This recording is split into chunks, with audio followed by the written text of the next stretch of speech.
Good evening, friends. This is your host to welcome you through the creaking door into the inner sanctum. Come in. Come on in and join my wispy white friend. Oh, you're shivering. Cold? Well, don't let it throw you. Just remember that many are cold, but few are frozen. Oh, yes, your sheet is reserved for you. But please don't tear it. Remember the high ghost of living.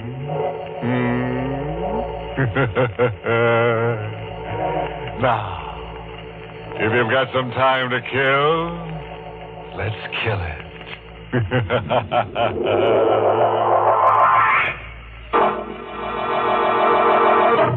Tonight's Inner Sanctum mystery, The Judas Clock, was written by Frederick Matho and stars Barry Kroger in the role of Sebastian with Lawson Zerbe as Andrew. Now, all comfortable and tense? Good. Now, I want to warn you, if you feel a pair of thin, cold hands passing over your face, don't be frightened. The hands belong to a clock. A monster called Cleopatra's clock. It's a very unusual clock. For years, it's been giving people the works. The story is really the story of Sebastian Packer. Since this clock can only murder, since it can't talk, we let Sebastian speak for it. I'm a clockmaker. I carry on the profession my father taught me in London.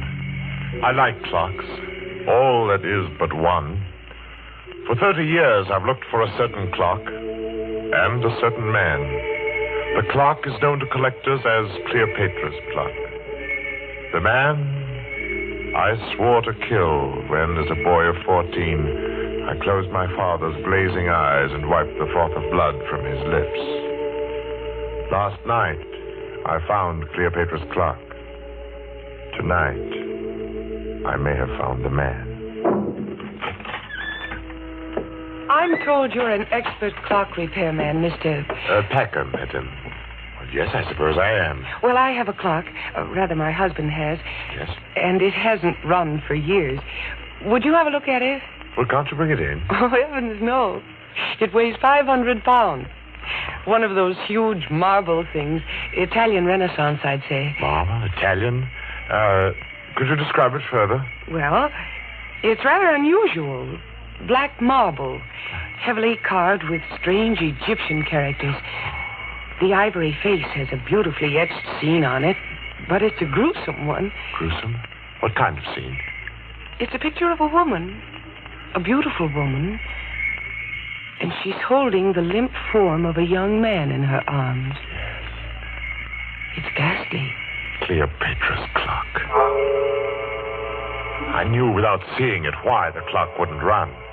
It had been built in Italy for a prince of the House of Savoy in 1598. He conceived the clock when he discovered that his family treasures included 40 gold coins minted by Cleopatra and an Egyptian parchment. A parchment describing in horrible detail the death by poison of Cleopatra's young brother. The 40 gold coins were those Cleopatra had given a trusted servant to administer the poison to her brother. The writer of the parchment had slain the servant for his treachery and carried the coins with him to Rome. The Cleopatra clock was made to run only when the 40 gold coins were in place in the clock's hollow weights. 20 in each weight. And the coins had been in my possession since the day of my father's death. Well, Mr. Packer, can you fix it? What? Oh, sorry. Daydreaming. Yes, of course. Does Mr. Arnold. Does Mr. Arnold know that you're having the clock repaired? No, we've only been married a few weeks, and I'd like to have it working when he comes back to town tomorrow. Sort of a surprise. I see. I'll be there in half an hour, Mrs. Arnold.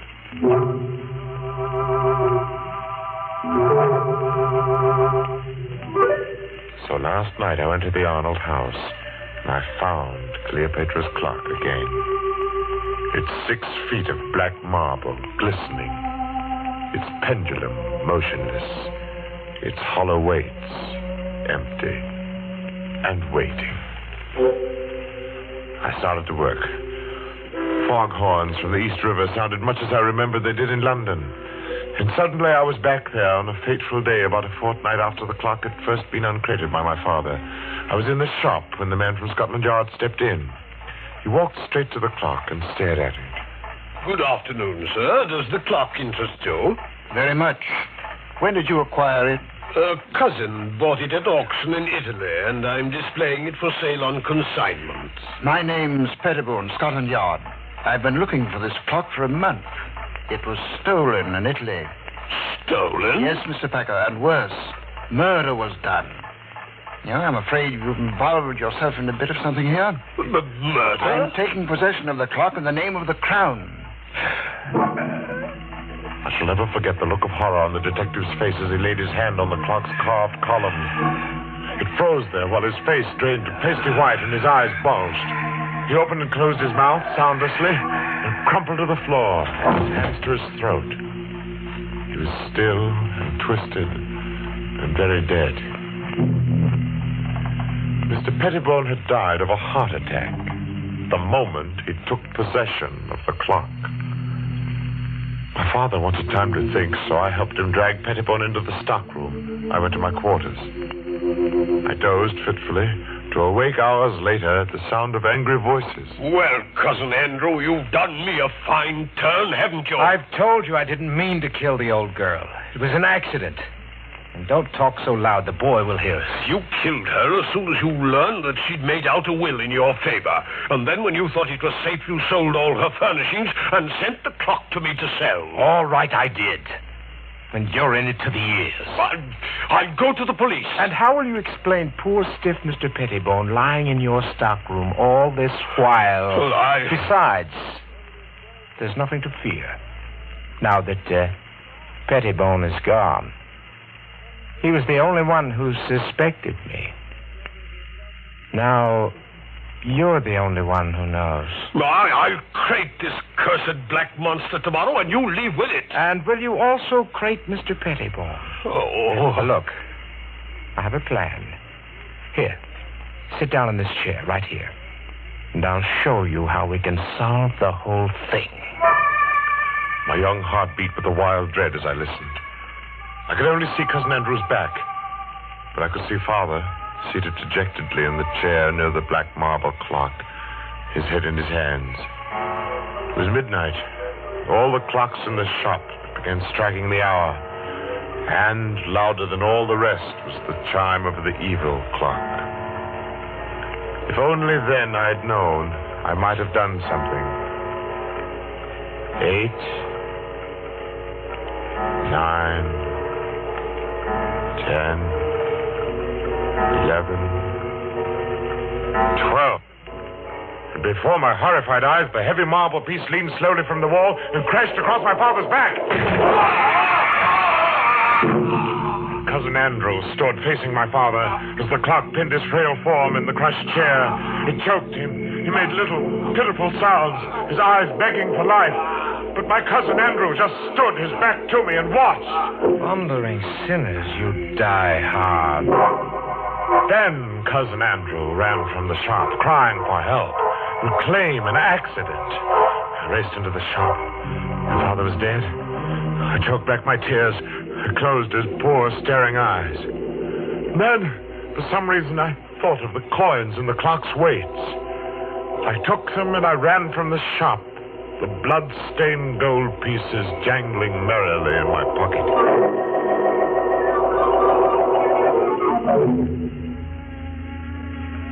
Armed with the notion that the coins were of value and the definite notion that I must eat, I approached one of the many dingy little curio shops in the Limehouse district. I stepped through the fog toward a shop where a dim light burned in the rear. Every inch of wall and ceiling was hung with curios, old armor, swords, shields. I would have run out, But a wizened, apish man barked at me from the rear. Well, what do you want? I have something to sell. What have you got? I have 40 gold pieces, sir. They're supposed to have been the coins Cleopatra paid a servant to poison her brother. I twist the scrawny neck off of you. You're pulling my leg, eh? Oh, no, sir, I'm not pulling your leg, sir. Here they are. Blimey. Gold, right enough. Where did you cop them? I didn't steal them. They belonged to my father. Oh, it's a likely tale. Will you buy them, sir? Buy 'em, he says. Buy 'em. You get out of here before I cause a bobby, you scamp. Go on, now, get out. Give me back my Get coins. out or I'll come about and fetch you a sound one. The ugly brute came toward me. He held my coins clutched in a tight, hairy fist. Before I could move, he'd struck me the wall with a clatter. And then it happened. As I hit the wall, my eye caught a metallic gleam above me. I leaped back instinctively. As the hairy arm thrust at me again, a heavy metallic object dropped from the ceiling. It struck across the forearm of the clenched fist. I stared first at the man's gaping mouth, then at the great bleeding gash in the arm he clutched with his other hand, at the blood that dripped on the object that had struck him. It was an ancient headsman's axe. The gaping mouth opened and closed, making no sound. And then, with a moan of horror, the pawnbroker crumpled to the floor. I clamped my mouth upon a cry of panic. I stooped to gather all the coins that had fallen from the man's hand. Blood made them slippery. Thrusting them into my pocket, I stumbled, whimpering in fright, through the shop and into the night. The fog of London never swallowed a more frightened and a more lonely boy.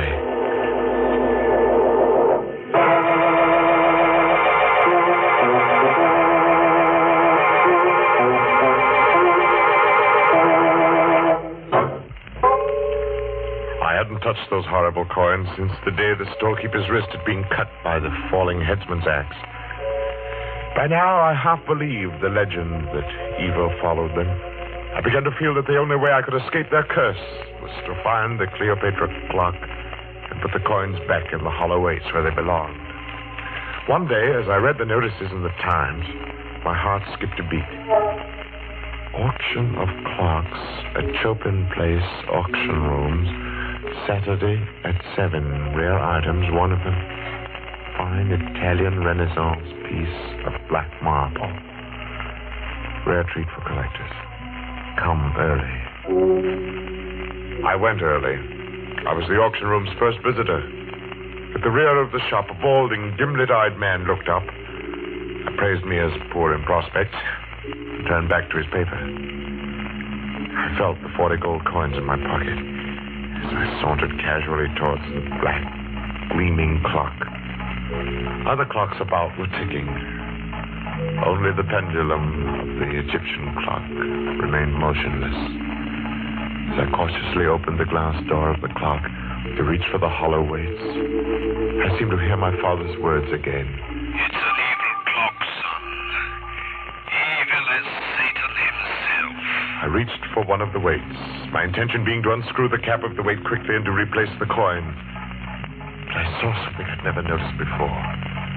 Directly beneath the right-hand weight was a small, round, flat bit of metal set into the floor of the pendulum box. It startled me. I looked over my shoulder towards the man in the rear. He was watching me.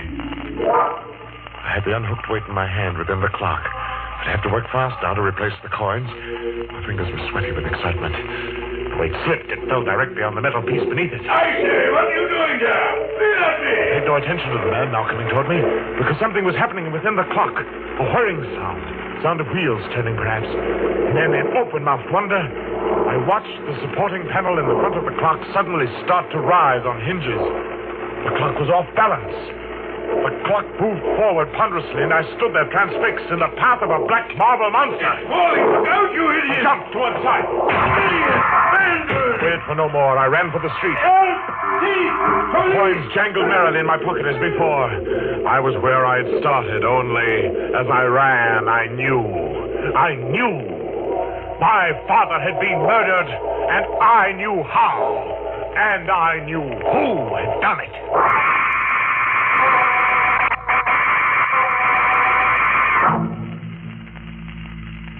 I walked for miles, trying to pull myself together. I wandered aimlessly, or so I thought. But fate had traced my path before me, because I was startled to find myself staring into the shop window of a rare coin dealer named Megaroyd. I walked into the shop. Mr. Megaroyd seemed a nice little man.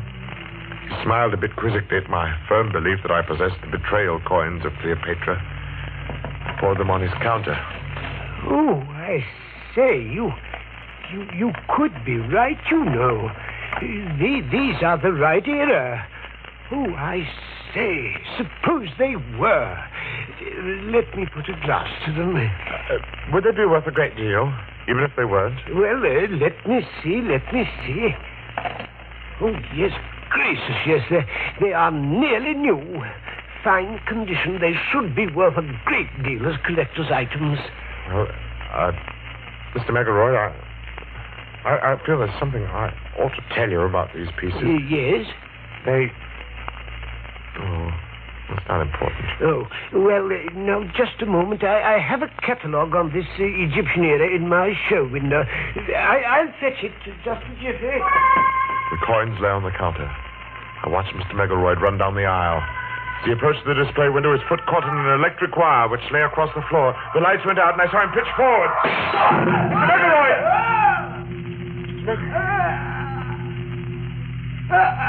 The street light peered through the broken plate glass. It made across a grotesquely sprawled form in the shop window. I needed no more light than there was to see what had happened. The upper half of the heavy plate glass had broken and dropped flat against the solid lower half. Mr. Megaroyd lay as the pawn shopkeeper had, holding with one hand the bleeding forearm he had pushed through his plate glass window as he tripped. The gold coins were on the floor, covered with blood once again.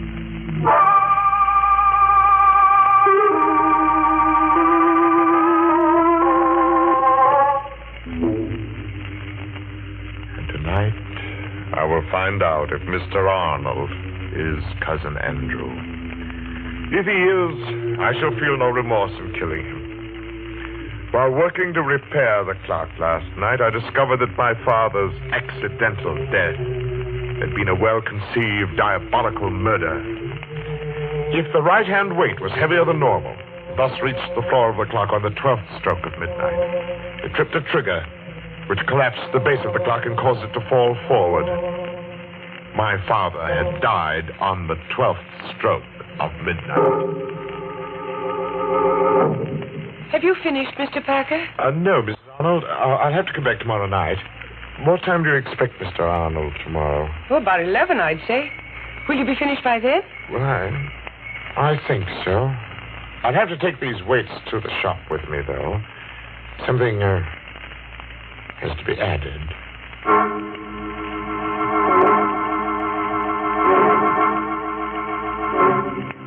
I put the coins in their place within the weights. Not 20 in each weight, but 20 in one and 10 in the other. The other 10 coins are in my pocket. In another pocket, I have a small 38, although I don't plan to use it. I have a 30-year-old date to keep.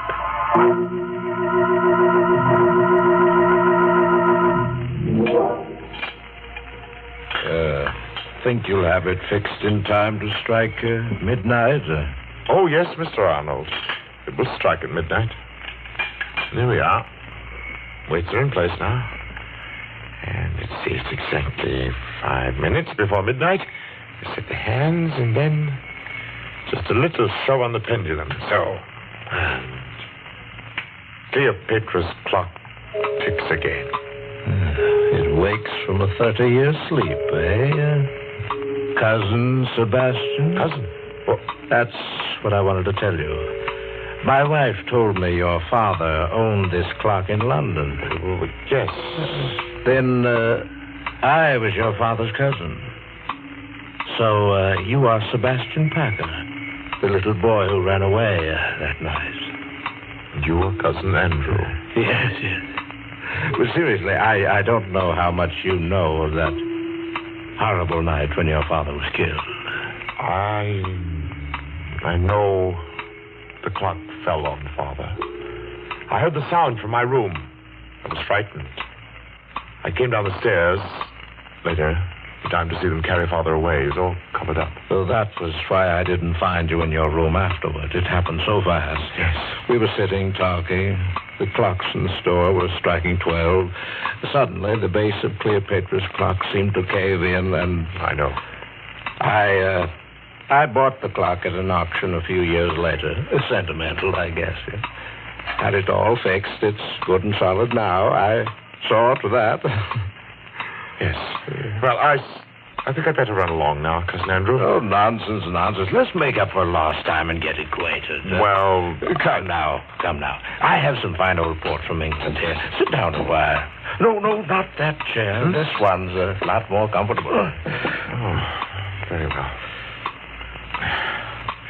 It's a funny thing, when you work with clocks as long as I have, you get to be quite philosophical about time. Oh, is that so? Mm. How? Well, here I sit by the big clock, just as my father said 30 years ago. Do you know how many seconds ago that was, Cousin Andrew? No, do you? Well, there are 350,360,000 seconds in 10 years. That would be 946,080,000 seconds in 30 years. You've got quite a mechanical mind, Sebastian. Here, try this port here. Okay. Here's to Father.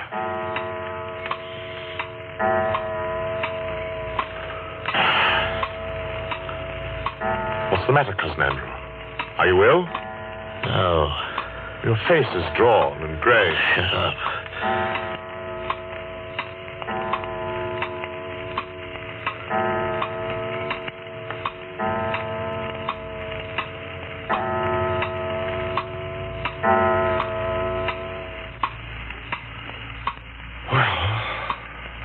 Andrew, it's late. It's after midnight. Better go. I say, you do look awfully ill. No, I don't care. Thundering sinners. Where are you going? Don't go. I must go, Cousin Andrew. I told the patrolman near my shop that I would like him to meet me at 20 after midnight. The patrolman? Yes. But here, sit down and relax. Take my chair. It's more comfortable. You're shaking like a leaf. You just sit quietly. I'll see myself out. Thundering sinners. Good night, Cousin Andrew.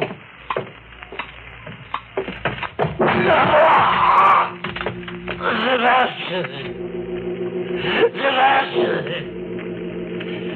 Get it up! Get the clock on me! You die hard, too, don't you? It was just a matter of timing. I set the hand a minute fast, and the weight didn't touch your clever little spring device till just now, because it's lighter by 10 pieces of blood-stained gold from the coffers of another murderer, Cleopatra.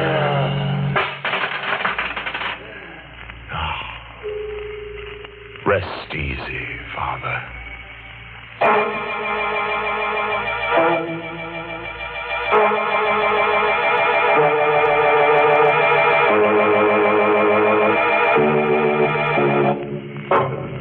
And a fine chime was had by all.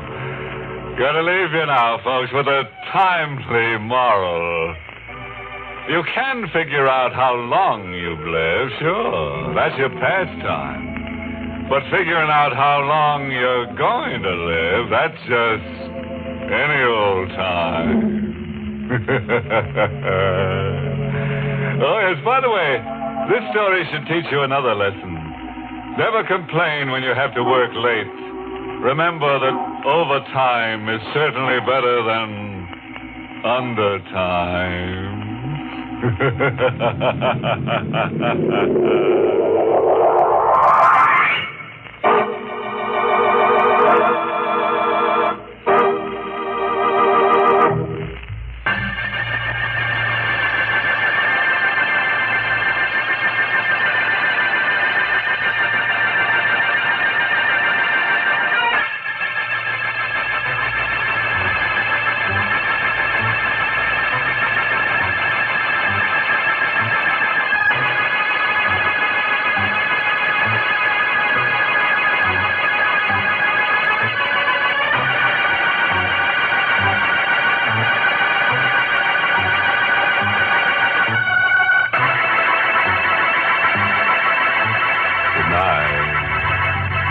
Innersanctum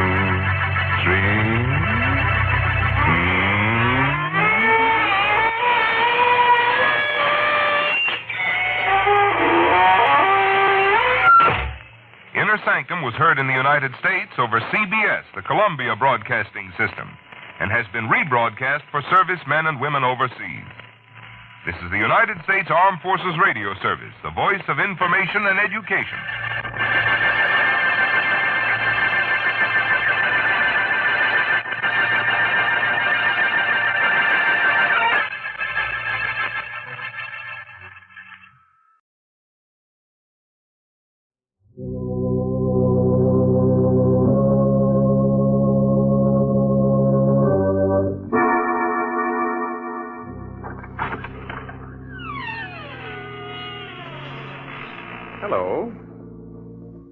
Hello. Hello.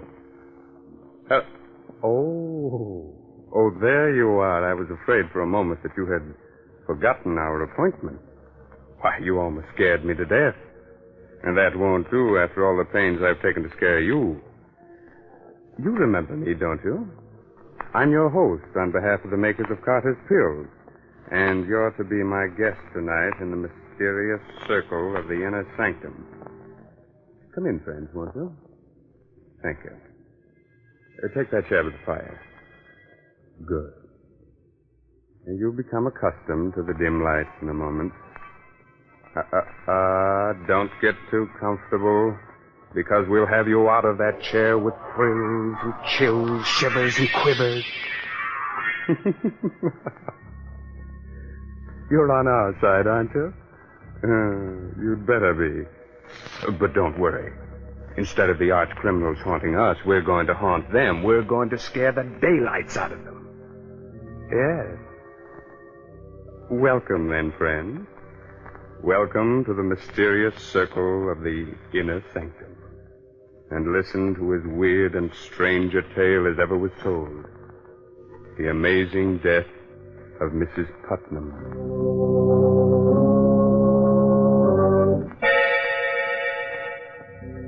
The night is dismal. A light shines uncertainly in the room of a large, gloomy mansion. Suddenly, a sobbing, hysterical woman slams the door shut, rushes to the telephone. Get the police, quick. The police. Quiet, Wolf. Oh, hurry. Please, hurry. Hello? Hello? Police department? This is Mrs. Putnam. You've got to save me from them. They'll kill me. Put that telephone down. Help, they're going to kill me. I'm being murdered. Where are you? Oh, they're killing me. Help.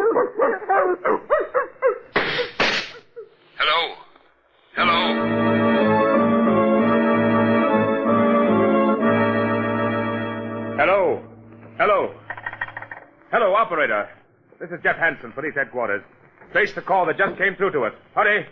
That's funny, Jeff. You hear what I heard, Porky? I sure did, unless we're both having the same dream. Hold it, Porky. Yes? Yes, operator. Hansen, Jeff Hansen. You have? That's swell. Write this down, Porky. Yes, sure. Yes? The Putnam House, Maple Street. Thank you very much. The Putnam House? Yeah. Hey, that's the first time in centuries we've heard that name in the police department. Come on, Porky. Someone in that house is in great danger. We've got to get there, and quickly.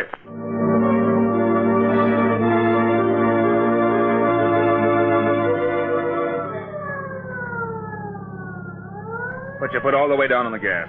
Oh, what's all the excitement, Jeff? It's just another murder case or something. We get 'em wholesale. Maybe you're right, Porky.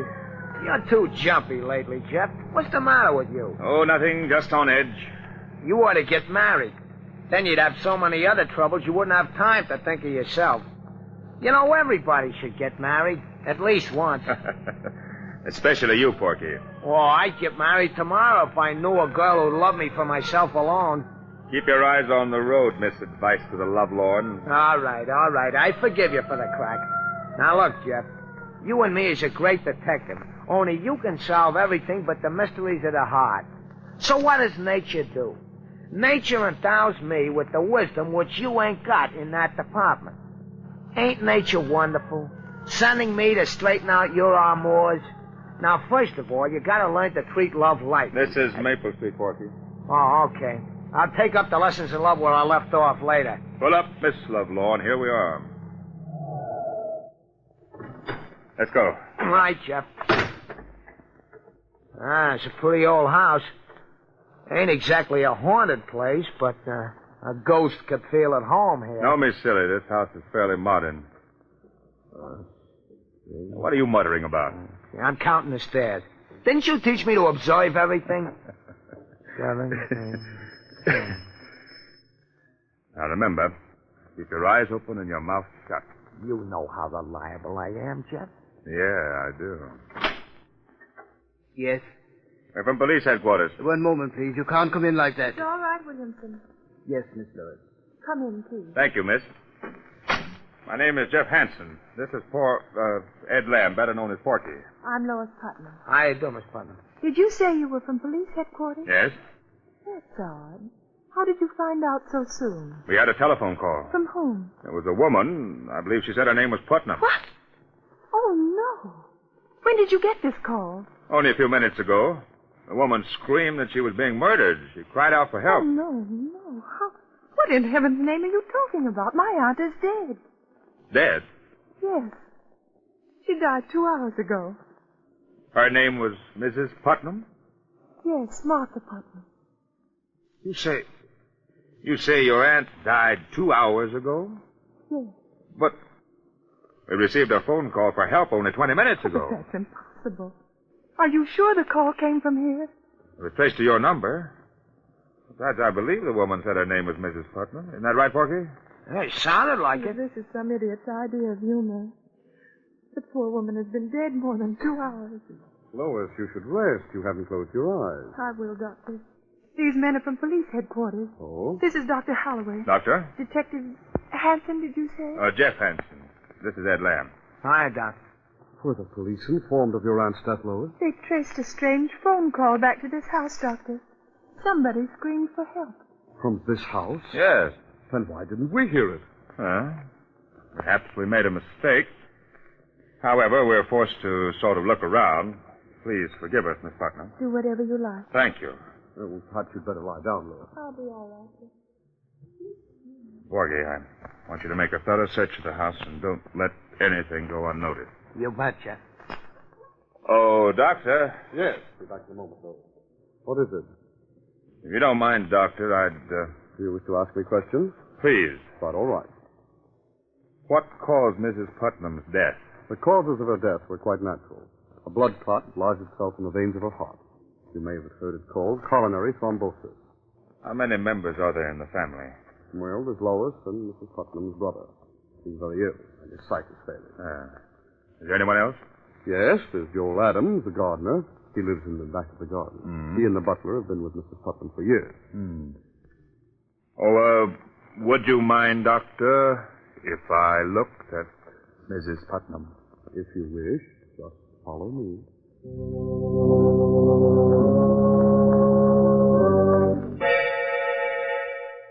A fascinating mystery, friends? A strange telephone call late at night. A woman screams for help, a dog barks, 2 shots ring out, and then the police dash to the house and find that the woman died of natural causes 2 hours earlier. Riddle me that, my friend. Oh, have no fear, for the day of ghost-like voices from the dead and the day of superstition is past. Or is it? We shall see. We shall see. This way, Mr. Hanson. Thank you. Why do you keep this door locked? Oh, simply to avoid any scenes. They're all so high-strung. Oh. What's the matter with your hand, Doctor? You mean this bandage? You hurt yourself? Well, just clumsiness. While cutting some gauze, I snipped my hand. It bled rather profusely. I'm sorry for all this inconvenience, but in my business, it's wisest to check on everything. I understand. You wish to examine the body more thoroughly? No. No, I don't think so. She looks rather natural for a corpse. There we go. Yes. May I see the butler now? Yes, this Castle will bring him in just a few moments. After I see him, I'd like to talk to the others, too. Oh, you'll be tactful with Lois, won't you? She's quite broken up. She was attached to the old lady. Of course. Did you ring for me, Dr. Holloway? Yes, Williamson. Detective Hanson wishes to talk to you. Yes, sir. And now, if you'll excuse me, I'll take a look at Lois. Quite all right, Doctor? Excuse me. Your name is Williamson, I gathered. Yes, sir. How long have you been working for Mrs. Putnam? 32 years. Long time, isn't it? Yes, sir. By the way, did you hear any odd noises or screaming this evening? No, sir. You did hear 2 shots, though, didn't you? No, sir. You're not frightened, are you, Williamson? Yes, sir. Yes, sir, I am. This house isn't what it seems on the outside. Oh? No, it's full of hatred. Everyone hated Mrs. Putnam, and she hated all of us. The Lord found vengeance. She didn't deserve to live. There wasn't a kind thought in her head. Who killed her? The devil took her. Who fired those 2 shots? Lightning struck twice. Where is the dog? In Hades with his mistress. Don't think you're fooling me, Williamson, by avoiding my questions. Take me to Mr. Putnam's room. Yes, sir. It's right here. He's very ill, though. Shall I knock? No. No, you may go. Yes, sir.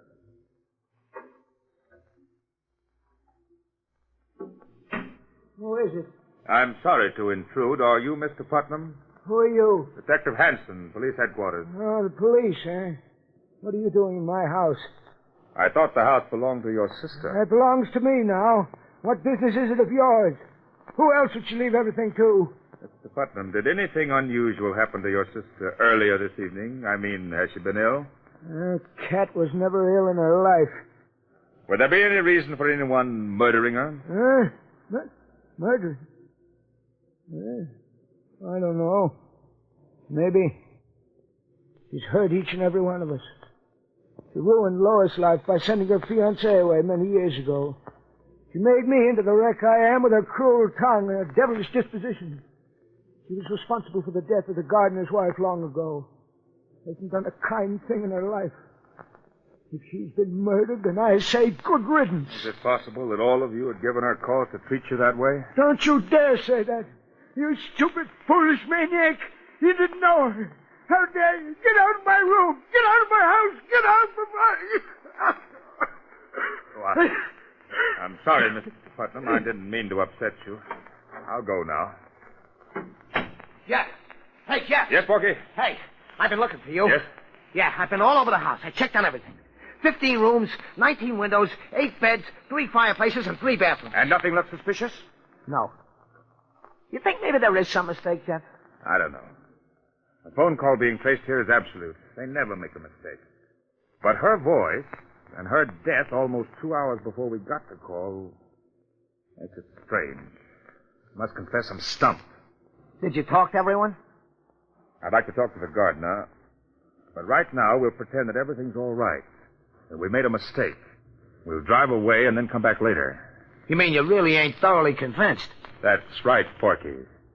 I've got a hunch that we're up against a case that's stranger than any we've ever known or heard of.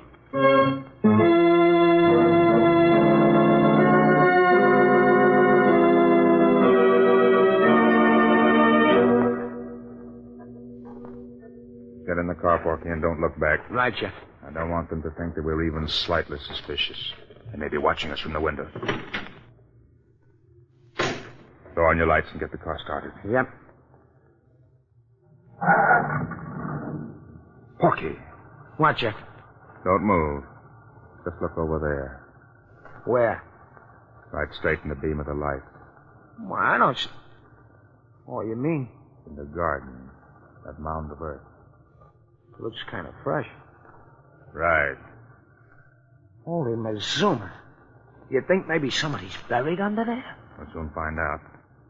Drive the car down a few blocks. We'll come back on foot and very quietly. Jumping catfish, Jeff.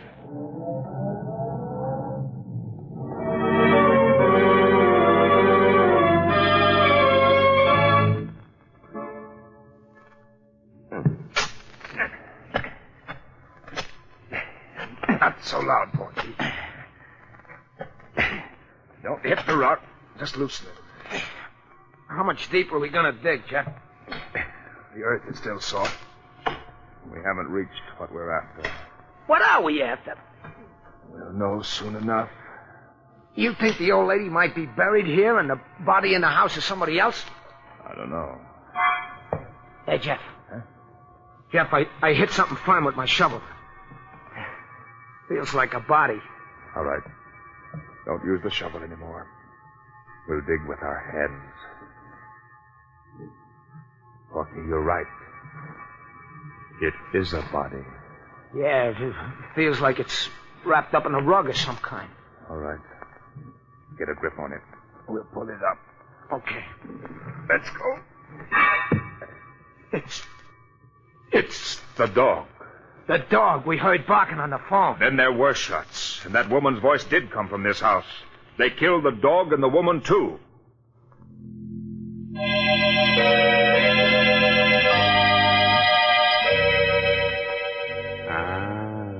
Are you completely mystified? Wondering about the strange death of Mrs. Putnam? And what will happen next? Well, there's no need to be frightened. We know how old-fashioned it is to stop like this suddenly and leave you in midair wondering about the outcome of the story. Are you in midair? Good. Good. But we assure you everything will come out all right. We won't let you down. And this is as good a time as any to remind you of someone else who won't let you down. The makers of Carter's Little Liver Pills.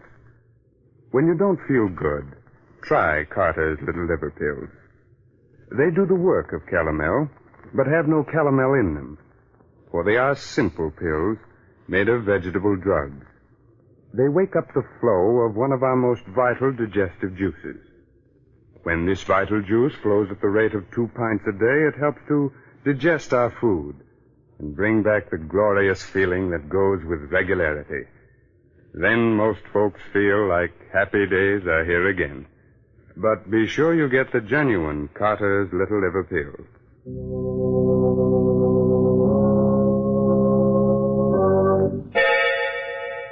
Now let's solve tonight's Innersanctum mystery. Where were we? Oh, yes. Jeff and Porky had just unearthed the body of a dog. The dog we heard barking on the phone. Then there were shots, and that woman's voice did come from this house. They killed the dog and the woman, too. Oh, I just swallowed a lump that had nails on it, Jeff. Porky, down. What's the idea? Throw me right in the... Someone came to the window. Yeah, but you didn't have to throw me right into the grave. Sorry. Here, I'll help you out. They've left the window. Now, look, you stay here, Porky.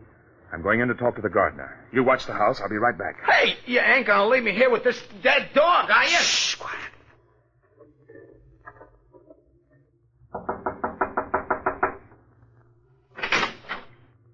What do you want? I'm from police headquarters. You better let me in. What do you want? I want some information about that dog that was buried in your garden. You're crazy. Who buried it there? There's no dog in my garden. Was there a dog in the house? I don't know. You'd better answer my questions, Mr. Adams, unless you prefer going to jail. I don't know anything. Who killed Mrs. Putnam? Everybody. Everybody hated her. What do you mean by that? Everyone in that house wanted her to die. Her brother cursed her. Williamson might have poisoned her. What about you? Me? I didn't hate her anymore. She promised to leave all her money to me. Oh? Why? Well, it was her only sign of repentance. Why, no other reason? None that might be your business. Did you hear any shots from the house this evening? I was away. Jeff! Jeff! What is it, Porky? Hey, come quick, Jeff. What's happened? I had a brainstorm. Hurry, Jeff, hurry, come on. You'd better not leave your house, Mr. Adams. I'll be here. What's up, Porky? The windows. Huh? While I'm out here watching the house, I casually count everything. The stairs again. I count the colored bricks and the large bricks, and then I count the windows. Count them, Jeff. What are you driving at? Count them. Come on, walk around the house. Huh? Count them. 2, 4, 6, 8, 10, 14, 17, 19, 20. 20 windows. What? Great galloping ghost. 20 windows on the outside, and you said you counted... 19 on the inside. That means that there's one window camouflaged on the inside. There must be a room within a room. Come on, Porky. We're going back inside that house. Only this time uninvited and unseen.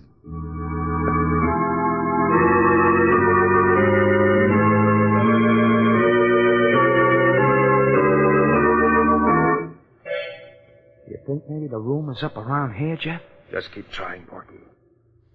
Run your fingers over every inch of wall and furniture. Yeah. You got something? Heart failure. I get a splinter in my finger. Why did I ever... Shh, quiet, Porky. I think I've got it. No kidding? Get over here. Have your gun ready? There's a little knob here in back of the bookcase. I think it will swing the bookcase open and lead us into another room. Here goes. Look out, Porky. Oh, you've come to kill me, but I'll kill you first. I'll kill you if you come near me. We haven't come to kill anyone. Who are you? I'm Mrs. Putnam. What? Mrs. Put... Jeff, there's the ghost we needed to top off everything. Light a match, Porky. Oh, there's a candle over there, Jeff. All right, light it and bring it over here. Okay. How do we know that you're telling the truth, that you are Mrs. Putnam? Heaven knows I am. But I wish I was someone else. I've gone through so much. If you are Mrs. Putnam, then who is the dead woman downstairs? The dead woman? Yes. She's my cook. She took suddenly ill and died earlier this evening. Your cook? I can prove to you that I'm Mrs. Putnam. How? My signature. I signed a new will tonight. They forced me to will everything to them. Oh, you must believe me. We'll check on that. Was there any shooting in the house this evening? Yes.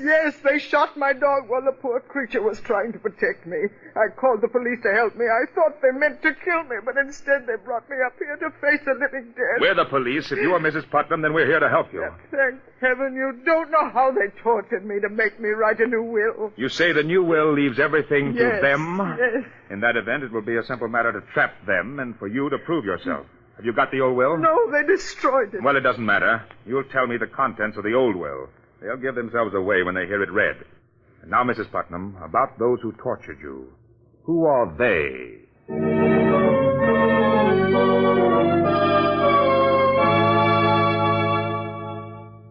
I'm grateful to all of you for not objecting to my presence at the reading of this will. Well, having you here, Detective Hanson, is best for all of us.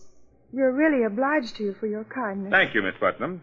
And now, if all of you don't mind, Dr. Holloway, Mr. Putnam, Williamson, Adams, I'll be brief.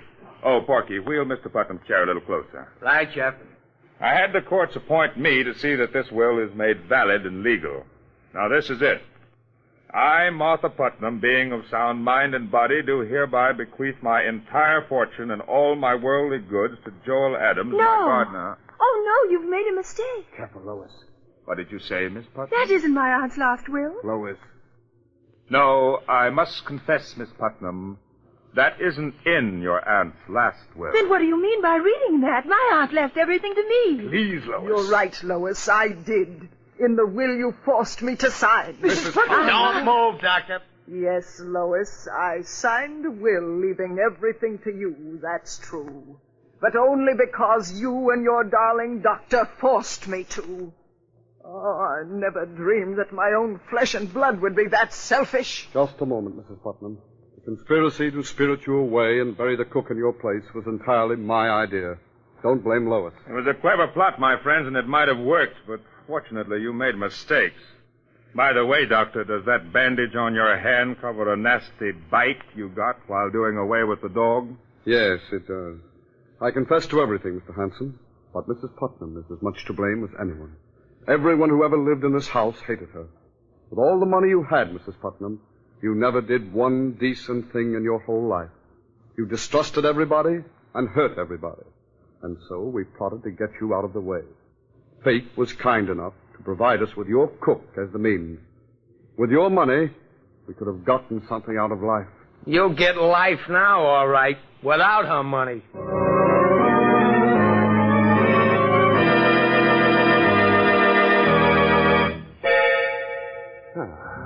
You can relax now, friend.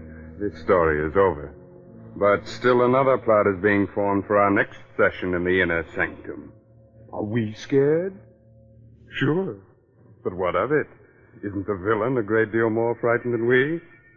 But thanks to clever sleuthing, everything will be solved. And there's one more mystery we may be able to solve for you quite easily. When you don't feel good, when you're low and irritable and the whole world looks black and uninviting, try Carter's Little Liver Pill. Don't give in to that depressed feeling that bogs you down. Go to your nearest drugstore right now and ask for genuine Carter's Little Liver Pills. Regular size, 25 cents.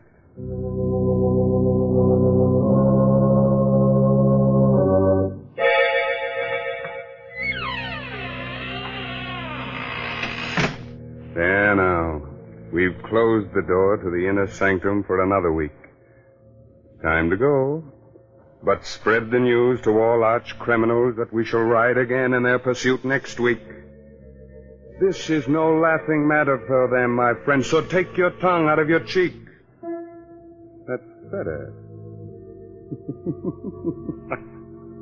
Remember, we'll expect you next week at this same time in the mysterious circle of the inner sanctum.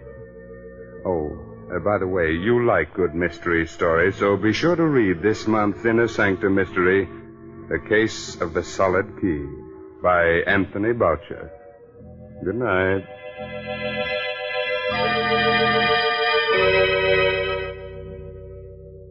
This is the National Broadcasting Company.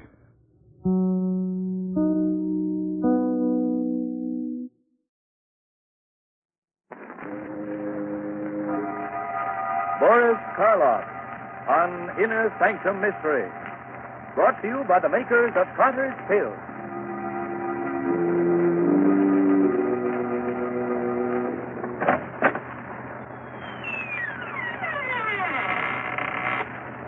Good evening, friends.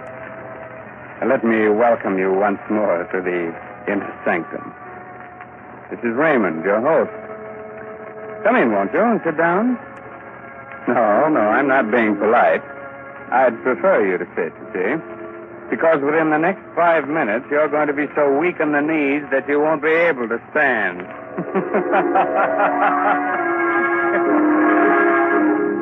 Inner Sanctum Mysteries again has the pleasure of bringing you the famous star of radio, screen, and stage, now featured in the current Broadway success, Arsenic and Old Lace, Boris Karloff. This evening, Mr. Karloff appears in Robert Newman's dramatization of Edgar Allan Poe's famous story, The Telltale Heart. Presented for your entertainment by the makers of Carter's Little Liver Pill, the best friend to your sunny disposition.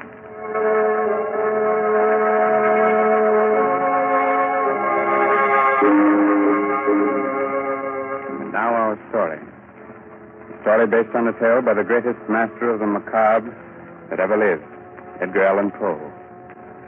The story of a man who could hear not only every sound on earth, but even things that don't exist.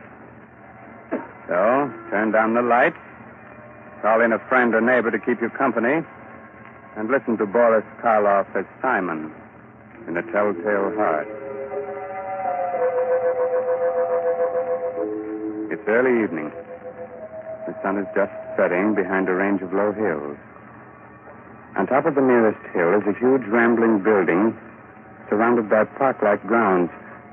A road winds from its gates down to the little village below. Down this road comes a man.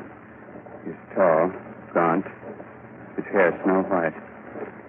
He's so busy with his thoughts that he doesn't see the small, dark man who sits by the roadside. But just as he is about to pass him... Good evening. Huh? Oh, why, good evening. Nice evening, isn't it? Nice? Why, it's the most wonderful, perfect evening I'll ever know this side of heaven. You don't say. And you can't know what it's like to feel as if you'd just risen from the dead. As if your tomb was opened. And you were told that you could return to the world that you knew and loved. Can't I? You can't. You see, my name is Simon. I was a musician. 2 years ago, I went stone deaf. Suddenly. Completely. Do you know what deafness means to a musician? It's like dying. Or worse. Like dying and knowing that you're dead. Oh, I went to doctors, but they could do nothing for me. But finally, one of them sent me to see the doctor who has the place up on the hill here. Dr. Adair? Yes, Dr. Adair. He kept me with him for 6 months, and now I'm going home again. He cured you? You can hear? Hear? Listen. Listen hard, and tell me what you can hear right now. Nothing very much. The wind? Cricket? Cricket and the wind. Do you know what I can hear? I can hear the grass growing, the sap rising in the trees. I can hear the stars moving in their courses. I can hear things that no man ever heard before. Now, do you know why I said that this was the most wonderful evening that ever was? Yes, Simon. But I knew why before. You see, I just left the place up on the hill myself. You left there? You mean... When I was taken there, I was blind. Oh, your eyes, yes. I hadn't noticed before, but they are strange. Shall we walk on together? Simon? Just where did you plan to go? Well, I've been thinking about that for weeks now. All the weeks when I couldn't leave my room. I must get used to being able to hear again, gradually. From my window, I could see an old mill, just this side of the village.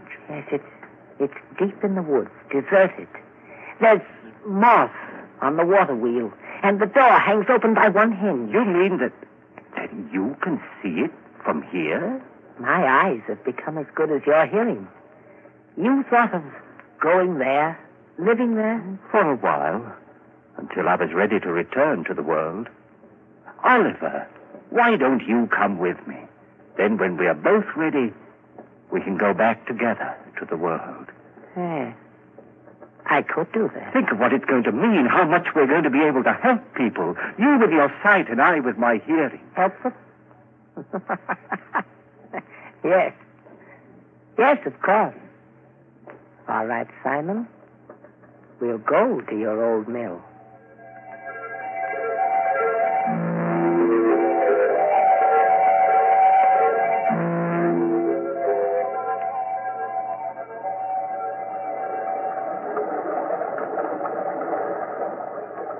This way, Oliver. Up this path. Ozzy! Ozzy! What? Someone's coming. The farmer, he seems to be looking for something. Good evening. I'm looking for my cow. Have you seen her? Well, what kind of a cow is she? A brown and a white one with a crooked horn. Wait. I hear her. She's grazing in a field on the other side of the woods. Hear her? That's almost a mile from here. I have good ears. Good? You must have ears like a fox. But that field, that's the squire's. How did she get there? You think someone took her? Who would? Well, it's the squire's land, but he's the richest man around here. Why should he have taken my cow? Wait a minute. Let me see. Yes. Yes, I do see someone with your cow. He's just leaving her. You can see that? Right through the woods? I have good eyes. Who is it? What's he like? Is he tall, wearing a brown jacket? Yes. I knew it. It's the squire. He's trying to steal my cow. I'd better go get her. Thank you very much. Perhaps I'll see you both again. Perhaps. We'll both be staying around here for a while there in the old mill. Why did you tell him that, Oliver? Did you really see the squire taking his cow? I saw what he wanted me to see. What do you mean? He hates the squire because the squire's rich and he's poor. But what? Never mind, Simon. Shall we go on to the mill?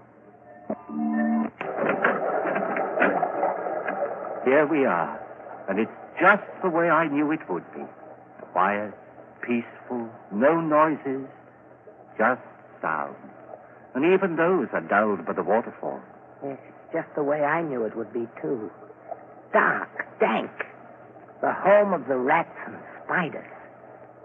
We'll be happy living here with them.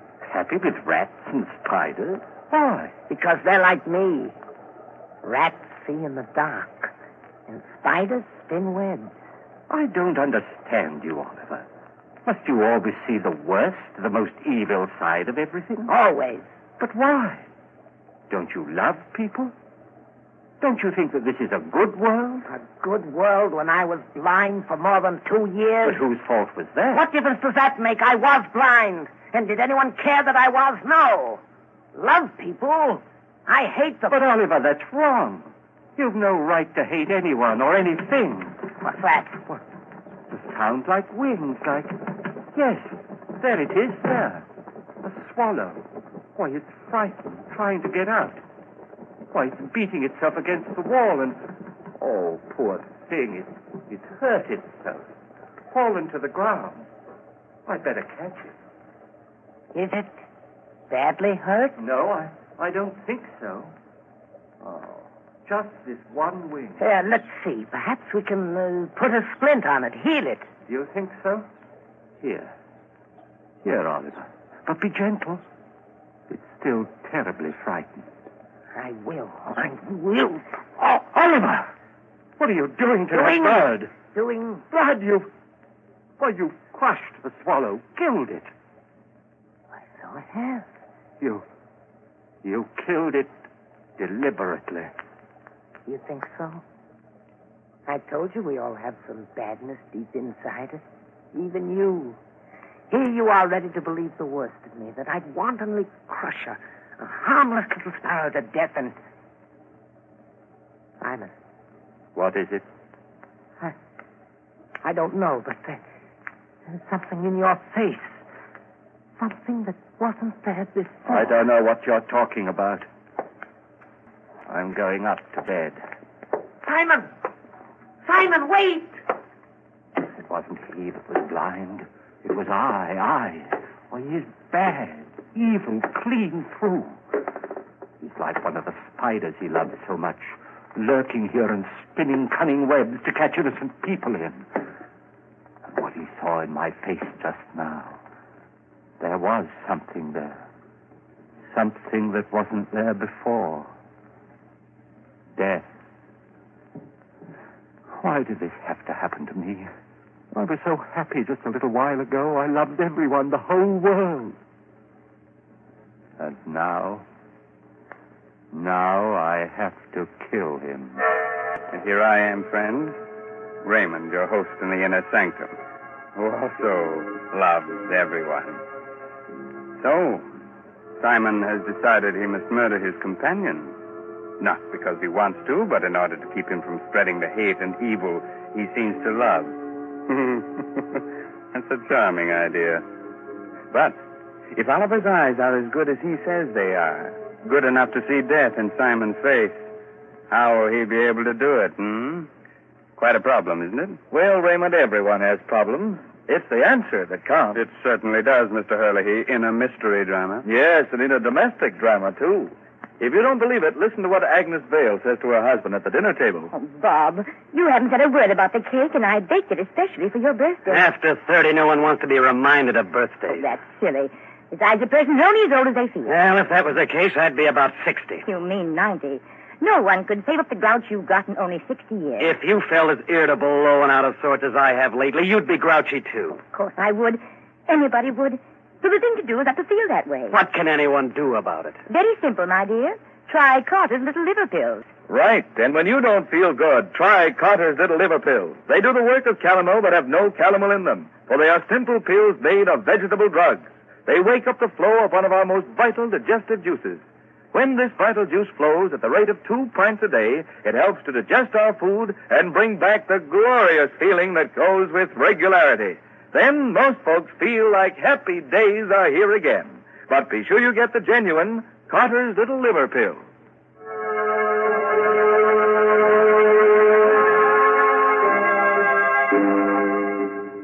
Well, friends, are you sorry I advised you to sit down before? I thought not.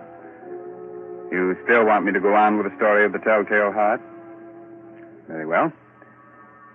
It's a little later that same evening, and Simon is sitting in the upper story of the old deserted mill, waiting, listening. Sleep, Oliver, sleep. Aren't you ever going to sleep? Oh, I know you're lying down. I heard you getting undressed. I even heard the thread snap when you pulled that button off your shirt. But you're not asleep yet. I can tell by your breathing, the way your heart's beating. And that's what I must wait for. The time when you're really asleep. When you close those hawk eyes that can see even in the dark. That could read murder in my face when I didn't know it was there myself. Wait a minute. There. Now you're asleep. And now I must go. Easy with the door. Careful. Even more careful going down the stairs. Shh. Don't creak like that. Suppose he wakes. No, he can't. He won't wake up. He can't. And even if he does... here we are. The door to his room. How shall I do it? Those sacks he's using as a pillow. If I pulled them out and held them over his face and smothered him, that's it, yes. And then I wouldn't have to touch him. I wouldn't. Who's that? Who's there? There is someone there. I can see you. It's Simon. Yes, it's Simon. What do you want? What are you doing here? I know you've come to kill me. Yes, Oliver. I've come to kill you. Philip, you can't do that. You can't. Yes, Oliver, I can. And I have to. Oh, please don't struggle like that. I'm stronger than you are. You can't get away from me. You can't. You can't.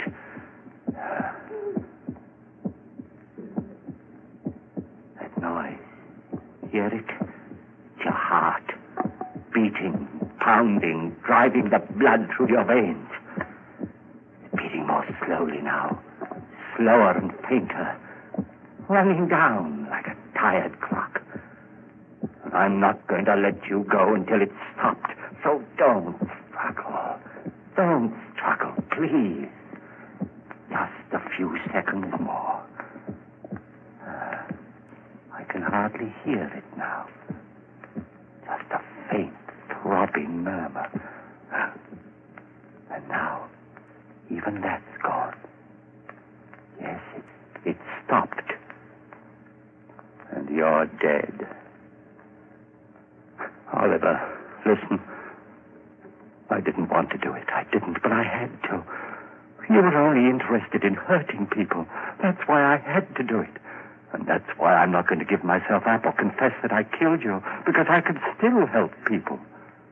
You understand, don't you? That's why I must get rid of your body, hide it somewhere. Oh, what am I to do with you? I know. I'll keep you here, tear up the floor and hide you underneath it. Yeah. Let's see now, this crowbar. Board. And this one here, there. That should be big enough. And now, in you go.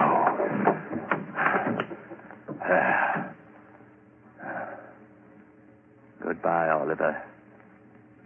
Goodbye. Just put these boards back. Nail them down again with the same rusty nails. And it's done. Now I'll spread this dust over the cracks. No one will be able to tell what I've done. No, not even with your eyes. If you could still use them. What's that? A light. A lantern outside. Someone at the door. Maybe Christie's come back again. Yes? Who is it? It's Trent, the constable. The constable? What do you want? Oh, nothing much. Thought I'd drop in. Say hello. Come in, constable. Come right in. Thanks.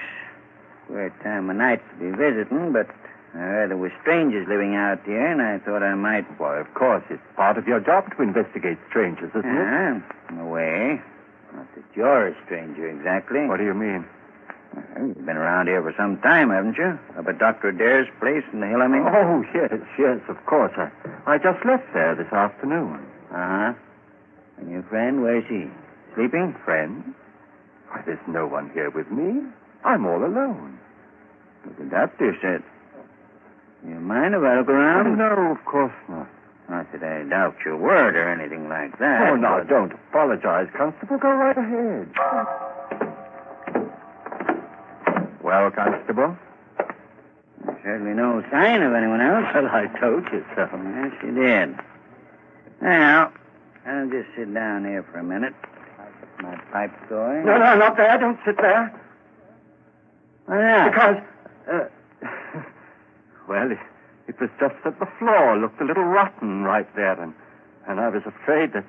Oh, I guess it's all right. Sure. Strong enough to hold me, anyway. Don't stop me if I pet you.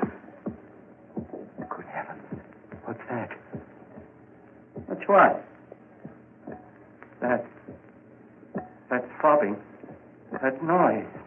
Beating away like... I don't hear any noise. But you must. Those ears of mine. Sometimes they're too good. It's just your watch ticking. Watch? I haven't got a watch on me. You haven't? But then what? Oh, look, Constable, I could use a bit of exercise. Suppose I walk you back to the village. Well, it's mighty nice of you. I'm glad to have your company. But there's no hurry, is there?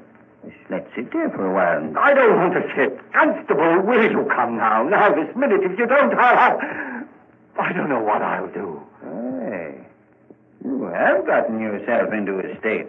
Is anything the matter? No, of course not. It's just that I get nervous, restless, and you won't mind if I walk up and down right here, will you?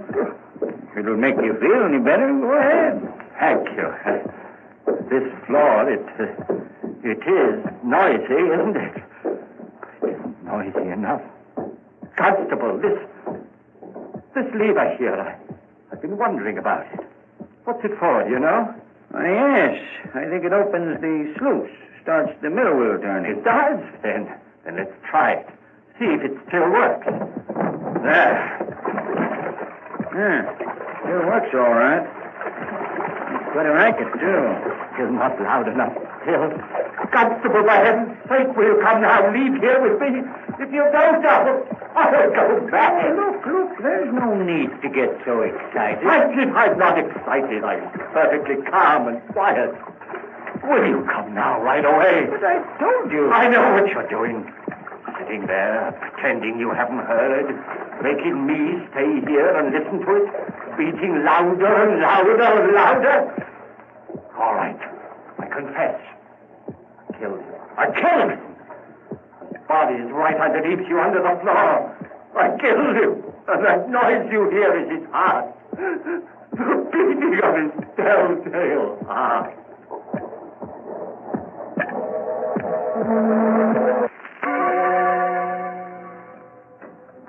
Hello, Dr. Adair. Oh, Constable, hello. Well, did you find them? Yes, Doctor. I've got some of my boys will be bringing the other one, Oliver, along in a little while.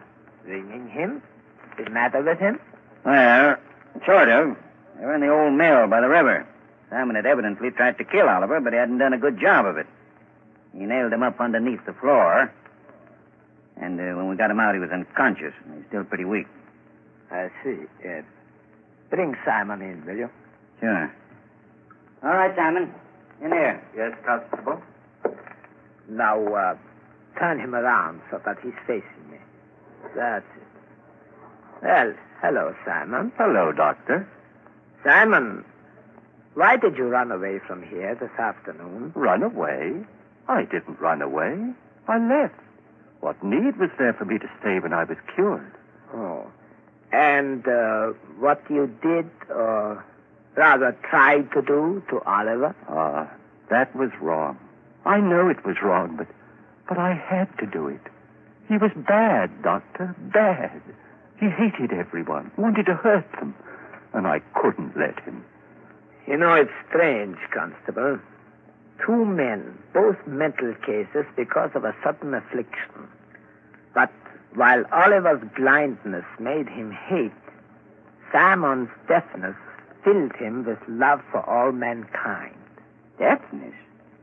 You mean he's deaf? But when you talk to him, he answers you. Yes, he reads lips. That's why I had you turn him around, so he was facing me. But he's stone deaf.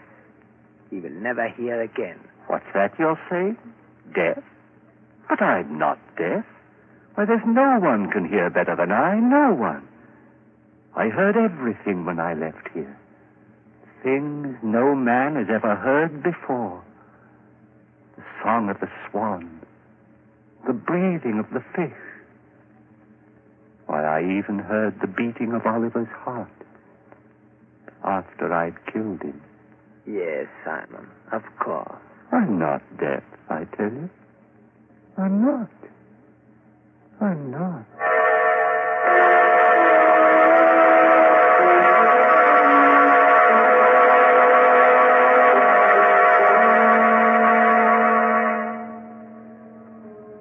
So, Simon did hear all the things he said he did, even the beating of the telltale heart. And not with his ears, but with something else deep inside his poor, sick brain. Speaking of telltale heart, I'm sorry, it's not a heart at all. It's just Mr. Hurley's knees knocking together. And if you think you're kidding, Raymond, you're crazy. Oh, I'm not kidding, Ed. In Mr. Karloff's audiences, that's the equivalent of applause. Since everyone's generally much too scared to show the usual approval with their hands. So we won't take any chances. We'll just use words and say, thanks, Boris Karloff, for your splendid performance of tonight's dramatization of Poe's The Telltale Heart. It was a pleasure, Raymond, to be able to bring our friends one of the world's most famous stories. And I'm very grateful to Everett Sloane as Oliver and Santos Ortiaga, who played Christie, for the help that they gave me. So now I suggest that you listen to Ed Hurley, who has some helpful advice for which you may be very grateful. This is Raymond again, your host, getting ready to close that door to the inner sanctum and say goodnight until the same time next week. In the meantime, if you care to do a little bloodthirsty reading, try this month's Inner Sanctum novel, I'll Eat You Last, by H.C. Brandon. In case you've already read that, why not try some of the other stories by the author of tonight's mystery drama, Edgar Allan Poe? According to all critics, this writer has quite a future. Oh, good night. Pleasant dreams, huh? Inner Sanctum Mysteries will be on the air again next Sunday night, same station, same time, with another chiller for thriller fans. So be with us then.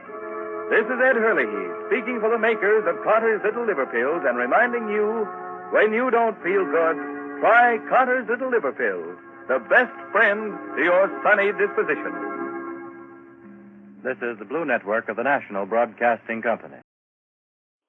Inner Sanctum Mysteries, brought to you by the makers of Carter's Pills.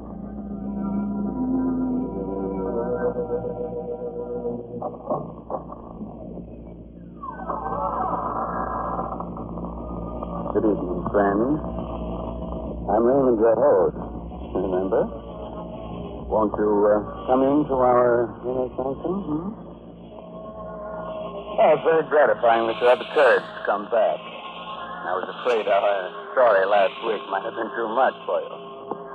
But, since it wasn't, suppose we see what you think of tonight's tale. The story of a strange, weird voyage that makes the ancient mariner look like one of the rover boys.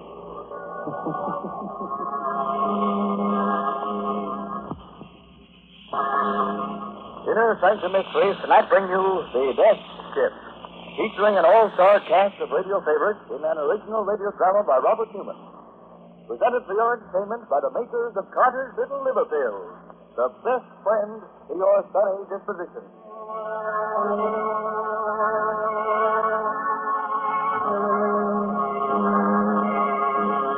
Now, wait. A question before we begin. Do you really know anything about the sea? The sea that covers 2/3 of the Earth's surface. It's a place of storms and sudden death. A place where anything can happen, and usually does, aboard the death ship. The Caribbean. Vast blue home of the Gulf Stream and the mysterious Sargasso Wild. Somewhere near its center, heading north, an open boat. In it, their eyes red-rimmed, their faces raw and cracked, are 5 men. One of them glances astern. There, trailing them, is a menacing, triangular black skin. Captain Pike. Aye? What is it, Parker? He's back. He's following us again. Where? That shark. The same one that picked us up right after the wreck. How do you know it's the same one? Because I do, and I don't like it. You know what it means. He smashed gas. You keep on following this until... I'll hold the door, Captain. You can't get him. What's the sense? I tried 3 times already. Please, Captain. Well, give me your gun and let me try. Okay. Hold it, Dilla. Did you get him? Never even flinched. Maybe he'll go away when Josh dies. That's what he's waiting for. Yes, he's going to die. With all his ribs stove in? Okay. His face is eating all the time. Besides, look. He's opening his eyes. Water. He's asking for water. I heard him. Aren't you going to give him any? Don't be a fool, Ben. You know he's dying. Water won't save him. There's hardly enough for the rest of us. He's entitled to his share, sir. He can have my ration besides. Mine, too. Well, for my money, you're crazy, but... All right, Corky, force him out. Hurry, let us up. Okay, Captain. I think you're not too, Benson. But here you go. Thanks. Here you are, Josh. There you are. Now drink this. Water. Good. Where am I? What happened? Don't you remember, Josh? The Mary Kay, that storm last night. We ran into a reef off Skeleton Key. Found it. All hands were lost except us. Some gear fell on you and you got kind of hurt. Skeleton Key? I remember. My trick at the wheel. After Pike told me we were clear of the reef, the train got off. I did. And then we... You know, Captain Pike, you wanted to wreck the ship. What? You're crazy. You did. Piled her up for your insurance, and Corporal was in it with you. You had the launch. Oh, yeah. Before we even struck. Well, if that's true, then what are we doing here in a whaleboat without any food and hardly any water? Just peeled over after something. You couldn't get the launch clear. You murdered all the whole ship company. And then I'm dying too. Well, I'm putting a curse on you. On both of you. A curse that'll follow you until... Josh! Josh! Poor Josh. He's dead. Okay. Keep him over the side. What? We can't do that, Captain. That's shot. What do you want to do? Keep him here? I said heave him over. Listen, Captain. He was my pal. We shipped together for years. You bloody fool. Look over there. You see that black cloud? There's a squall coming. What chance do you think we'll have of living through it unless we light the ship? He's right, Ken. It is a squall, and And look. Look, they're running ahead of it. A sail, a ship. A ship. You're right. It is a ship. A ship coming this way. We're saved. We're saved. Signals on, Benson. Wave to him. Ahoy there! Ahoy! Wait a minute. Before they get here, let's get something straight. What Josh said about me wrecking the Mary Kay.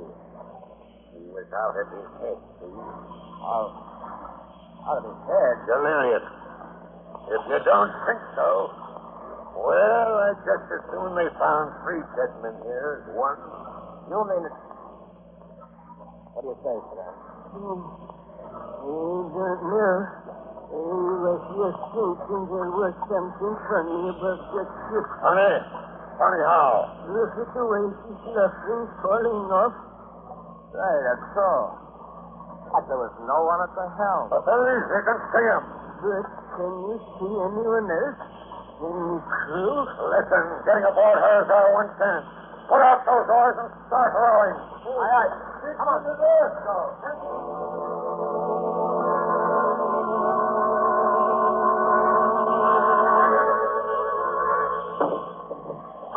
Rubber counter, hold on. Now, grab on board. What about Josh, sir? In the whaleboat. Leave a minute to cast it adrift. I guess that's better than letting the sharks get him. Okay, Spence? All right. So long, Josh. Now, let's look around here. That man at the helm, for instance. Well, maybe he's drunk. So blind drunk he didn't see him. Maybe the rest of the crew's below and... Holy smoke. Drunk? life to the wheel. But what killed him? Look at that look on his face. Burned black like he'd been scorched by hellfire. Ahoy, below! Ahoy! Anyone about? There's no one below. There's no one on board but us. And him. How do you know? This too. This is a death ship. A what? You heard of him. Every sailor has. Ships wandering around the sea, drifting into port without a soul on board, and no way of telling where the crew went or why.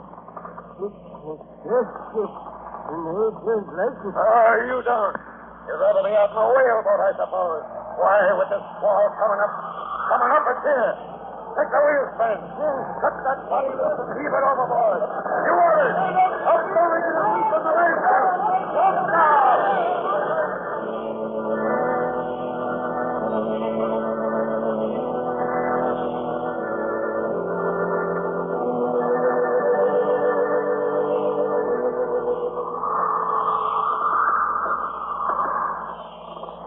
Riding easier now, is she, Sven? Yes, sir. Yes, sir, we're wasting time. Well, keep her she goes, due north and for the wind. Yes, sir. But it's getting pretty dark. I can't hardly see the compass anymore. I'll light the binnacle for you. There we are. So we got a ship under us again. Good ship, too, from the feel of her. And just in time. We'd have swamped shore on the whaleboat. Piece of luck, all right. Would be so. But I told you, Agent Blakey. I'd still like to know what happened to the crew and what killed the man we found at the wheel here. Well, as soon as Corky and Benson get back, we'll take a look below. I'll be off and on deck, sir. Okay, Benson. Now, let's see if we can't get to the bottom of this. Take a look below deck, you mean? Aye. You stay at the wheel, Sven. You others, follow me. Yes, sir. Due north.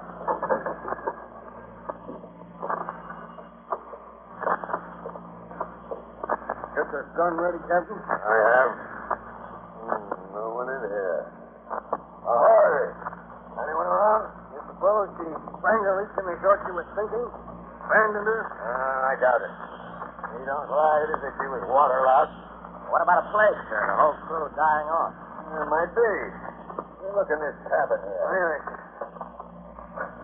Well, looks like it must have been the captain's cabin. Aye. Everything's shipshape here, too. Bunk made up. Hey, what's that? There, against the wall. The sea chest. Old. Old?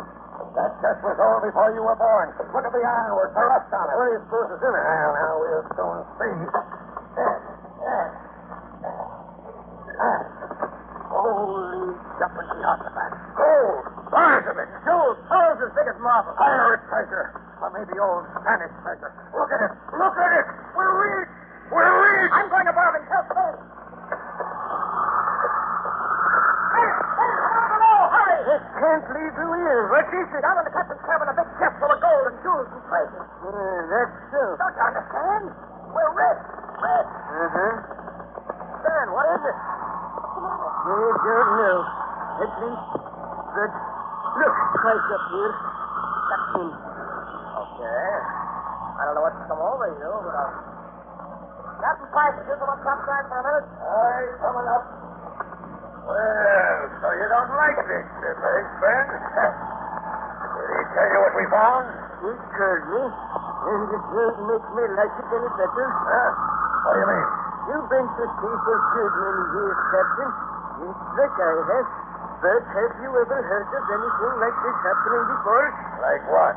Fellas get wrecked, drift around for a day and a night, in open boats, run into a ship without anyone on it, and then the couple is got treasure aboard. Hey, what are you driving at? It happened, didn't it? Did it? Couple of minutes ago, I saw something off the port bow there. Saw something? What? It was too dark to be sure, but it looked to me like a whaleboat with 5 men in it. And somehow I got the feeling that those 5 men were us. What? Yes, Tom. They don't think we're really here on board this ship at all. They only think we are. We're really still out there, tossing around in the whaleboat. At least, our bodies are. And then they got a hunch that we're all dead.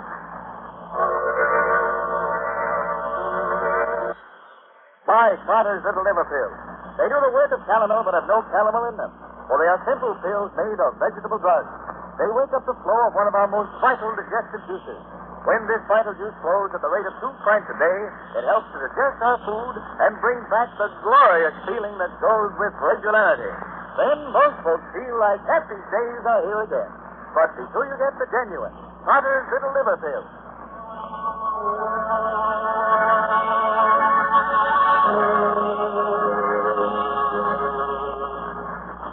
Well, you want to go back to sea again on the death ship?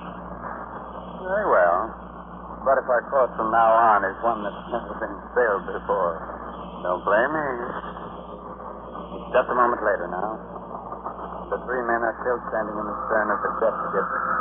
It scuds north through the darkness. Old Train at the helm, Captain Pike, Tom Benson staring at it. Yes. You think we're all dead? Wait till I tell this to Corker. Tell him to stop figuring out how much that treasure's worth because he'll never spend it. Because we're all ghosts. Then why don't you go below and lie down for a while? I'll take the wheel. You think you're crazy. All right. Let's make sure and let us think about this whole business. It just don't make no sense. Like what? We still don't know why this ship was abandoned, what happened to the crew away, and we don't know what killed the man we found last to the wheel. Well, no, we don't. Captain Pike, just come soon. The logbook. Hey, wouldn't that make you tell us something? You're right. Finding that treasure got me so head up I never thought of that. Now we'll go down and read it right now. Oh, sure you don't want Benson to take the wheel, Ben? No, Captain. I'll finish up this trick. You can take over at this place. Okay. Come on, Benson. All right. Go look for the logbook and see if... Oh, they think you're crazy, eh? Well, we'll see.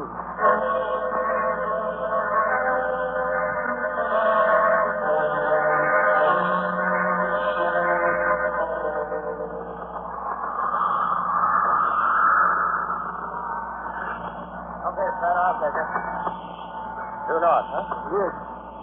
Well, did you find out anything from the log? That sure did. What a yarn. I'm listening. Finish. Well, it says the big ship here belonged to a man named Talbot, a yachtsman. He was snooping around a bookshop one day, and he came across an old book written by a Don, a Spaniard, a couple of 100 years ago. It was all about a galleon, a treasure ship that went down around these parts. Storm? Partly. Talbot fitted out this ship, came down here to look for the treasure. They found it all right, but as soon as they started home, funny things began to happen. Funny things? Yeah. Two of the crew tried to break in and get Talbot's guns, and he had to shoot him. He shot another one when the guy went for him with a marlin spike. Then he realized he'd have to do something drastic. So he and his mate dumped the last 5 men into the whaleboat, set them adrift. That left just the two of them, Talbot and the mate. And then? Well, the last entry was made day before yesterday. At least it's the beginning of an entry, but it trails off into a blot. He makes sure Talbot. It must have been him we found last to the wheel. But we still don't know who or what killed the mate. No. No, we don't. Hey, listen, Ben. Do you really think there's anything to this cursed business? Gold is always a curse, Tom. You know what I would do if I could, Tom? I would take that fish and twist it right over the side. You would, eh? Over my dead body. Oh, hello, Captain Pike. I didn't see you coming. That gold's going to make me a rich man. Will make you a rich man? Well, all of us, Ben, all of us. That is, as soon as we get home. Yes, sir. Breezing right along, ain't she? Well, I think she could stand some more sail. Corky! Corky, come on up here. All right, Captain. Yes, sir. Let's go up. Put on more sail. I'll give you a hand with it. Up we go, Captain. More sail. Sure is full of life. At this trip, we ought to raise land by morning. Maybe. What do you mean, maybe? Hey, what was that? Sounded like Corky. Captain Frank, was that Corky? Aye, it was. This is footing on the rat line. Went over the side. This is footing. Aye. Too much rum, I guess. Well, I'll put her about, see if we can't pick him up. Hold your course. We'll never be able to find them at night. Hold your course, I said. I'm going below. Corky. Overboard. He had been drinking, but... That wasn't why he said. Did you see the butt of Pike's gun? There was blood on it. He killed him. What? You mean killed him? Pike? He said anything to be surprised at. Has he forgotten what Yash said before he died? That he left the marriage day on purpose? I had forgotten. But if that's so, if he killed Corky, murdered him, then That's what he meant when he said he was going to be rich. Tom, we're going to be next. Yeah? The heck we are. Hold the wheel while I get a marlinspike. Then when he comes back on deck, I'll jump him. Jump me, eh? You know what that is, Costa Benson? Mutiny, you murderer. There we are, Benson. I ought to kill both of you for what you're doing. Conspiring against me. But I ain't going to make the same mistake Talbot made, Sid. One man can't handle this ship, but two can. Oh. Ben! You killed Ben, you... That's how are you, Benson? Yeah, I killed him. He was old, not as strong as you. Wouldn't have been as much use to me if I could stay at the wheel. And hold that course due north.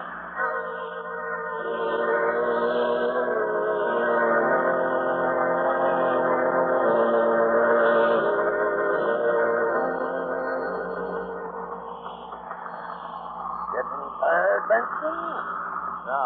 That's good. Won't be long now. Almost 3 bells. Sun will be coming up in a minute.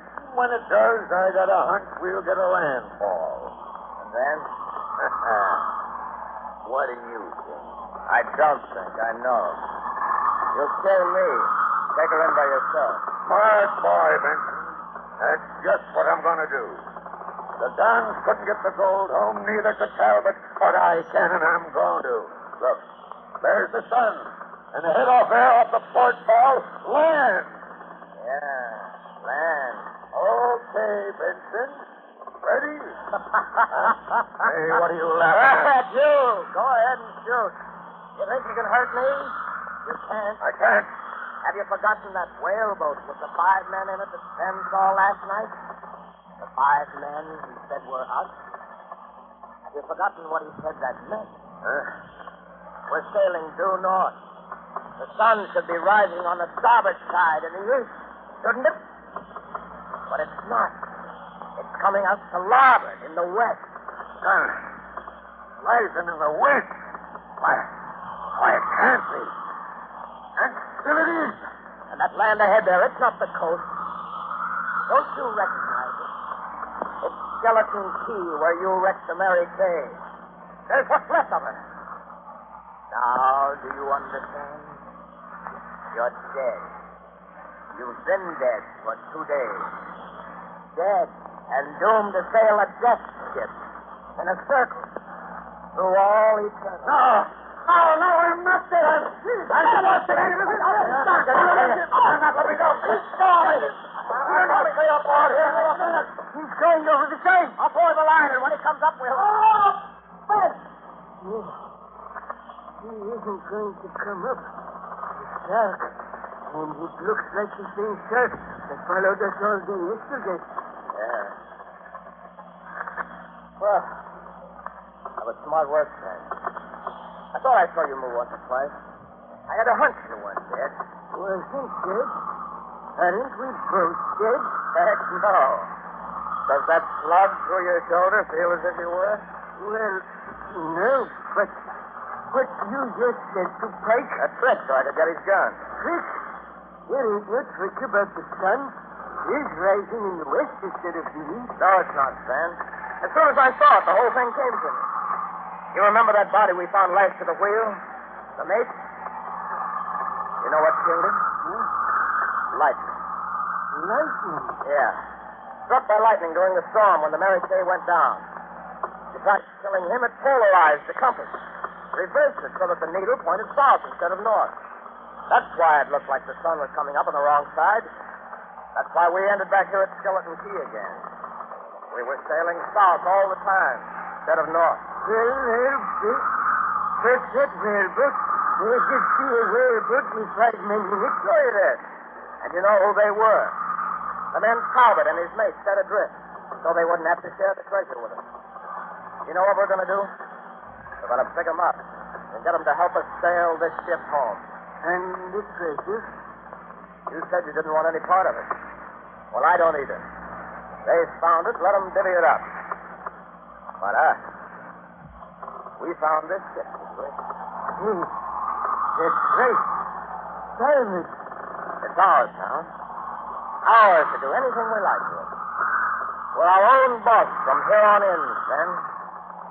And what more can a man want? Nothing, Tom. Nothing in the world.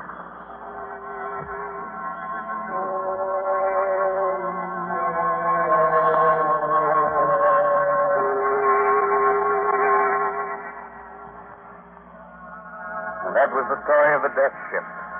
The ship that sailed the Caribbean with a treasure aboard her and a dead man at the helm. Pleasant little tale, wasn't it? Did it have enough corpses and sudden death in it to suit you? Oh, it didn't. Some people are never satisfied. It's a good thing they're not, Raymond, or there wouldn't have been any progress. Oh, you mean we'd have to get along without such things as the telephone, the airplane, the electric light, the radio, and Carter's little liver pill? Heaven forbid. Yes, Raymond, scores of people would hate to be without Carter's little liver pill. Because they've learned that a mean, cranky, sour disposition due to irregularity often takes a decided change for the better soon after they try these simple little pills made of vegetable drugs. Yes. Now, be sure to mention that Carter's little liver pills do this by increasing the flow of a very important digestive juice. That's right, folks. And the name, Carter's little liver pills, tells us where that vital juice comes from. So next time you don't feel good, try Carter's little liver pills. And see if you don't agree that they're the best friends to your sunny disposition. 25 cents at all drugstores.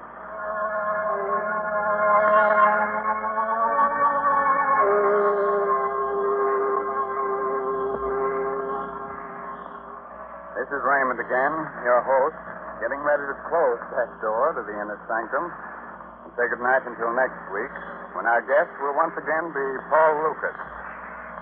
I hope you enjoyed our little story and that you got its moral. What moral? Oh, it had one, all right. All our stories have. Dead men tell no tales, except on the Innersanctum. So, next Sunday night, to overcome the hot weather, invite your friends in for a chilling evening and listen to Innersanctum Mystery. However, if you just can't wait till the coming Sunday for our next one, satisfy your craving for a good murder story by reading this month's Innersanctum Mystery novel, I'll Eat You Last, by H.C. Brendan. Good night. Sweet dreams.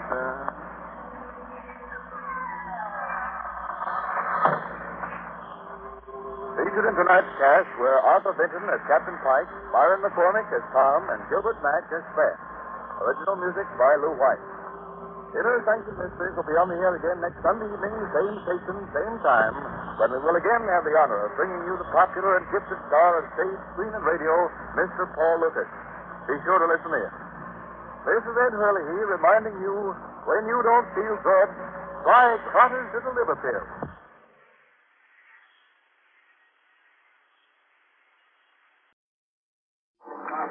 Following Japan's declaration of war on the United States, Hawaii has been under 2 air attacks today. More than 10 persons were wounded when enemy planes machine-gunned a town near Honolulu, according to a Reuters dispatch. And General Douglas MacArthur has ordered all women and children in Manila to evacuate the seacoast and move to areas inland. The Dutch East Indies has just declared war on Japan, and Costa Rica in South America has also declared war. Keep tuned to this station for further developments.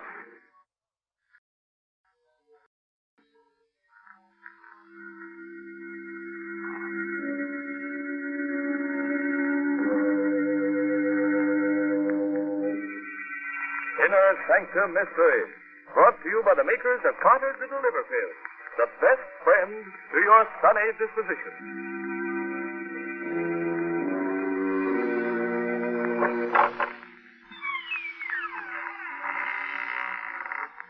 Good evening, friends. This is Raymond, your host, welcoming you again to the Innersanctum. Come in, won't you? Why am I smiling? Oh, but I always smile when I open the creaking door on Sunday night. You see, each week when I say good evening, I think to myself, a good evening for what? And of course, there's only one answer to that question. A good evening for a murder.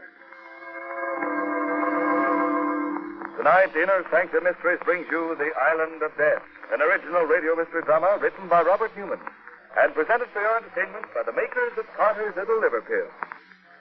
Friends, a pleasant disposition shouldn't be just a once-in-a-while affair. It ought to be a regular thing. See if you can't make it regular by encouraging regularity with Carter's Little Liver Pills. Let them wake up the flow of one of your most vital digestive juices and prove to yourself that Carter's Little Liver Pills are the best friend to your sunny disposition.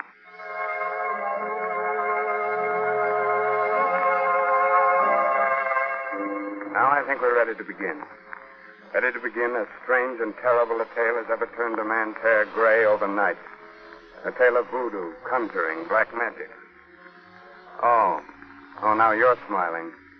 You don't believe in voodoo, huh? Good. Now turn down the lights, pull your chair up close, and listen to the story of the Island of Death. Come with me to the Dark Island, the secret magic island, Haiti. It is night. A fierce tropical storm is raging. A car drives slowly down the road with a cane field on one side of it, a jungle on the other. Now which way? I don't know, Jim. Last Brandon.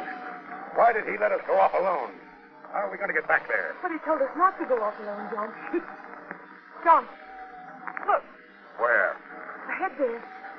That old native walking up the road. Oh, maybe he can... Yeah. Hey, you! Hey! Now, what's the matter with him? Is he deaf? Now, you keep blowing the horn while I put my coat on and go after him, Muriel. All right, John. Well, there's something wrong with it. Hey. It doesn't work. Well, it was working just a minute ago. Now, what in the name of... Something, monsieur. So you did hear me. Why didn't you come when I called you? I am not in the habit of coming when I'm called that way, monsieur. Besides, though I am an old man, my ears are very sensitive. The noise of your horn pained me. That's why I stopped it. You stopped it? Why, you... Well, okay. We're looking for the plantation St. Jack. Are we on the right road? You are on the right road for many things, Monsieur Gould. Right. How did you know my name? It was told me. Oh. Well, how do we get there? If you go down this road 1 mile, you'll see it on your right. And when you get there, well, perhaps we will meet again. If we do, I'll... Hey, where did he go to? Oh, I don't know. It just disappeared. Step back off the road into the jungle. Well, at least we know where we are now. Yes. John, Hey. do you suppose he was a papaloi, a witch doctor? What on earth makes you think that? I don't know. The way he looked and talked. And after all, the horn did stop working.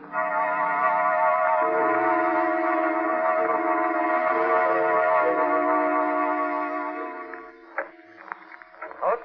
Is that you, Coach? No, Oliver. Me. Muriel. All Alan, do you have to make things even more difficult than they are already? Would it make things any easier if I pretended that we were just old friends? It didn't matter to me that you'd married him instead of me. No, Alan, I guess not. I'm sorry, Muriel. Hello, Alan. Order me a drink, will you? Of course. Yeah, thanks, Mr. Cook. Yes, Monsieur Randall. What? Did you find out what was wrong with the horn? Yeah, one of the wires had come loose. Met an old native on the road, and Muriel's convinced that he was a witch doctor. But it's just that he was so strange, and, well, even though I know that there are no such things... What we know or believe isn't terribly important. What is important is what the natives believe. They don't like being laughed at. You mean they really still believe in voodoo, stuff like that? Well... Your drinks, Monsieur. Up here. Do you believe in voodoo? But naturally, Monsieur. Oh, this is funny. This is really funny. Hey, what's that? The drums. Nothing, Monsieur. Just the steel hands doing the Dos Congo. Oh. Well, they can't have done a hard day's work if they've got enough energy to dance at night. I think maybe I'll go down there. Oh, no, Monsieur. No. What do you mean I must not? I am sorry, Monsieur. I just meant, well, if you are interested in voodoo conjuring, perhaps I could show you some. You, Pierre? Oh, I'm no papalois, Monsieur Brandon. I have some skill with the knuckle bone, telling fortunes. And if Monsieur Coates would like... No, why not? Go ahead, Pierre. Very well, Monsieur. There. An arrow 9 times. That means unhappiness. For whom? I see a city far away from here. I see 2 men, both in love with the same woman. Yeah, easy, Alan. Let him finish. Go on, Pierre. One of the men is rich, powerful. The other is not. The one who is rich has his rival sent away, and in his absence marries the girl. She knows she is making a mistake. Oh, she does she? Why, you insolent. John, stop. You, Coates. How dare you hit him for 2 cents? All right, Mr. Brandon. You did not hurt me. Oh? Well, I haven't even started yet. You're fired. Just a second, Coates. Oh, Brandon. I had a hunch you weren't getting as much as you could out of the natives, that you were too soft with them. Now I know it. You're fired, too. John, so that's why you insisted I come down here with you. Of course. Don't you think I know that you're still in love with him? Okay, Coates, you asked for it, and I'm... Oh, no, you're not, Alan. I've got a gun here. Now, you stay where you are. I'm going down to the field hand hut and really show them who's boss. Alan. Oh, Alan. It's all right, Muriel. Being fired doesn't bother me. But the other things, are they true? That it's really you are love. Made you even ask. Monsieur Brandon, excuse me, but I think you should know. The drums, it is not the Dos Congo. It is the Service Petro. E. Marron is down with the hill. What? Who is Timaron? He's the most famous witch doctor on the island. John may be a swine, but he tangled with him. Listen, Muriel, you stay here with Pierre. I'm going after John.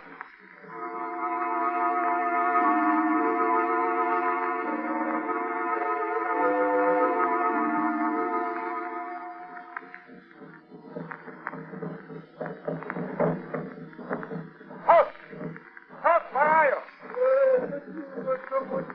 Oh, yes, I'm looking for a man named... Timaron. You are Timaron, aren't you? I am. Another white man came down here a few minutes ago, Timaron. You know where he is? Yes, Mister. He said he would pay well to see some voodoo. The Service Petro. He's in the Hunpur, the temple. What? There's no temple here in the village. There is not. Come with me into this hut. That iron ring there, lift it up. A trap door. Now down the steps.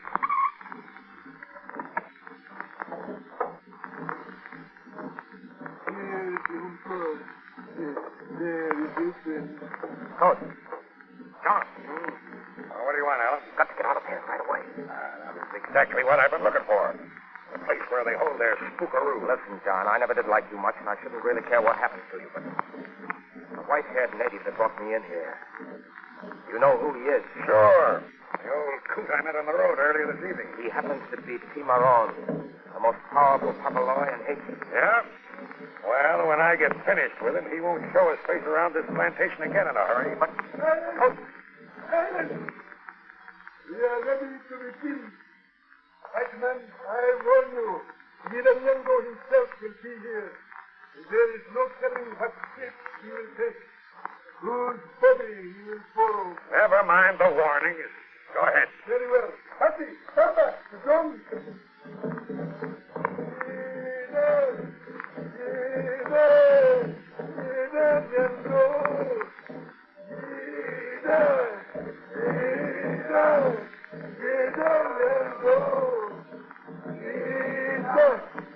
From on high, the little air, from the jungles of the night, come, Ida, come, see the body, loose its soul, point its feet this way, and come, Ida, come,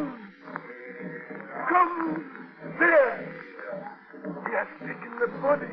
He's coming. Quick, Patty. The war water sprinkled down the ground in front of the altar. Hey, what is this all about? What do they think they're doing? The bells. The bells of death. He's coming. Ida comes. Listen, you hear them? Something is coming. What do you mean, something? The stooges. Can you see who or what it is? No, not yet. Too dark. Bear. Holy smoke. They're white. Ida Yango is come. Down. A woman. A white woman.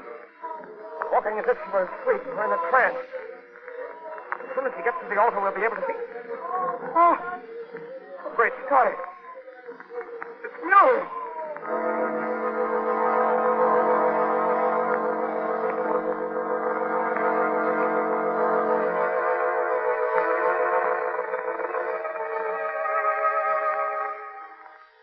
So, John Coates insisted there was no such thing as voodoo. Dared the witch doctor to invoke the god Yiranyango. And when the god did appear, he found he'd taken possession of the body of his wife. Very unusual. But not any more annoying than when a simple thing like a mean, sulky, gloomy disposition takes possession of us. Oft-times irregularity is entirely to blame. So the sensible thing to do is get right after it with Carter's little liver pills.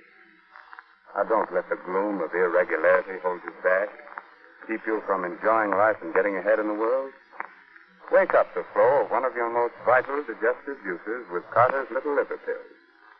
Let them help you to feel up and mad and bubbling with enthusiasm, and alive with the glorious feeling that goes with regularity. Just give Carter's little liver pills a trial. And I think you'll agree that Carter's little liver pills can really be the best friend to your sunny disposition.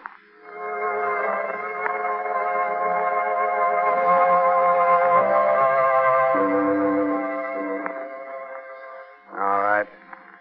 Do you still think voodoo is all nonsense? Oh, you're not so sure now. But you still want me to go on with our story. Very well. Just a moment later now. And Alan Brandon and John Coates are still sitting in the subterranean temple, transfixed with horror. Muriel. But we left her up at the house. It can't be. But it is. She's in some kind of a trance. Blast that witch doctor, I'm going to... Stop, you fool. She's in this thing now, but it won't what would happen to her. Wait a minute. We've called game. Look, they're all kneeling. Bowing to her. You're nobody. With the power we've given you, bless us, Ida. Yankapum-Baba. By night and by day, through the 4 seasons, as the green things grow, watch over us, oh, Ida, and bless us. Look, she's raising her hands. She's blessing them. And now, the image, the goat without horns, take it in your hand, Ida. Breathe your spirit into it. Look, that image. She's picking it up. Putting it to her lips. Oh, you black devil, I'll teach you. You idiot, what have you done? What I should have done before. Killed him. Probably killed not only him, but Muriel, too. Look. Yeah, she's just fainted. Let's get her out of here. Back to the house now, quick.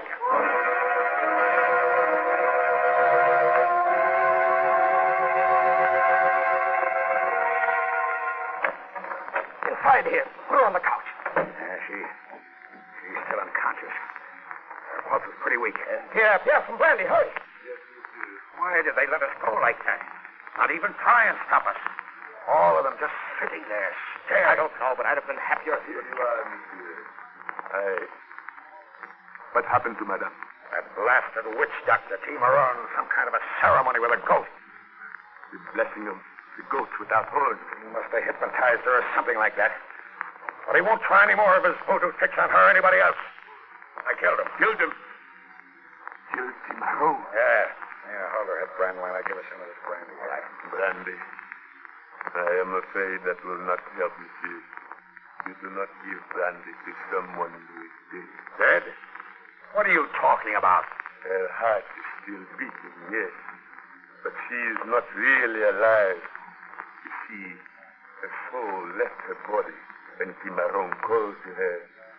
When you killed him, it could not find its way back. It is out there. So, now, wandering around, lost in the night. Why, you... John, haven't you done enough harm already? Well, we've got to get a doctor for her. Right away. Yes, monsieur. For if her soul does not find its way back soon, it will never come back. But there is no white doctor that can help her. Will you shut up? Where's the nearest one, Alan? Dr. Grosjean, about 9 miles up the road. I'll show you the way. All right, well, come on.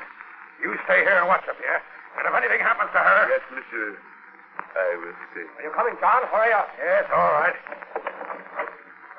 Soul is gone, wandering around somewhere in the night. She's fainted, that's all. Maybe it's a fever and she's out of her head. Well, which way? Shortest way is that way there. You mean through the jungle? But it's dark. We won't be able to see it. Listen, Coach. You may not know it, you may not care, but Muriel's life is in danger. I'm not sure a doctor can help her. But I'm going to get one if I have to crawl on my hands and knees.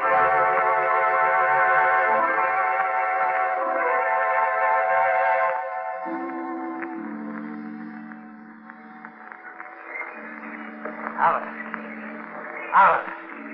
Wait. How much further? Are we going to have to go? I don't know. Can't be much further. Yeah. That's what you've been saying for the last hour. We're lost. That's what we are. Lost somewhere here in the jungle. Listen. Don't. Yeah. And I don't care what you do. But I've had enough of this. I'm going that way. Oh, no, wait. Come here. Don't you realize that...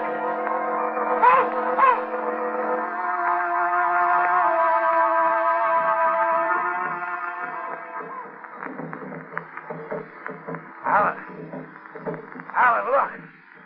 Huts. A fire. We're out of the jungle. Safe. It's a village. No, Code. Not a village. The village. The native quarter of the plantation. Huh? What do you mean? I mean, we've been walking in a circle and we're back where we started from. Why, it's impossible. No, monsieur. It is not impossible. It is true. Pierre. What are you doing here? I knew this is where you would end up, so I came down here to wait for you. It's a trick, that's what it is. You did this, the two of you. No, monsieur. It was not us. It was he, Timey. But he's dead. Yes, monsieur. He's dead. But come over here. Timey. Lying in state. Yes, monsieur. And there in his right hand, an egg. It is the fast catch conjure. Monsieur Coates, your life is in that egg. And as long as he holds it, you can never leave here. Never leave? But I've got to. I can't stand anymore. Ever since I shot him, Those drums. The jungle surrounding us. Waiting. Now listen, Pierre. I don't care what it costs. I don't even care about Muriel. But I gotta get away from here. Coach. But that is very easy, monsieur. The egg. If you will take the egg from Cimarron's fingers, smash it, you will be able to go. Take it? But that means that I'd have to touch him, and well, all right. I'll do it. He's holding it so tightly, it's almost as if... There. Ah. Here it is. Drop it. Break it. There. Now, can I go? In just a moment, monsieur. But you said that yes, monsieur. But I would not advise you to move at just this moment. Turn around. Slowly. A snake? What? Deadliest snake there is. Not just a bushman. It is Dambala. Look well at his face, oh Dambala. Look well so you will know it again. That's for you, Dambala. I've had enough of this. Now I'm getting out of here and I'm taking Muriel with me. Start walking, both of you. Back to the house.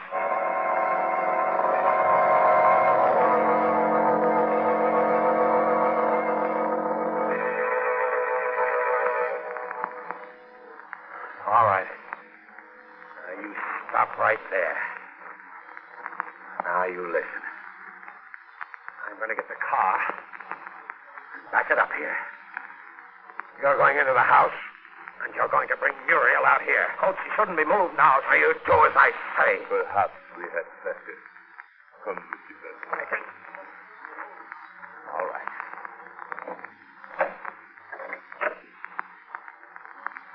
Yeah, just a second. Yes, monsieur. I'm asking you this as a friend.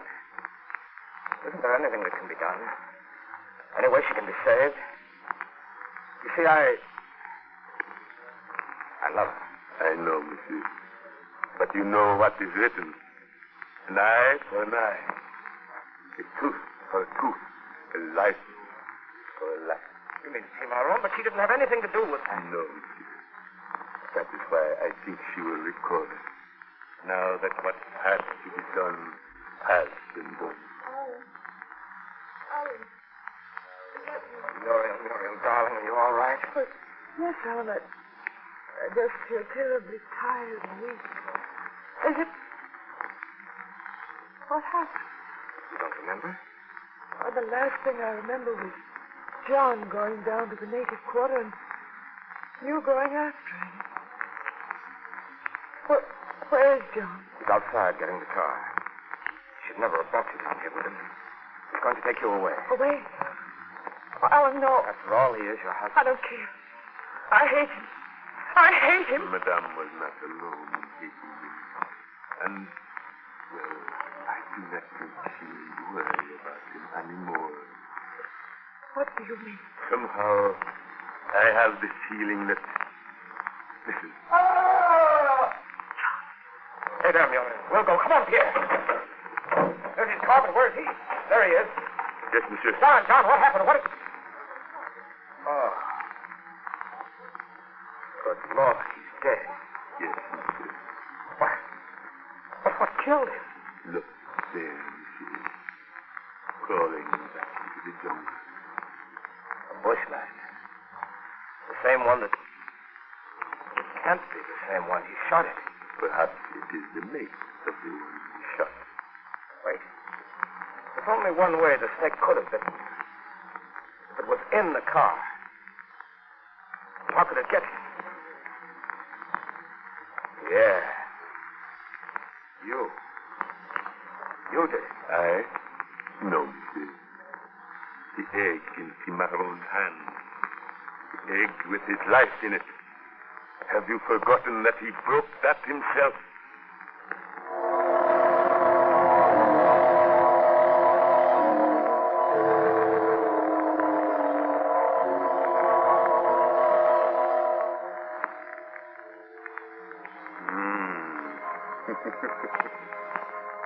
Now, do you believe in voodoo? You don't? Oh, now. Come here. Come here a little closer. I'll whisper something in your ear. Neither do I. And let me whisper this in your ear, folks. There are just 15 shopping days until Christmas, full of rush, hurry, and crowd. About all you can do is face things armed with a good disposition. So don't let irregularity get you down. Get after that logy, cross, irritable feeling with Carter's Little Liver Pills. Let them wake up the flow of one of your most important digestive duties and help turn those 15 shopping days into 15 topping days, full of the glorious, glad-to-be-alive feeling that goes with regularity. Remember the name, Carter's Little Liver Pills. Yes, and remember this, too. Christmas comes but once a year. But year-round, Carter's Little Liver Pills can be the best friend to your sunny disposition.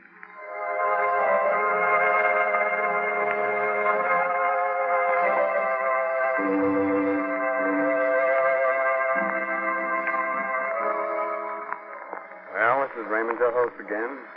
Getting ready to close that creaking door to the Innersanctum until the same time next week. And don't forget, there's safety in numbers, so be sure to have all your friends listen with you. Remember, all names of characters used on the Innersanctum mystery broadcast are entirely fictitious. Now, if you should happen to get into an argument with anyone about whether the dead come back from the grave, about ghosts without horns, black magic, and conjuring, whatnot, remember the old saying, voodoo unto others, but you would have them voodoo to you. Have you read this month's Innersanctum mystery novel, Trial by Fury, by Craig Rice? On sale at your favorite bookstore.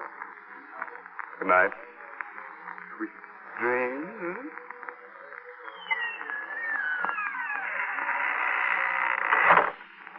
Listeners, be on guard. Don't let it sneak up on you like a thief in the night. What is it? Listen to this report from the Harris home as Mrs. Harris says to her maid. Hannah, I'll never give another party. I'm going straight to bed. Oh, before dinner, ma'am. I'm exhausted. All those chatty, noisy women depress me so. I wouldn't be too quick to blame the guests, ma'am. You've been kind of edgy and cross all week. Not like yourself at all. Oh, you're right, Hannah. I'm sorry. Oh, I know how it is. And when I get to feeling that way, I know it's time to try Carter's Little Liver Pills. Right. And when you don't feel good, try Carter's Little Liver Pills. They do the work of calomel, but have no calomel in them. Well, they are simple pills made of vegetable drugs. They wake up the flow of one of our most vital digestive juices.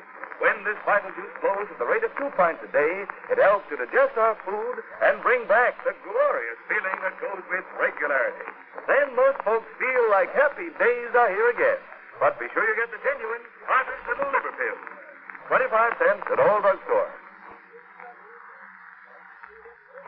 This is the Blue Network of the National Broadcasting Company.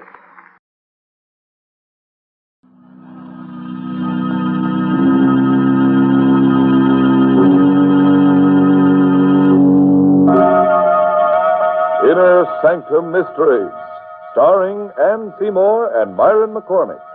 Brought to you by the makers of Carter's Little Liver Pills, the best friend to your sunny disposition.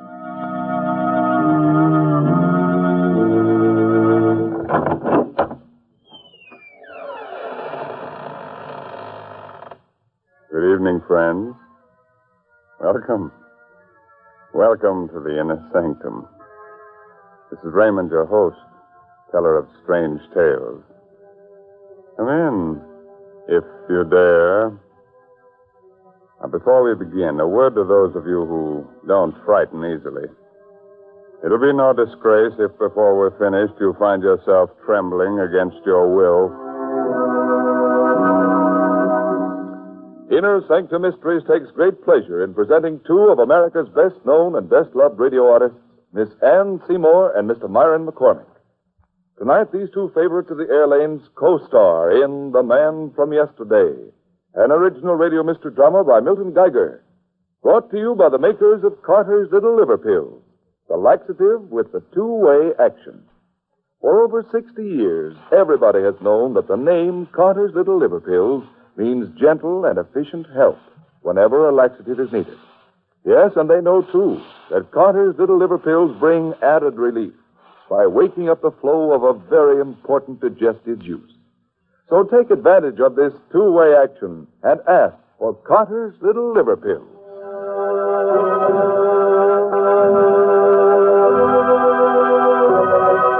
Do you like to have your hair stand on end? You like to feel your blood run cold? Of course you do.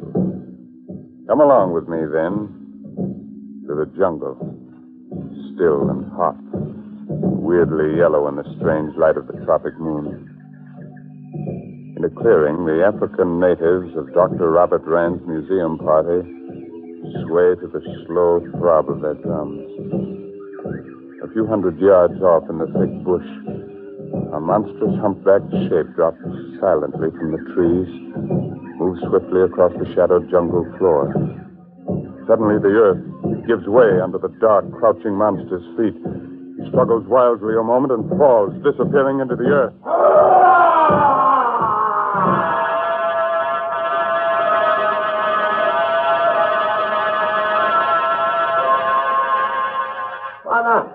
Wanna run. Quick, come quick. Ngagi, come quick. Eh? What's up, Sangala? Is something wrong, Sangala? Wana, you come fast. Bring big gun. Oh, what is it? Ngagi. Gorilla? Where? Old man gorilla. He fall in trap. Oh, you shouldn't go, Bob. You're feverish. Where is he? Where is the gorilla? Sangala show you. Bring big gun. You follow me.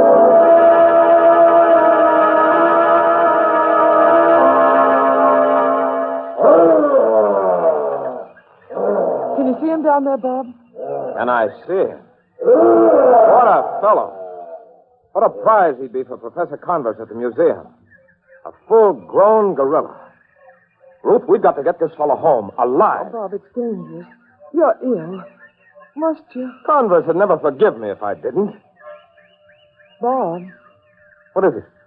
the gorilla hasn't made a sound for some time now. That's right. Turn the flashlight down there, will you, Ruth? That's very strange. Is he hurt? No. But look at him. See how he stares up at me. Yes. And such steady, knowing, intelligent eyes. Almost human. Yes. Gazing so steadily into my own. Unflinching. Unafraid. And puzzled. As though he's seen me before. As though he recognizes me. Is trying to remember me from somewhere. Sometime.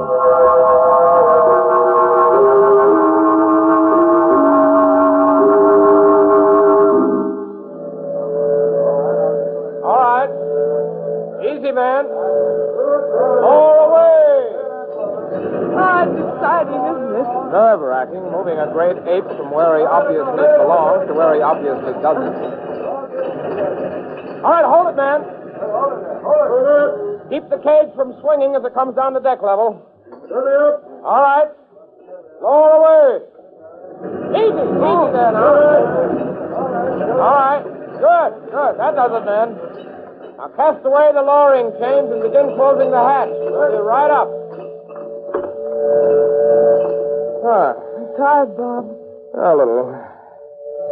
But it's a relief to have Ngadi safely stowed away down here. Ngadi.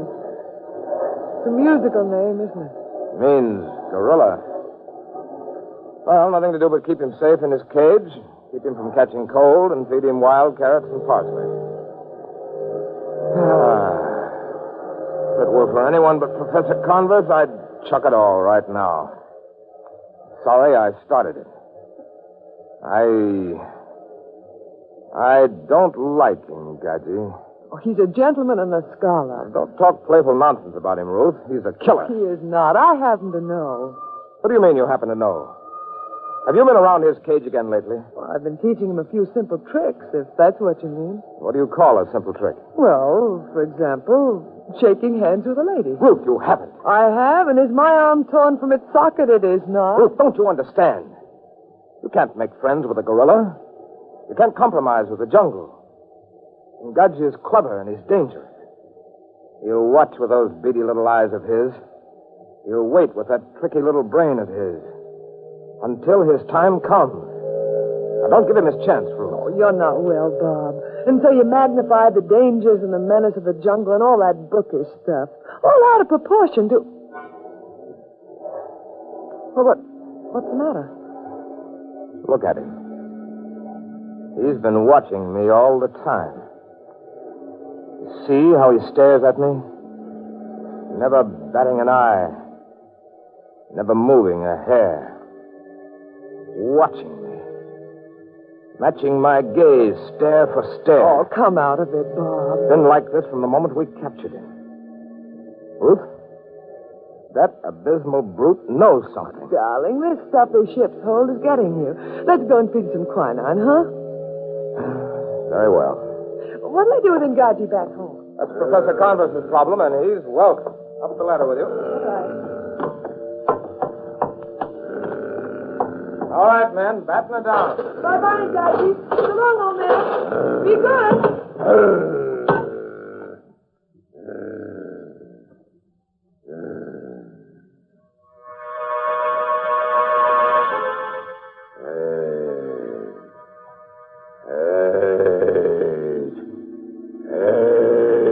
From before. When? Where?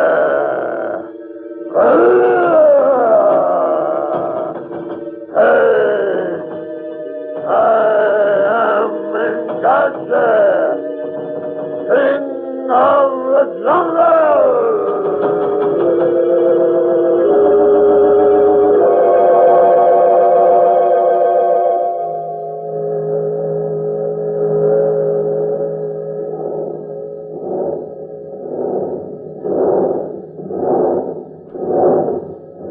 No, Ngaji. The other hand. That's it. That's it. Ah, good fellow. Now, the other hand. Take my left hand now. The left. That's it. Oh, careful now. Don't squeeze so hard. Hey, Butch, take it easy. No. Mustn't pull. Stop pulling, do you hear? Ngaji. That's better. Now let go of the lady's hand. That's it. Now then, how about some exercise? Think you could walk around the hold here with a distinguished dame on your arm? Yeah, let's see how this chain and iron pin work on this door. They think you can't be trained, but I know you can. Oh, this is easy. Oh, have this iron pin up in just a minute. Just be patient, old fellow. Oh, here it comes. Oh. Well, better luck next time. You down there, Ruth? Coming, Bob. I was just having a word with Ngaji. Well, hurry. We've got little old New York on our horizon, and I'm high glad.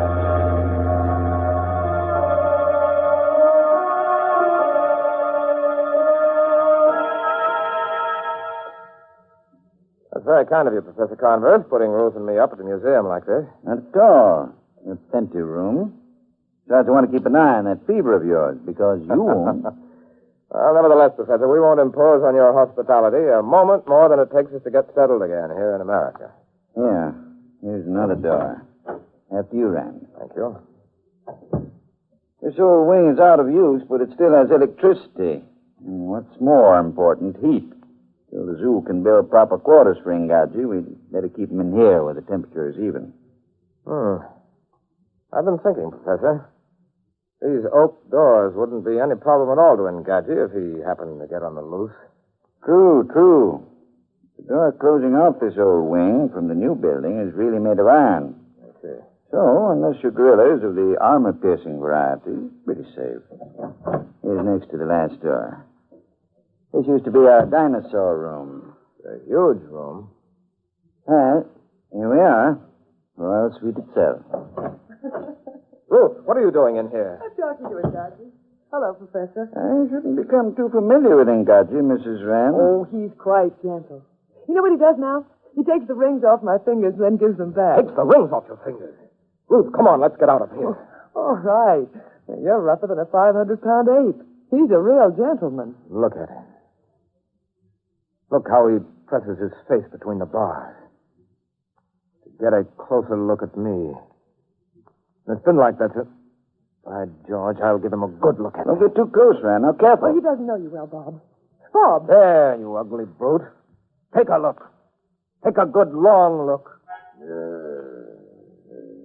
Well, what do you see? All right, he missed me. Could have shattered your skull with that blow, Rand. Well, it's only because he doesn't know you, Bob.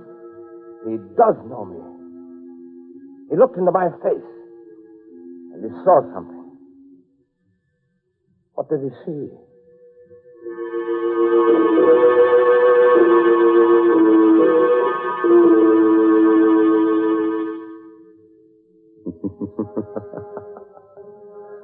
What do you think he saw? Well, I'm no fortune teller. I'm only Raymond, your host here in the Innersanctum. But I can tell you he must have seen something. But what was it? That's the big question. Yes, and when that logy, dull, sluggish feeling tells us that a laxative may be needed, the big question is, what laxative will do you the most good? Lots of folks have answered the question successfully by taking Carter's Little Liver Pills. Why? Because Carter's Little Liver Pills offer help in these two effective ways. One, they help relieve irregularity in an efficient, thorough, yet gentle manner. Two, usually within a half hour after taking them, Carter's Little Liver Pills wake up the flow of a very important digestive juice. It's this vital juice that helps tone up a lazy, sluggish digestive system so that folks can lose their grouts and feel better. You better keep that in mind, friends. And next time, remember Carter's Little Liver Pills. The laxative that helps in more ways than one.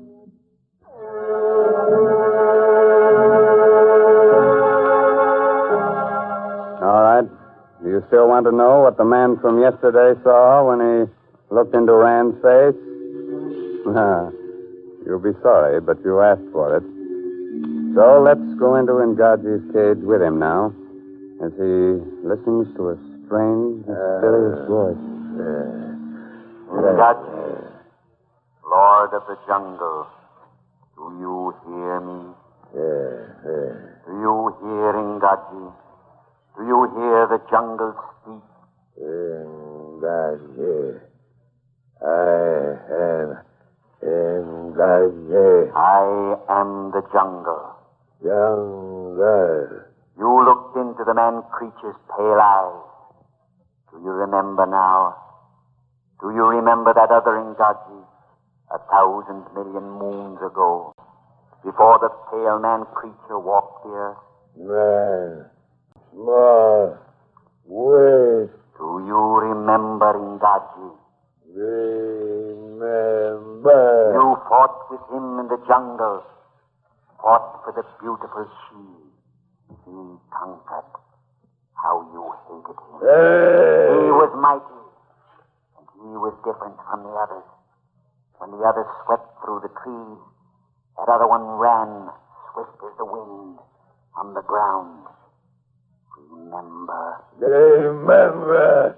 Hey. You fought, and you died.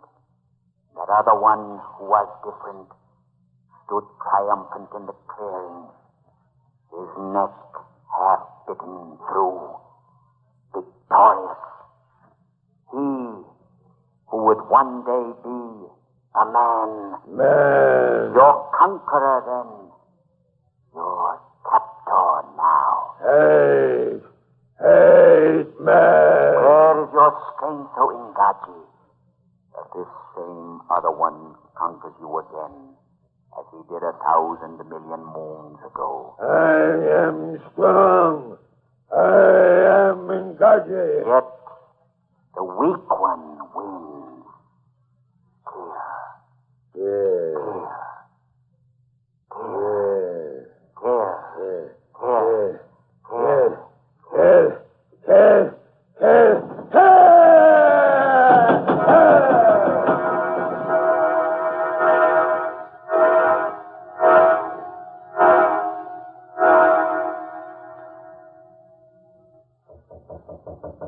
Come in, Rand. Come in.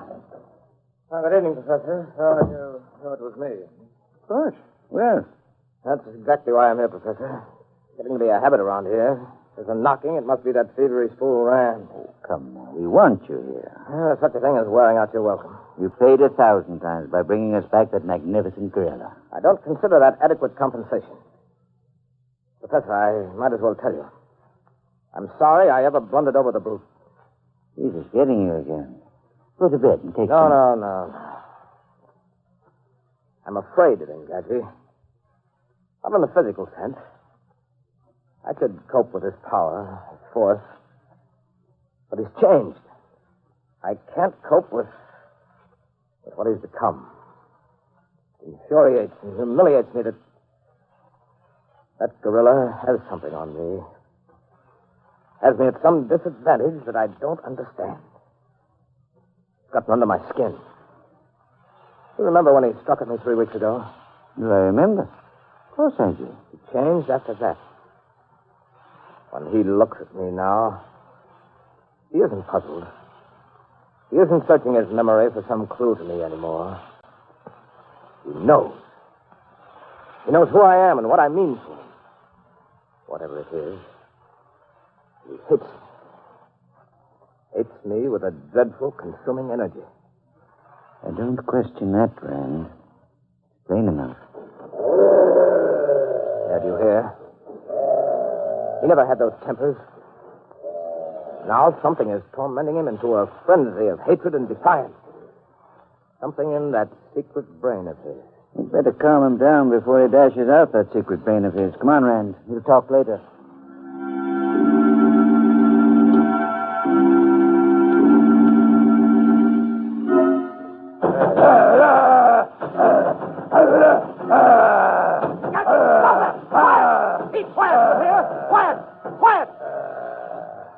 Who did you say was afraid of whom?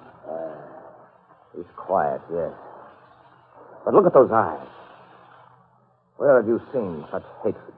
Or such tremendous living power? Yes. You've got to admire it at first. You almost think for a moment that he represents the super race. That big, black-haired, purebred gorillas are the dominating people. And on the basis of sheer power, with a certain amount of intelligence and ruthlessness, you think he ought to rule. Then you stop to think. You remember. Yes, he's pure black gorilla and powerful. But after all, he's just a gorilla. Oh, I thought I heard him guard you studying in here. Well, you did. Your precious beast was paying attention. You catch cold running about barefooted like that, and that wouldn't do. Because Engadji might catch it from you, and that would be the end of Engadji. On second thought, perhaps you'd better run around barefooted. But, Bob, he's worth a fortune. Well, so are you. Now run along back to bed. Professor Converse and I have a chess game to play. Hey, Professor?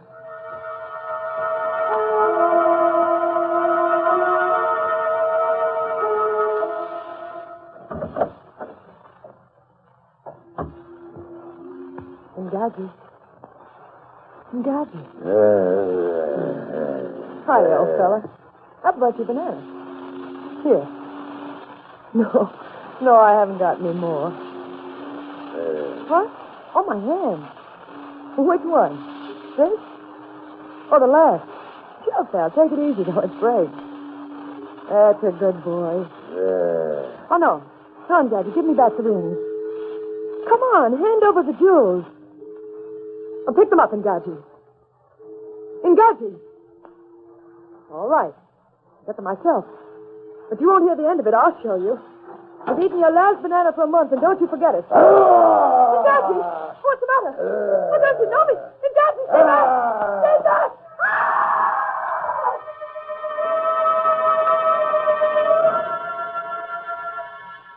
Your move, Professor. Hey, Scott, it's loose. There's a light in the wing. Look. It's loose. The brute's loose. Wait a minute, Rand. Here. Take my revolver. I'll come along. Never mind. Stay here. Call for help. I can't hold him with just a revolver. Hurry!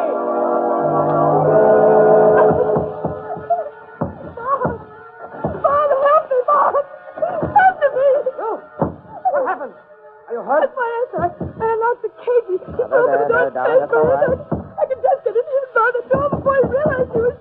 walk, darling? No, I ran to the door, but I hit my foot, and I can't stand, Bob. Put your arm around that shoulder. Hurry. He's breaking through. I let him escape.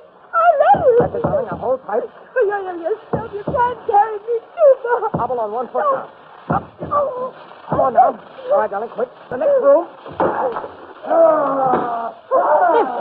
Quick, in here. Now, the next room. We've got to hold him off, blow him up. Come on, Ruth. Courage, darling, I courage. can't. I'm holding you back. Oh, leave me. Leave me with a gun. I can shoot. Please. Please. No. In here. I'll find him. I got him. Quick now, before he recovers. Bob, you can't go on with me. Just one more door. The last door. All right. Can't stand iron. Keep moving. Try to help him, can you? I'm trying. A little further. Just a little further. Here. Bob! What's the matter? It's locked. From outside, it's automatic. Bob, but the professor... I don't know. He's gone for help. Steady, girl. Steady. The lights have... You hit the fuse box. Richard, the lights. Listen. He's dead. I got a shot in the face. He's dead. Quiet.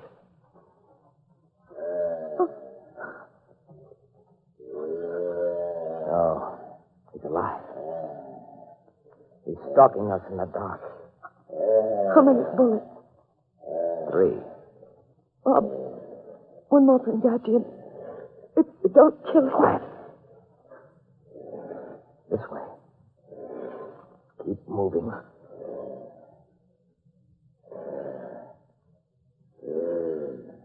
Now, Bob. He's against the window.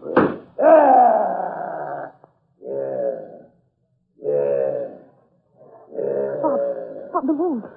The moon's coming out. Find it. We'll see him, too. And I've got 2 shots left. Perhaps. The moon. He sees us.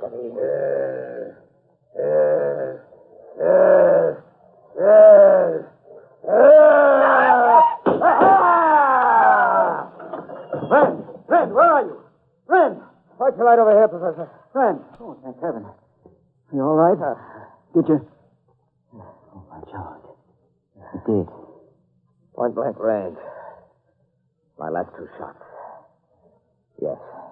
In truth? She's a broken ankle. She fainted. She'll be all right, though. Well, Professor? That's the end of pouring that, eh? Is it, Professor? You're certainly dead. Again. Again? Have you ever had the feeling that something that has just happened, that happened before, somewhere, a long time ago? A very familiar psychological phenomenon. What about it? I feel that all this has happened before. Yeah. And that it will happen again. I only wonder when. And where.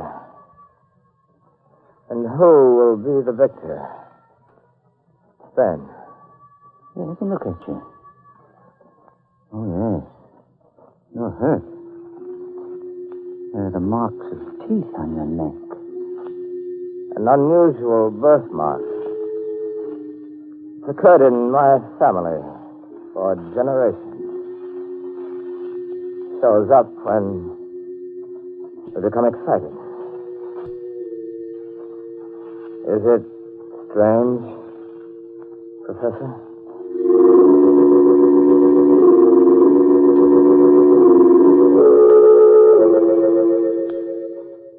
All right, friends. You can come out from under your table. Everything's all right now. Ngaji is dead, and we're safe for another 10,000 years. Good. Oh, Mr. Hurley, Ngaji was only imaginary, so don't let him worry you. You're right, Raymond.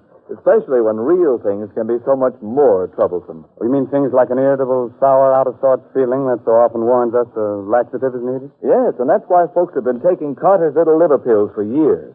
They know the name stands for dependable, gentle relief. Yes, and besides, folks know that usually within a half hour, Carter's Little Liver Pills will wake up the flow of a very essential digestive juice. This juice is all important to normal, proper digestion. So why don't you take advantage of this time-tested two-way action and ask for Carter's Little Liver Pills? Well, friends, it's time to close that squeaking door to the Innersanctum until the same time next week. Invite all your friends to be here with you. It'll give you courage. There's safety in numbers. Well, next week, our ghost artist, pardon me, guest artist, comes with the highest credentials. He was on the horror roll at Spirit School. Fine student. And for anyone who'd like a snap course in exciting mystery reading, let me suggest this month's Innersanctum novel, The Murder of a Novelist, by Sally Wood. It's on sale at your favorite bookstore. Now, friends, here's an urgent, serious thought. Remember the Red Cross. It needs your help now more than ever. And also remember you are giving both for Christmas and for America. And your presents are United States defense bonds and stamps. Buy all you can afford today. Well, good night. Pleasant dreams, huh? Attention, armchair detectives. One way to solve a puzzling case is to keep your eyes and ears open. What valuable tip would you get from this conversation? I ought to have been home 2 hours ago. Gotta get this order out, Tom. It's important. But I've stayed 3 nights this week. Well, so's everyone else. Come on, Tom. These days, grouting's out. But you fellas don't feel as sunk and low down and out of sorts as I have lately. I can't afford to. There's too much work to be done. So when you get the feeling slowed up and sluggish, why not do something about it? Yeah? What do you suggest? Try Carter's Little Liver Pills. Right. And when you don't feel good, try Carter's Little Liver Pills. They do the work of calomel, but have no calomel in them. Well, they are simple pills made of vegetable drugs. They wake up the flow of one of our most vital digestive juices. When this vital juice flows at the rate of about 2 pints a day, it helps to digest our food and bring back the glorious feeling that goes with regularity. Then most folks feel like happy days are here again. But be sure you get the genuine Carter's Little Liver Pills. 25 cents at all drugstores. This is the National Broadcasting Company.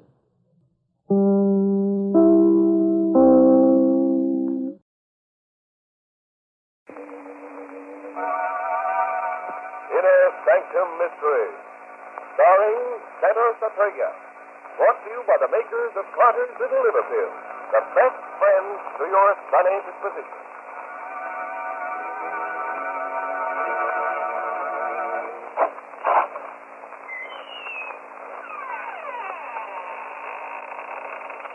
Good evening, friends. It's Raymond, your host of the Innersanctum. Yes, he's bidding you a welcome once again. Come in.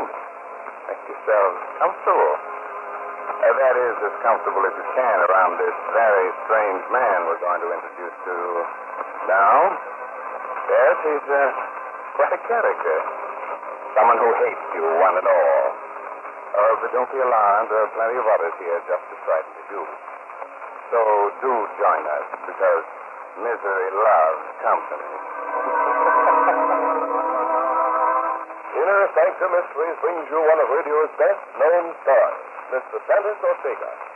Tonight, Mr. Ortega appears as Gerald Hagen in Death Has Claws, an original radio drama by Sigmund Miller, presented for your entertainment by the makers of Carter's Little Liver Pills, the laxative with the two-way action. Everybody knows what the name Carter's Little Liver Pills means. That's why, for over 60 years, folks have bought them and taken them with confidence whenever a gentle, efficient laxative was needed. Yes, and they've known, too, that the name Carter's Little Liver Pills also means added help, because they wake up the flow of a very important digestive juice. When this juice flows at the rate nature intended, it helps tone up the digestive system so that most folks can lose that bogged down, grumpy, listless feeling that so often accompanies sluggish, lazy digestion. So take advantage of this time-tested two-way relief, and always ask your druggist for genuine Carter's Little Liver Pills, the best friend to your sunny disposition.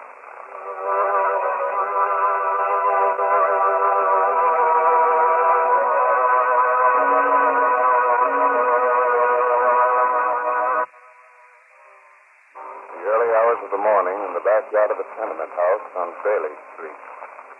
Mr. Kirsch, one of the tenants, has just rushed downstairs from his apartment in a fury. For the third night in succession, his sleep has been disturbed by a cat howling in the alley.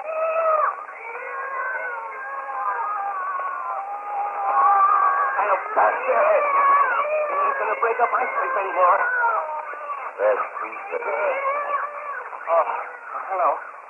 Didn't expect to find anyone here at this hour. You're Mr. Hagen, aren't you? Yes, Mr. Kirsch. Whom do you intend to kill with that bat? Those blasted cats. I haven't been able to sleep for 3 nights. I'm all worn out. I wouldn't do that if I were you, Mr. Kirsch. It isn't right to take the life of a defenseless animal. Defenseless? What about me? My sleep is more important than the miserable life of one of these pets. Bad luck to kill a cat. Bad luck, my eye. Oh, I get it. You're the guy who keeps a house full of cats. I have 3 cats. I don't care how many cats you have or whose pets they are. They ain't gonna howl anymore in this yard when I'm through with them. I warn you, Mr. Kirsch. Leave those cats alone. I tell you, it's bad luck to kill any of these beautiful creatures. Oh, crackpot. Can't argue with a crackpot. To me, cats are disgusting. Can't even bear to touch them. The most beautiful creatures in the world. Maybe they are to you, but they won't be so beautiful after I get through with them. You had better go back to sleep and leave the cats alone. Go back to sleep yourself. Oh, what are you doing up at this hour anyway? I had a premonition that Apollo was in danger. Who the devil is Apollo? My silver gray Persian. With fur of the finest texture. Oh, you're nuts, Mr. Hayden. I'm gonna get those cats if it takes all night. Go back to your apartment, you fool, before it's too late. There they are. Don't, Mr. Kirsch. Missed them. But I'm gonna get them. Strike at them again. Let me go. I warned you. I won't. You leave them alone. Kill my cats, would you? Pest, you call them. You'll never call them that again.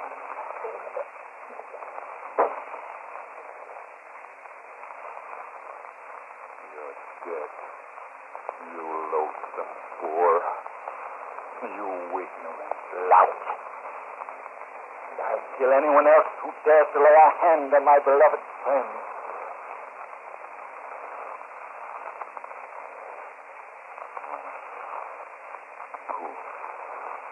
All my enemies. I must be better. This is robbery. It's a robbery.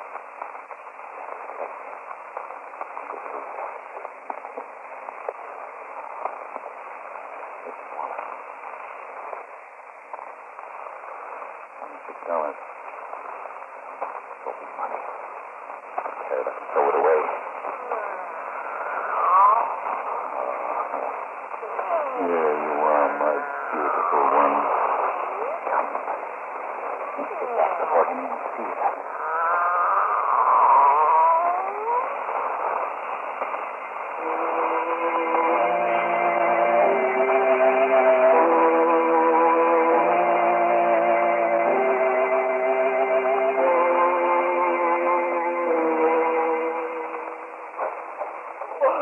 The doctor here. You, Mrs. Kirsch? Yes, he's Mrs. Kirsch. Oh, sorry, Mrs. Kirsch, but you'll have to answer a few questions. My poor Danny. He's dead. What was your husband doing in the yard? I told him not to go downstairs, but he wouldn't listen. The cats were driving him crazy. He couldn't sleep. Did anybody hate your husband? Was he ever threatened? Hated. No, he hated my Danny. He never bothered anyone. He was a good, hard-working husband. Do you know what time he left the house? No. has to. And when did you go down to look for him? 3 o'clock. I couldn't understand what kept him. There he was, lying in the yard, on his back, his eyes open. I screamed. I can't remember anything after that. Oh, Granny. Listen. Well, that'll be all now. Come on, Sergeant. We'll go through the rest of the house. We're going to investigate every tenant in this building. This isn't a robbery. The wallet was found alongside the body. No thief would stop to empty a wallet. Anyone who committed a murder would get away from the scene as fast as he could. Let's go, Sergeant. We'll start from the first floor and work our way up.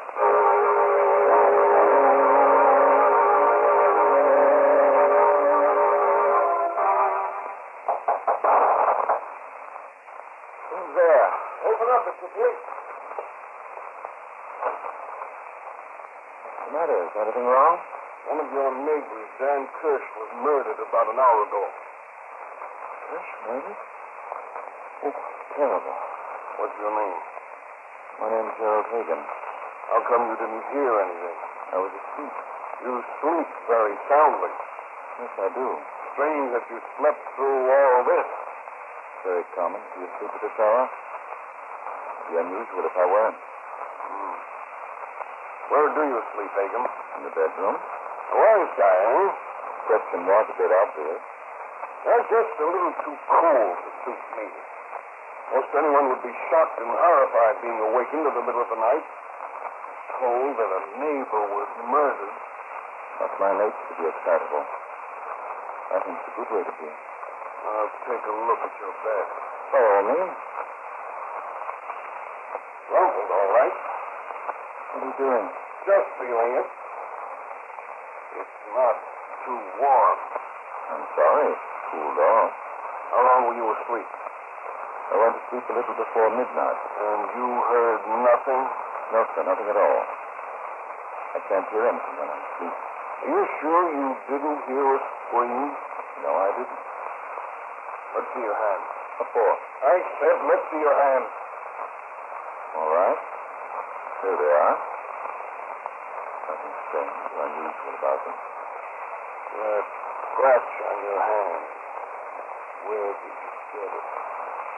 If you look closely, you'll see that it's a few days old. I didn't kill Mr. Kirk. I have no reason to kill him or anyone else. I'm a peaceful, law-abiding citizen. Did you know Mr. Kirsch? Not very well. I nodded to him whenever I saw him. Mr. Hagan, do you live alone? Yes. What do you do for a living? I'm retired. All right, Hagan, I guess that's all right now. Good night, officer. I hope you find a criminal. We will. Why don't you look where you're going? You stepped on my cat's tail. I'm sorry. Hey, wait a minute. Dan Kirsch was killed trying to get rid of the farm cats which have been disturbing his sleep. Your cat might have been one of them. Very possible. You love cats, don't you? Yes, I'm quite fond of them. I have 3. So, you have 3. That's right. There are 4 or 5 other families in this tenement who keep cats. I guess there are millions of people who own them as pets. There's nothing strange or queer about keeping pets. Nothing strange about keeping a pet, but 3 is something different.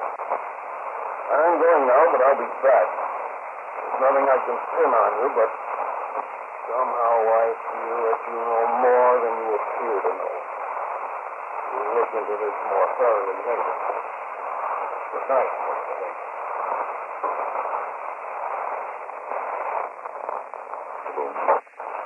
You contemptible meddler. Oh, I'd like to put my arms around your miserable throat and squeeze it until your eyes bulge and your face turn purple. Control myself with great effort. I can be calm when necessary. But I can also strike with the lightning speed of a cat. Beware, my foolish, meddling officer. Beware of my irresistible fury. It's you. Sheba, my dainty one. You want to be correct, don't you? Being your slave, what should I do but depend upon the hours and times of your desire?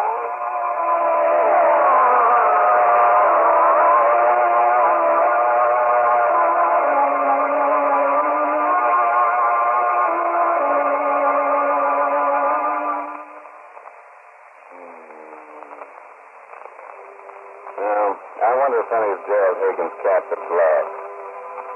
And if they are, you can take the word of Raymond, your host here in the Innersanctum, that I won't let them cross your path. But I guess you'd prefer the cats, though, to Gerald Hagen, wouldn't you? Now, he doesn't seem to like halfway measures. No. And wise folks who need a laxative don't like halfway measures either, when two-way help is probably needed. That's why they take Carter's little liver pills. The laxative with its dependable two-way action. First, Carter's little liver pills relieve irregularity, gently, fairly, and patiently.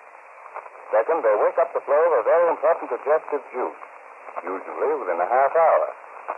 This digestive juice is a vital aid in toning up a lazy digestive system and helps most folks enjoy the happy sense of well-being that goes with a normal and proper digestion of food.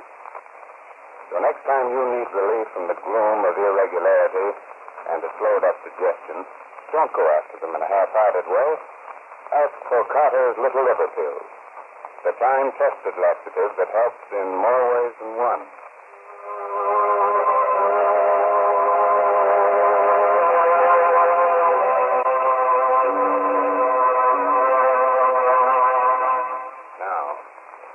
Now back to our Innersanctum mystery. You'd like another minute? Oh, no. I'm sorry, but we can't keep Hagen waiting. He's so impatient, he's liable to do anything. But don't be afraid. I'm always with you.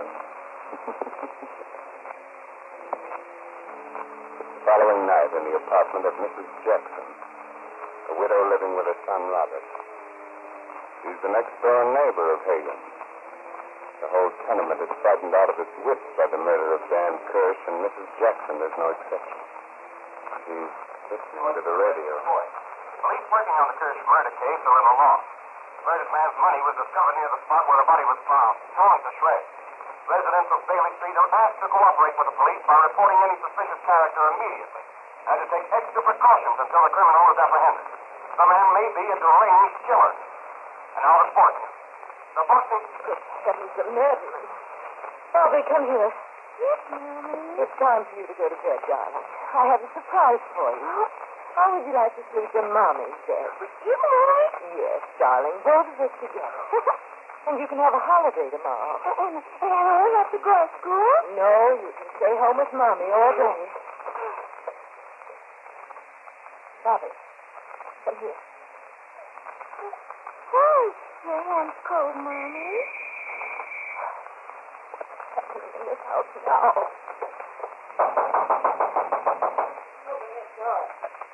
Who's there? Me. Just got a telephone call that a suspicious-looking fellow was seen going into this house. Hear anybody walking past your door? Yes, someone seemed to be in a hurry. Where'd he go? Well, it seemed to me as if he were going upstairs. Then I'm not sure, but I thought I heard footsteps in the vacant apartment directly above me. Thank you, ma'am.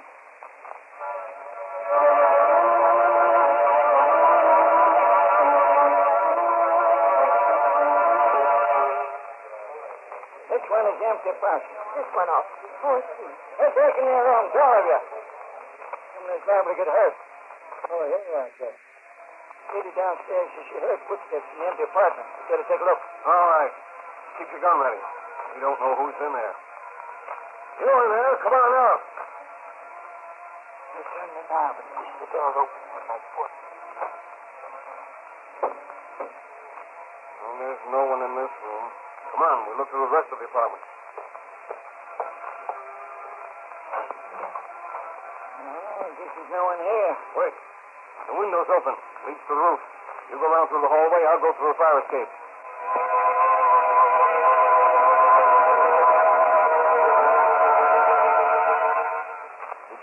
anything? No, but you sure there's plenty of places to hide. Just a minute. There's something behind that ledge. Yeah, I hear something. Come on out or we'll shoot. Shoot at the first thing that moves from that ledge. It's only a cat. Oh, we killed it. Too bad. We can't take any chances with a dangerous killer on the loose. Come on, we'll take another look around. My cat. Huh? What have you done to my cat? Oh, it's you, Hagen. What are you doing here? I heard my cat scream. What have you done to him? Well, we shot him by accident. Apollo. My beautiful Apollo. You heartless butcher. Take it easy, Hagen, and watch your tongue. We didn't mean to kill your cat. We just aren't taking chances with a dangerous killer on the loose. My poor Apollo. Dead. I wouldn't let you live. I wouldn't. Where are you going with that cat? Leave me alone. You've done your job. Better call the SPCA or the Department of Sanitation to get rid of that dead animal. Department of Sanitation? You think my cat is just refuse? To be gotten rid of like a pail of garbage? It was a living and beautiful animal. A moment ago, it had a life, a heart, consciousness, feelings, dignity. Its life was as important to it as your life is to you. How dare you call it garbage? I didn't call it anything. Give me bread. I'm taking my cat to my room. You'd better get rid of it fast before it begins to deteriorate. That's my business. He's a queer egg, that guy. Queer enough to do anything.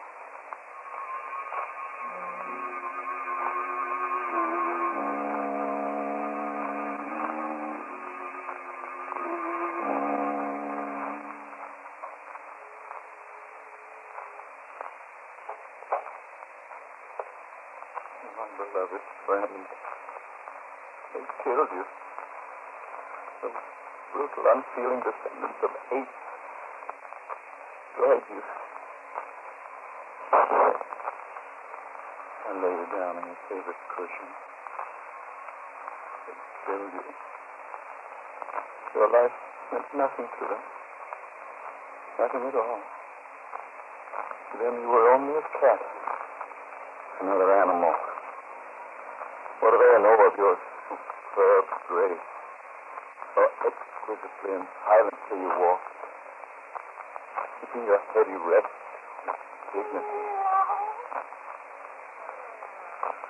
And you, Empress, and you, Sheba, my only remaining friend, they've killed our Apollo.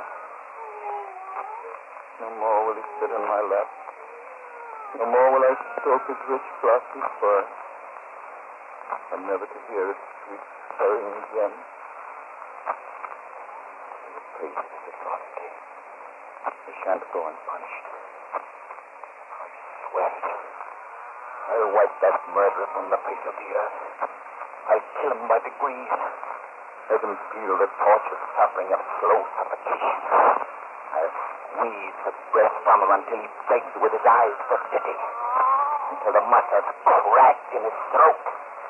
Till his brow becomes dark with the cold touch of death. I promise you, Sheba, Empress, I won't rest until he is dead. Dead by my own two hands.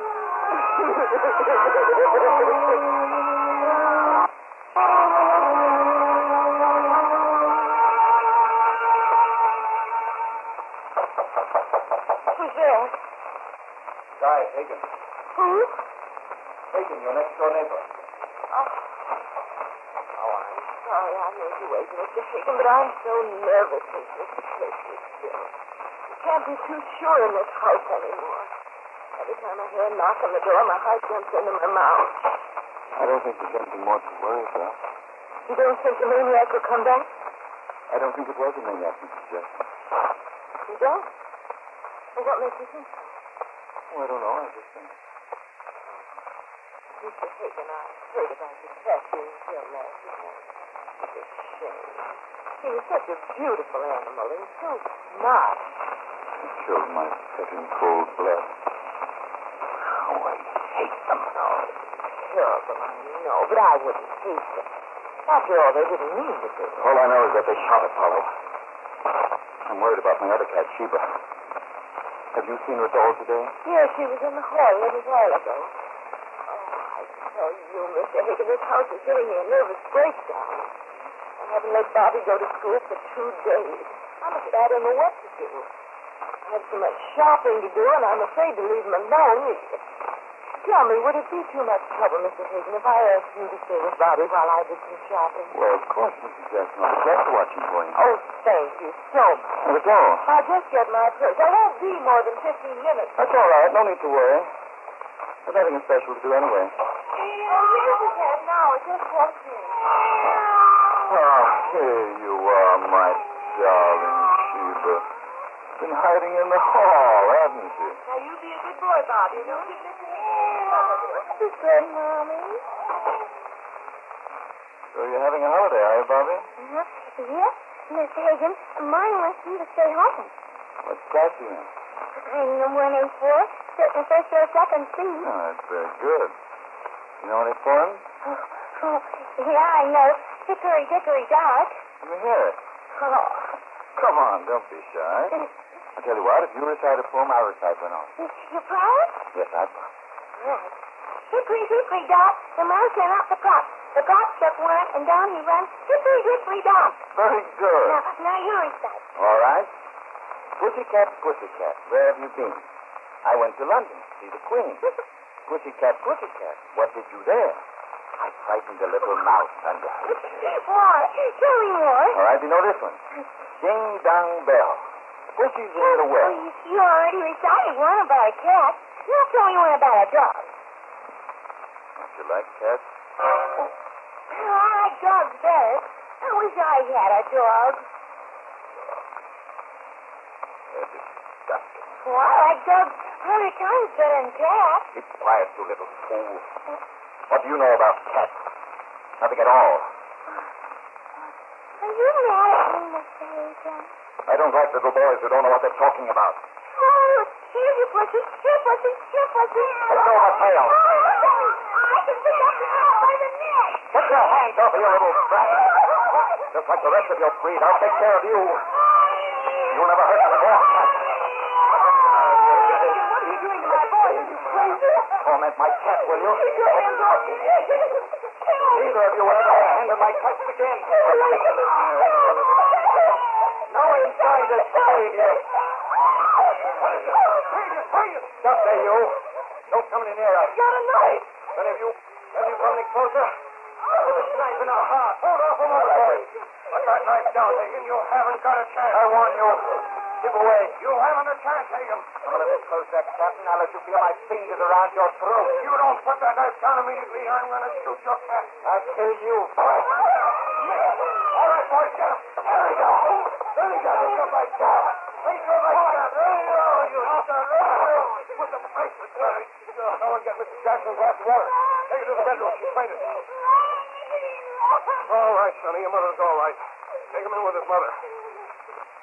Oh, we got you at last, Miss Benningham. I have been keeping a close watch on you for the past few days. Did you kill Dan Kirsch? Yes, I killed him. And I do it again. He tried to kill Apollo with a bat. He got what he deserved. Did you kill anyone else? Yes. Last year, a fellow by the name of Weaver ran over one of my cats. I got his license number. A week later, I caught him in the hallway of his house. He'll never run over any more cats. You're a homicidal maniac, Hagen. A maniac, you say? Because I watch over my cats and keep them from harm? I'm the only one here with even a spark of decency. I understand the nobility of cats. The only true friends I've had. They never deserted me, no matter what happened. That's more than I can say of the human race. My partner cheated me out of my money. My wife and all my friends left me when I lost my wealth. But my cats, they've been my only true friends. Take them into the wagon, boys. My cats! I killed them all! I killed my cats! My cats! I killed them!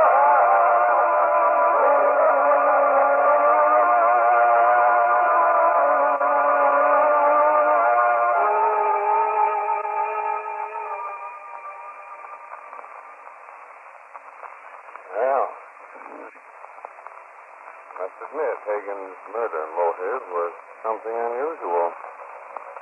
Bash, it's a cat.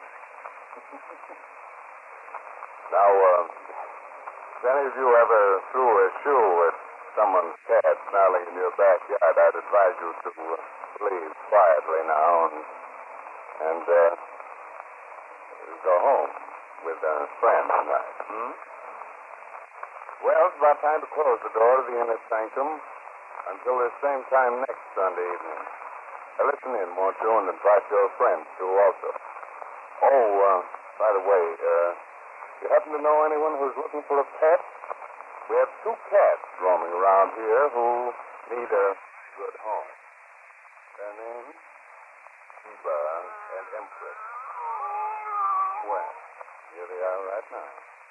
I'll just put your name and address on a slip of paper and slip it under the squeaking door. And if you want the name of a good mystery story, there's the title of this month's Innersanctum novel, The Death of a Novelist, by Sally Wood. During the holidays, when the spirit of giving is in the air, don't forget 2 ways you can give right now. That means so much. Give to the Red Cross. It needs your help as never before. And 2, give to Uncle Sam. Give him more power to defend America by buying United States defense bonds and saving stamps. Buy all that you can today and every day. Well, good night. Pleasant dreams.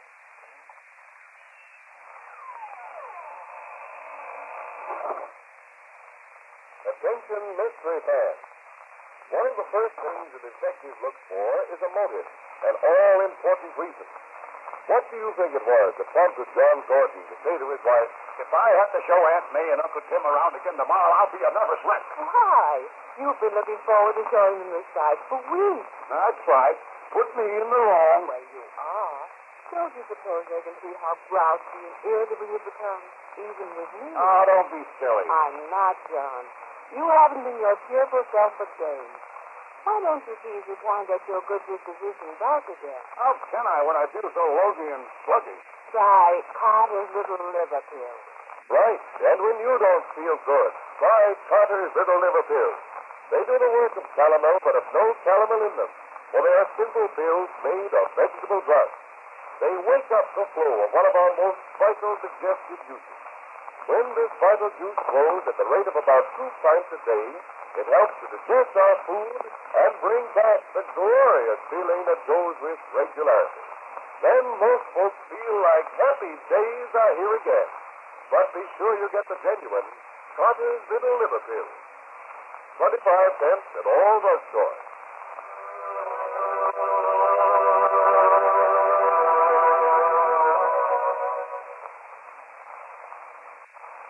This is the Blue Network, operated by the National Broadcasting Company.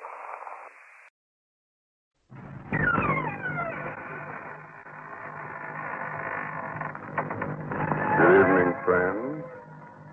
Welcome again to the Innersanctum. I'm Raymond, your host. Come in, won't you, and sit down? Well, very nice to see so many of you here. People who believe in black magic, haunting, and ghosts. Huh? Oh, you don't believe in them?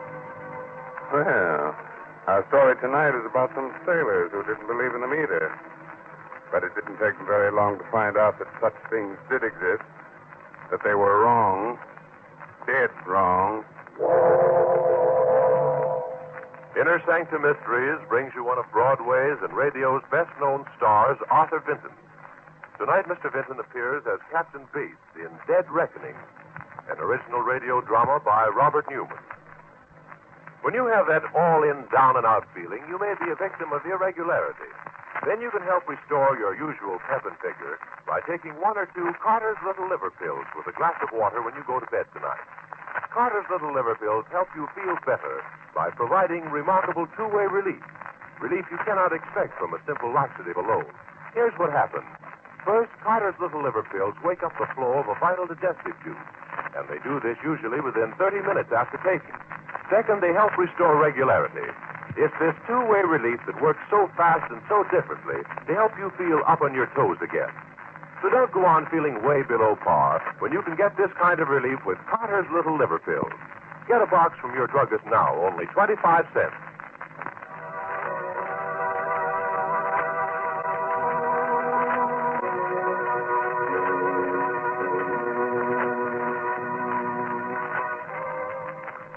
And now I think we're ready. Ready to begin as weird and eerie a tale as ever made a sailor wish he'd never seen salt water. A story of something that came out of the fog to drag men to death in watery graves. So, if your nerves are good and you're not afraid of nightmares, then turn down the lights and listen to Dead Reckoning. The great banks which lie off our eastern seaboard are perilous waters, shrouded throughout most of the year by heavy fog. Slipping through the thick gray pall, its foghorn wailing like a lost soul, is a small tramp steamer. It is late afternoon. There are two men on the bridge. Suddenly, the door of the wheelhouse opens. Afternoon, Mr. Ross. Good afternoon, Captain. Weather still is pretty dirty, eh? That's thicker than ever. You got lookouts posted? Just one man on the bow and one aloft. Good. I've been sailing these waters for 20 years, and I'm never really happy till I'm off the bank. I know, sir. Guess it's the fog. Never knowing what's ahead of you. What's likely to come out of it. Something's ahead, sir. Just off the port bow. What? Where? There it is, a schooner. It's almost dead ahead. Put your helm over hard. Hard over the distance. He's still coming with... there. We're just clear astern. Another half minute, we'd have cut her in two. Ahoy, you lubbers! What in thunder's the matter with you? Why aren't you sounding a foghorn? Something does seem to be the matter, sir. There's no one at the wheel. Yes, you're right. No one at the wheel, no one on deck, and... Look there. A distress signal. You'd better look into this. Half speed astern. Half speed astern, sir. Half speed astern. What do you think it is? I don't know. But she looks to me as if she's been abandoned. Maybe you'd better lower a boat, Mr. Ross. There is someone aboard it, sir.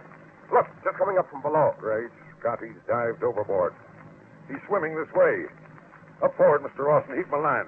And when you get him on board, bring him up here. Aye, aye.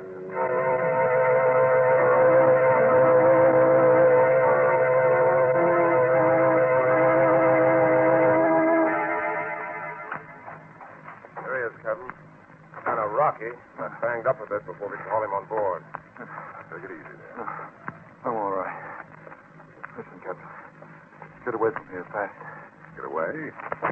What about the schooner you jumped off? The rest of the crew? Dead. Every last man. Dead? I'm the only one left alive. Dead of what? That thing got them. One after another. That gray thing from the sea.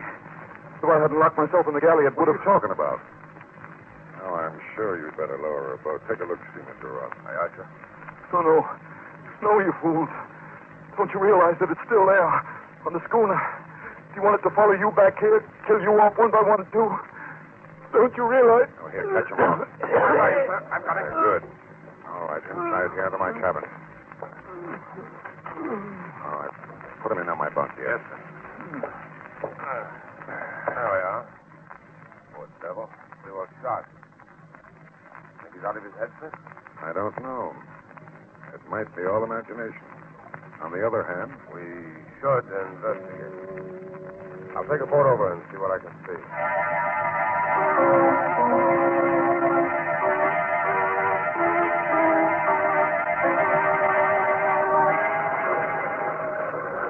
Get aboard, men. Let her run. Look around the stern.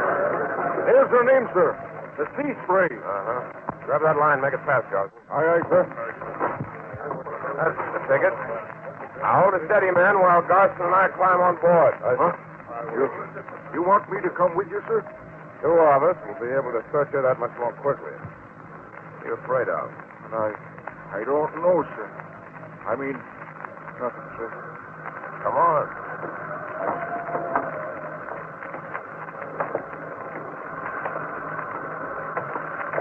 She's still got all her sail set, sir. And everything. battened down, just as if there was nothing wrong. Ahoy, anybody about? Ahoy! Oh, it's below. What's the need of that, sir? If there was anybody down there, wouldn't they answer? Suppose they're sick. Suppose it's the plague or something. Well, okay.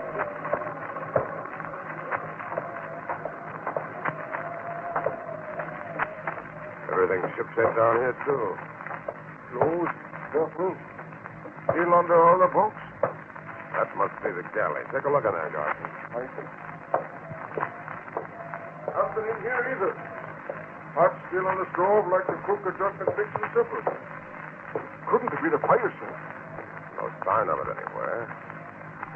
Couldn't have been a leak. A crew taking her to the boat because they thought she was sinking. She's not riding as if she was waterlogged. Let's get out of here, sir. What's the hurry? What are you so jumpy about? Jumpy? Who's jumpy? He's just a... Well, suppose I am. A crew don't abandon ship out in the middle of the banks for no reason. No, that's true. They don't. I'd give plenty to know what that reason was. Well, okay, Garson, come on. Let's get back to the ship.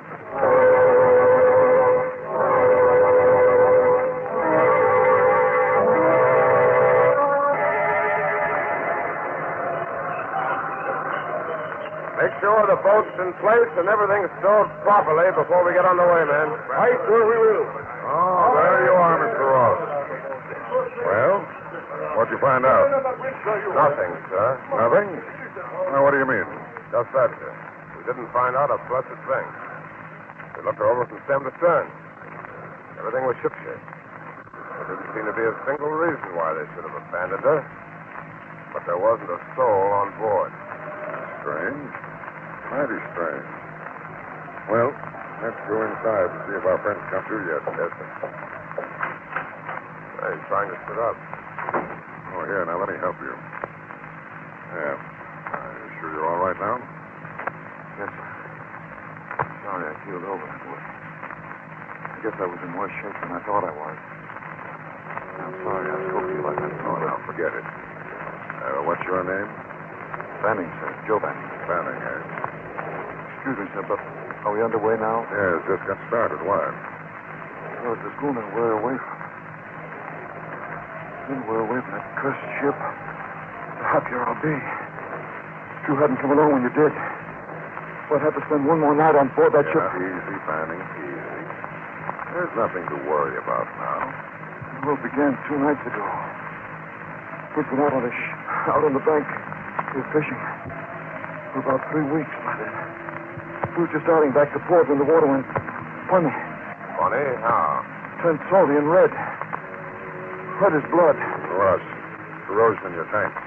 That's what we thought at the time. But that night, men started disappearing. Disappearing? Captain Bassett himself was the first. I left him at the wheel. I went below to get some grub. When I came back on deck, he was gone. Gone? Gone where? We didn't know. We put about, went back looking for him. We never found him. Stevens, the mate, took over, took the next trick at the wheel. When it was time to change watches, we found that he was gone, too. What are you getting at? The truth. Well, we figured we could still make port even though we were short-handed. Anyway, we were pretty sure we'd be off the banks, out of the fog belt by morning. So that if we blew a distress signal, it'd be seen. But in the morning, there was still fog all around us. It was like we couldn't get away from it. And another man was gone. Now, look here, Now, just a second, Mr. Ross. Let him finish. And that's the way it went? One man after another disappearing with no way of telling where they'd gone or what had happened to them? Not exactly, sir. 2 more men went that day. Another that night. That left only 2 of us, Ross and myself. We were near crazy by that time. Trying to stick together. But we had to have someone at the wheel and we had to eat. I went down to the galley to get some hardtack. While I was down there, I heard Larson scream. I went back to the bridge. There he was fighting with it. What? That's just it. I couldn't clearly see it. Larson let out that one yell. Then went backward over the rail. I stood there staring. And all of a sudden I felt something.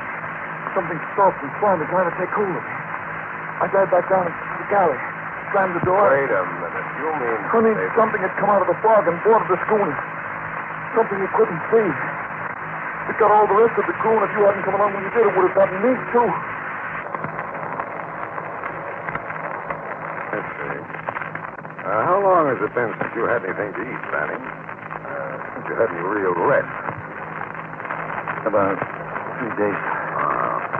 Well, now, suppose you see the cook. Have him give you something hot and then go forward and get some sleep, eh? We'll talk about this again in the morning. You don't believe me, sir, do you? You think I'm out of my head? Oh, now, Fanning.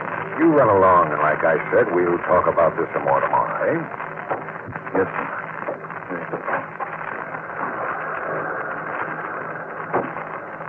You don't believe him, do you, sir? You mean you do? Oh, I don't know. But I won't be sorry when we get off the banks out of this fog tomorrow.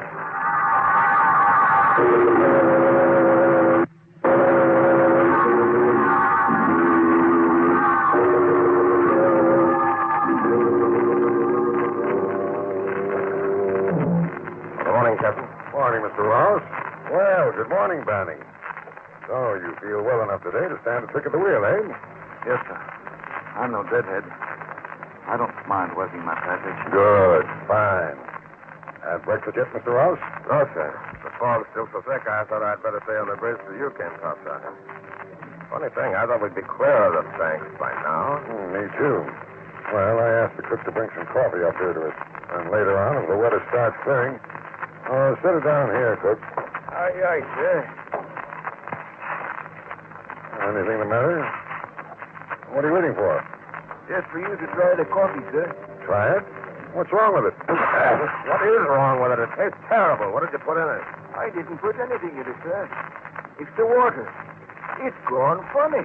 Funny? Turned kind of red and queer looking. Captain, that's what happened on the sea spray just before... Quiet, Banning. It's probably just rust, cook. Is it, sir? Does rust taste salty? I say it's rust. And I don't want you to mention this to the crew. Very well, sir. So how are you going to keep him from finding it out for himself, sir? Oh, I almost forgot, sir. Sparks asked me to give you this. Oh, yes, the radio check on our position. Check it with the chart, will you, Mr. Ross? Okay. Just finished taking the log reading and working it out, and Great God. This doesn't make sense. What doesn't? Look here. Here's where I figured we should be, clear of the bank. Yeah? And here's our radio position, still in the middle of the bank. Right where we were yesterday. What? But that's impossible. We've done a good 200 miles since yesterday. Of course, that's just by dead reckoning. Dead reckoning. That's just what it is. Banning. You fools, I warned you, but you didn't believe it. The water turning to blood, the ship sailing around and round in the fog, unable to get away. That's what happened on the sea spray. That's what's happening to us. Don't you realize what that means? That thing from the sea. It's here on board this ship.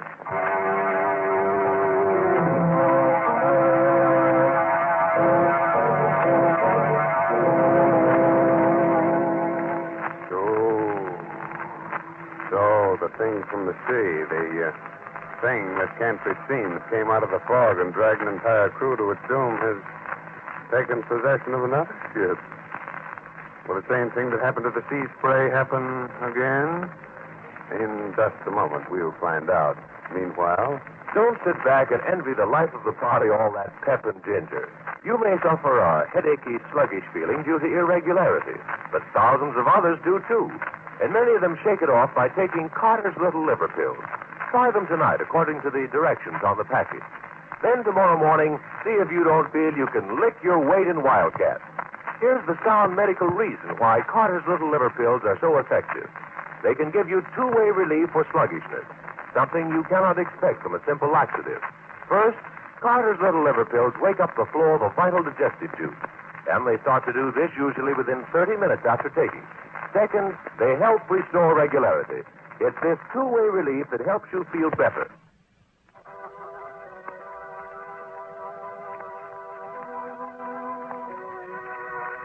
Well, how are you feeling now? Have you had a chance to catch your breath?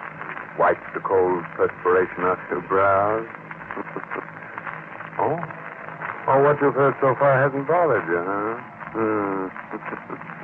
Wait. Just a moment later now, and the 3 men are still on the bridge.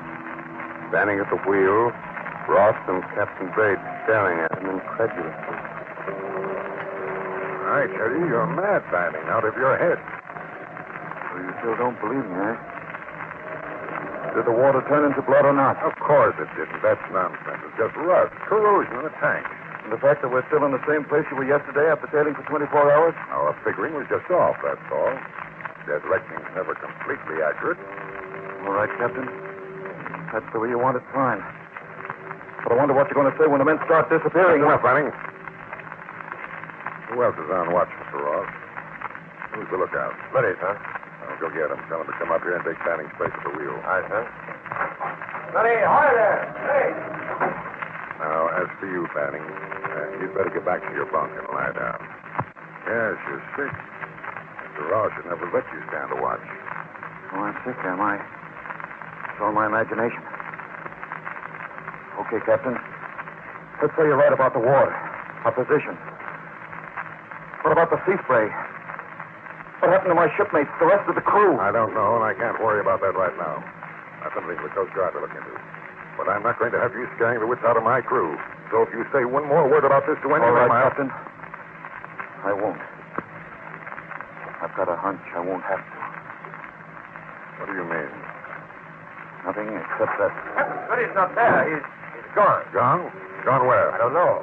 He reported here at 8 bells, went up to the bow to relieve Blake. That's the last anyone saw of him. You dumped the galley, the forecastle? No, sir. He must have dropped off to sleep or something. Fallen overboard. Fallen overboard? That's what we thought on the sea spray when Captain Bassett disappeared. But he didn't fall. He was dragged overboard by that thing. Will you shut up, Banning? I won't shut up.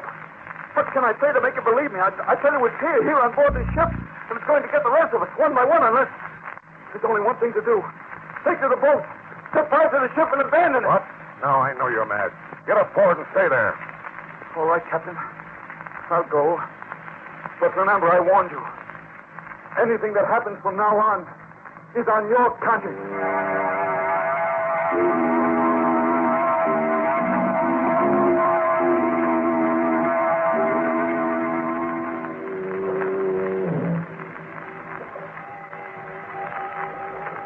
Six bells and all's well. Keep where she goes, Garson. South-southwest. Aye, sir. South-southwest. Blasted fog. Still as thick as ever. Can't see a ship's length ahead. No, sir. Begging your pardon, sir. Yes? Shouldn't we be off the banks out of the fog by now? I know, Garson. We evidently made a mistake in our reckoning. According to the radio compass bearing we got this morning, we're still around the middle of the banks. Won't be clear until tomorrow. I see, sir. Oh, by the way, Garson, what are the men saying about Smitty disappearing that way? Why, nothing, sir. Except... Yes? Well, sir, they can't understand how he could have fallen overboard with the sea so calm. And then there's this here business of the water turning funny. Feeling kind of jumpy about that, too. Yeah, well, what's that? Looks like a small craft fishing boat. Bessie is off to starboard. Sailing parallel to us. A schooner. Who's up at the bows? Look out. Blake, sir. Well, what's the matter with him? Is he asleep? Why didn't he sing out when he saw her? I don't know, sir. Captain Bates. I thought I told you to stay below, Benny. You did, but that schooner. Do you recognize her? Recognize her? She does look familiar, but... Great Scott. It's the sea spray. What? Can't see. We left it drifting a good 200 miles from here. You only think you left. Besides, when we left her yesterday, she was deserted. But now, she just sounded a foghorn. There are men aboard her. You can see them. Yes, men. But what kind of men? Look at them through your glass, Mr. Ross. That's just what I'm doing.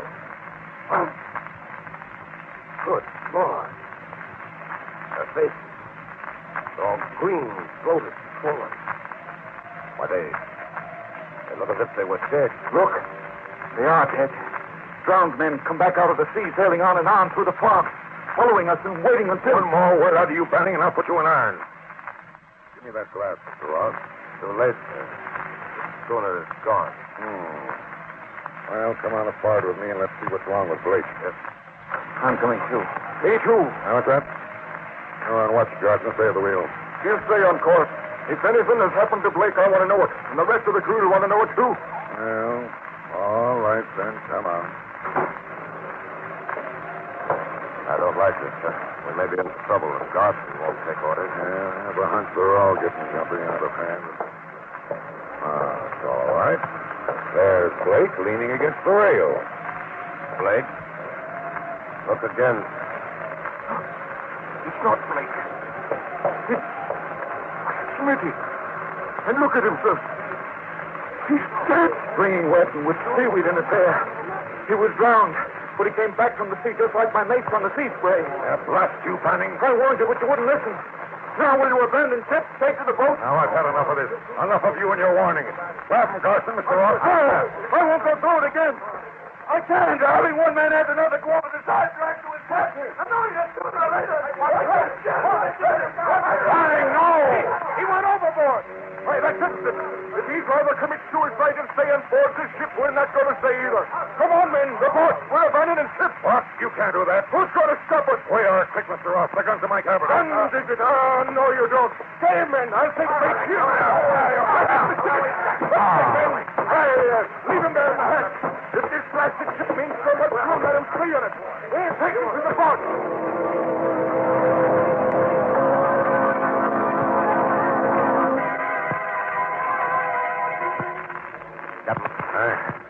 Captain Bates. Oh, yeah. Why, what happened? Don't you remember? The man, after Banning jumped overboard, they went crazy. Yes. I remember that. They swarmed all over us. Did they really go? Abandon ship? Every last man. We're all alone, just the two of us. Now, help me up, will you, Mr. Ross? I'm still a little shaky. Of course. There you are. They didn't take the life raft, sir. We could probably get one of them over the side and... You mean you want to abandon ship, too?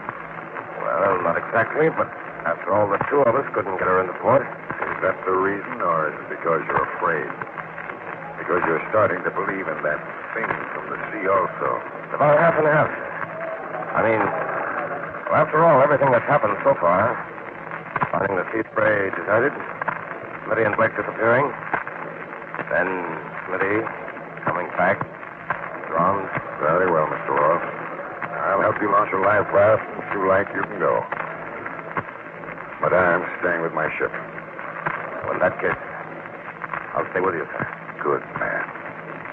I kind of thought you would. What's our first move? Up to the radio room. We'll send out an SOS. Ask for help. Right, sir. Even if you do think there's some explanation for everything that's happened, the ship is kind of spooky now, isn't it? Fog. Everything's so quiet, dead, like... What's that? Engine room telegraph. Someone rang for half speed ahead. Why, we're moving, getting underway. But who? There's no one on board but the two of us. Maybe one of the engineers didn't go. Stayed below. No one stayed, I tell you. No one. There's just the two of us on board and... Foghorn. Mr. Ross, I don't like this. You don't like it, Someone coming. They're heading to the bridge. Can you see who or what? Yes. Banning. It can't be. He jumped overboard. He's dead. Yes, Smitty was dead, too, but he came back and... Where are you going? I'm going to get to the bottom of this. I'm going to see if a corpse can fight back. Captain, wait, I... Look out, Captain, he's got a gun. I got it. Well, oh, you're not dead, Banning. And it was you that was behind all this. I don't know what you mean. Now, you listen to me, Banning. Two of my men have been killed. The rest of them are out there in that fog place. Either you talk, tell me what you were up to, how you did it, or I'll let you have it right between the eyes. You wouldn't dare. Oh, I wouldn't, eh? Give me that gun, Ross. No, don't. All right, I'll tell you. It wasn't me that was behind it. It was Abner Dean. Abner Dean? Yes. He thought up this idea. Scaring a crew into abandoning ship, then picking it up and claiming salvage. Salvage? Oh, of course. Why didn't I think of that? But how did you work it? There wasn't anybody on the sea spray when I boarded her. Of course not. As soon as we spotted you, Dean and the rest of the crew got into the dory, pulled away into the fog until after you searched the schooner.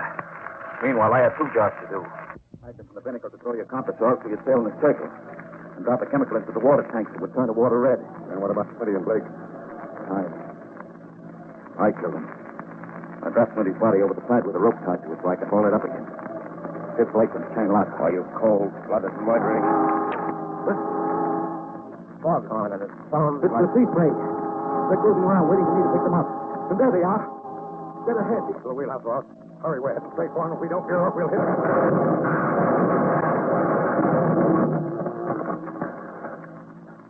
Please, run them down. Do you think? Yes. I'm afraid so bad. The propellers must have gotten those that didn't go down with the schooner. But maybe it's better that way. They say that drowning's easier than hanging, as you'll probably find out for yourself.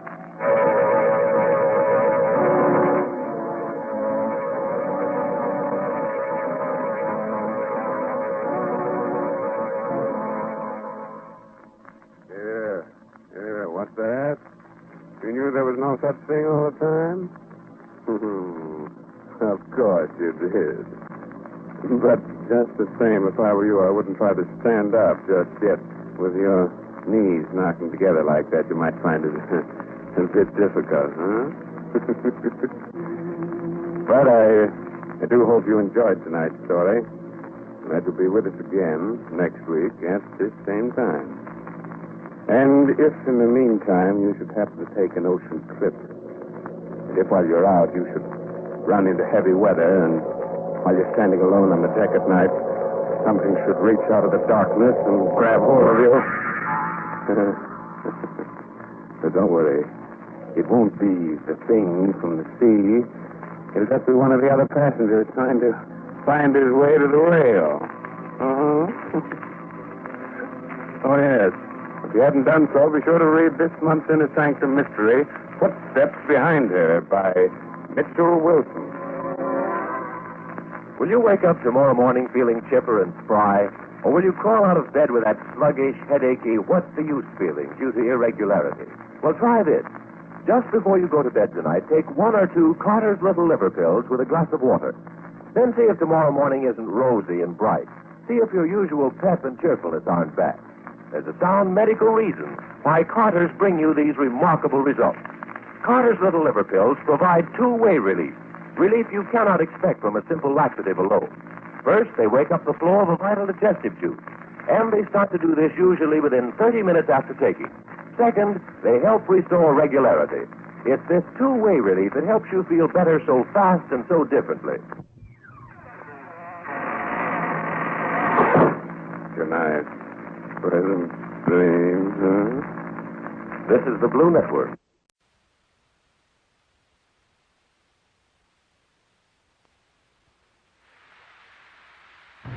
Good evening, friends of the Innersanctum. This is Raymond, your host. We have an expert on murder here tonight. He has a rather strange idea. Something about everybody being a potential murderer. Perhaps he's right. Perhaps one of us here, right in this room, is capable of committing a murder. Take a good look at your neighbor. Maybe he's the one. Or, maybe it's you.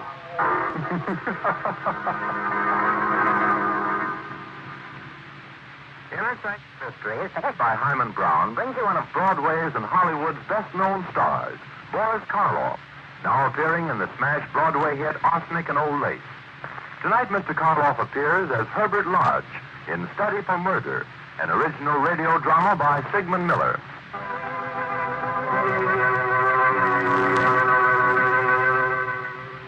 In one of the cells of the death house stands a man, holding tightly onto the bars, a dazed expression on his young face. His alive and precious minutes move swiftly away. The curtain of death draws closer. It is only a few hours before his execution. Suddenly in the stillness there are footsteps. For a moment the dazed expression on Edward's face changes to fright. Hello, Sam. Hello. My name's Herbert Lodge. Are you from the governor? No, Sam. I'm just a psychologist. Oh. My work is to try to keep other people from doing the thing that you did.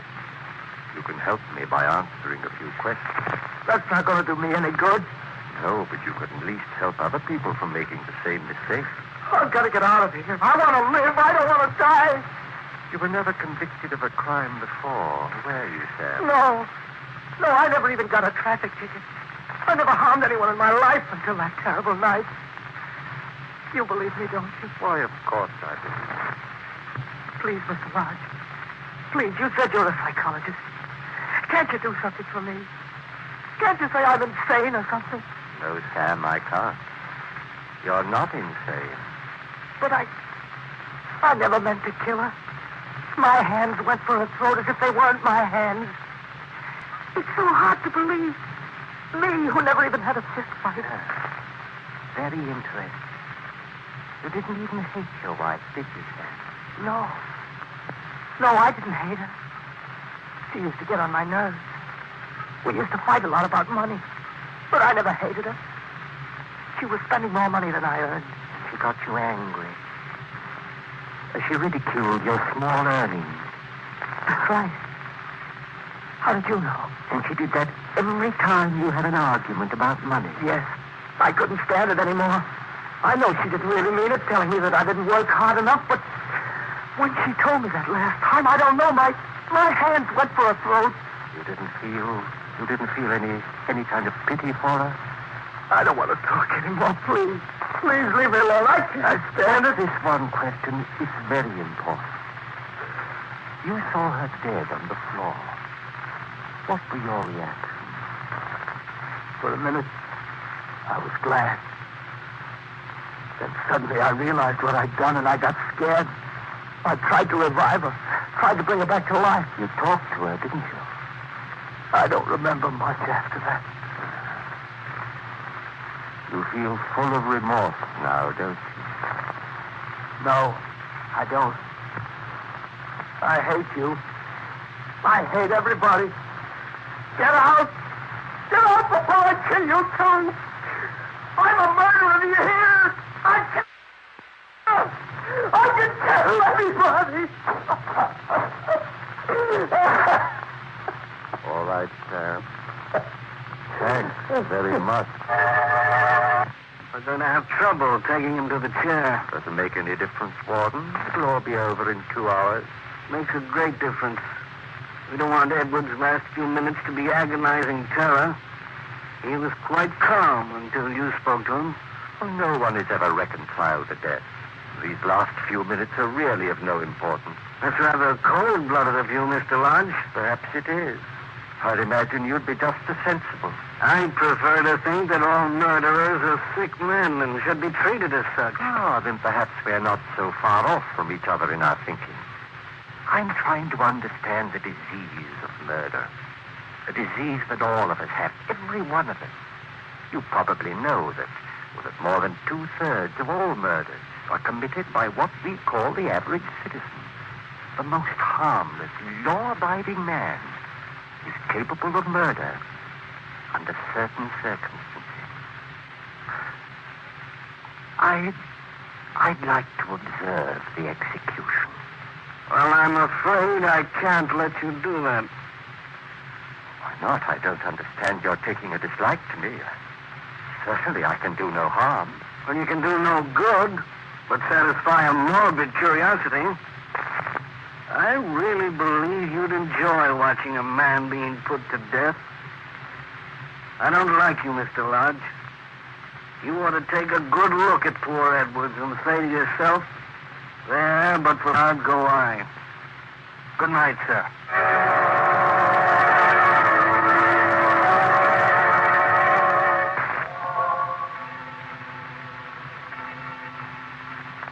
Well, Margaret, Edwards has just paid with his life. I managed to get a lot of valuable information out of him before he went to pieces. Herbert, maybe you ought to take a rest. Stop working on your book for a while. A vacation would do you good. Well, you're not worried about me, are you, Margaret? But no good can come of it at the rate you're going. Why, the only thing on your mind is murder. Oh, you don't understand. I've got to know more about the desire to kill. All of us are capable of murder, and knowing that even I can commit murder fills me with a horrible fascination. You don't know what you're saying, Herbert. I've got to explore the whole field of crime, track down every detail that leads to murder. Everyone I meet is a subject for study. And I myself am my own best subject. I've never felt so keen about anything in my life. I can't stop now. You're playing with fire, Herbert. Well, yes, perhaps I am. But you can't write about fire unless you've been burned. Oh, please give it up. I don't like the underworld people you've been associating with. You mean Whitey? Yes. I can't stand him. Well, I'm sorry. But I'm going to see him again tonight. It's taken me a long time. But I've finally succeeded in forming a tribe of my own. A tribe? What are you talking about? It's the underworld term for gang. Why, you're out of your mind. You've become a gangster. Only temporarily. But as the big brains of the mob, I'm going to see crime and murder from the first row. We're going to muscle in on some racketeers' territory. I absolutely forbid you to do it. Oh, please, Herbert. I've made up my mind. Don't waste your time trying to stop me, Margaret. I don't want to be unpleasant with you.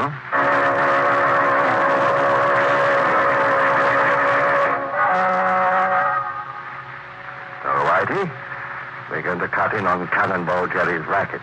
He's had it too long already. It's about time it was taken away from him. Cannonball's plenty tough. As soon as he gets wise, he's going to go gandering for us. I wouldn't like to be in front of his choppers when he's mad. You don't have to worry about him. No? Well, you ain't seen what he saw. I never will. We'll get him before he knows what's happened. You mean you're going to blast him? That's right. You sure took on a tall order. Who's going to do it for you? You are, Whitey. Oh, yeah? How you going to get him here? That's very easy. He's coming here. Coming here? I've tipped him off that a new mob is going to cut in on him. I let him find out my name and the address of this room. He ought to be here in a minute. You and Johnny are to meet him outside. He'll be coming up with the lieutenant right into a trap. But I want Cannonball Jerry brought to me alive. I don't care what happens to the tricker man. It ain't going to be an easy job. Well, you're not afraid, are you, Whitey? I ain't afraid of nobody. But I've been strictly a stick-up artist. Ain't never had to bump off a guy before. We'll take a couple of the boys with you. You won't have too much trouble. And hurry up.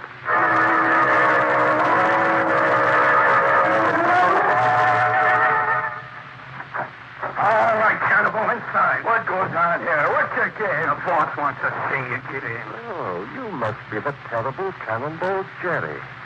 Nice of you to come visiting me. Who are you? I ain't never seen you before. I'm the man you were going to take care of. Except that the tables are turned. Where's the tricker man, Whitey? I had to slug him. Johnny's outside doing spot duty. In case any Jerry's pals show up. Excellent. Jerry, you've killed a lot of people in your life, haven't you? I ain't got no beef with you. You haven't? But didn't you come here to kill me? No, I wasn't coming to see you. I never seen you before. You're not going to bump me. I'm sorry to disappoint you, Jerry. You're not going to leave here alive. I wasn't going to kill you. I was only going to scare you. You got to believe me, please. Let me go. I'll never bother you. Well. Running through the tunnel. Breaking down completely. Let me go. I leave the city. I'll never come back, I swear. All right, you'll leave the city and you'll never come back. Never. Shall I let him have it now, boss? Ain't no sense in wasting time. In a second. We'll give Cannonball a chance to compose himself. You ain't going to get away with it. You'll be following me. You ain't going to get away with it. Here you are, Whitey. Use this silencer. Go ahead. No, don't shoot. I didn't. Oh, okay, boss. Me, better get heard it. Is this the first man you've killed? Yeah, it's my first. How do you feel? Leave me alone. You've just ended a man's life, Whitey. Cut it out. Doesn't it make you feel powerful to be able to lop off 30 years of someone's life in a second? Leave me alone, I tell you. All right. A bit upset. But tomorrow we move in on Jerry's business. Come on. We'll go home. I hope you sleep well. As well as I will.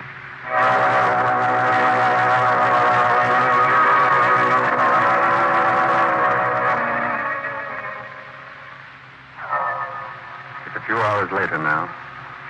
In the small hours of the morning. Lodge asleep. Tosses in his bed as he hears a familiar voice. Hello, Mr. Lodge. Huh? Who is there? It's me, Sam. Sam? Sam Edwards? Oh, how did you get here? You're dead. Yes, I'm dead. But I came back. I thought maybe you wanted to ask me a few more questions. You came back?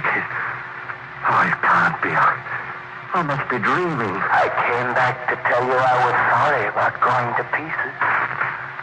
I was scared then. But I'm not scared anymore. Dead people aren't afraid. I'm nothing to ask you. Anymore? You told me everything. No, I didn't answer your last question.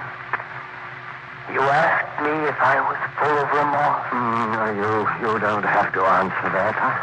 I knew. Remorse ate into me like acid. It was unbearable. I couldn't stand it. It drove me crazy. It made me hate myself. I just can't describe how it felt. No, I guess that about covers everything. It doesn't, Mr. Lodge. I was going to tell you about my last few minutes alive.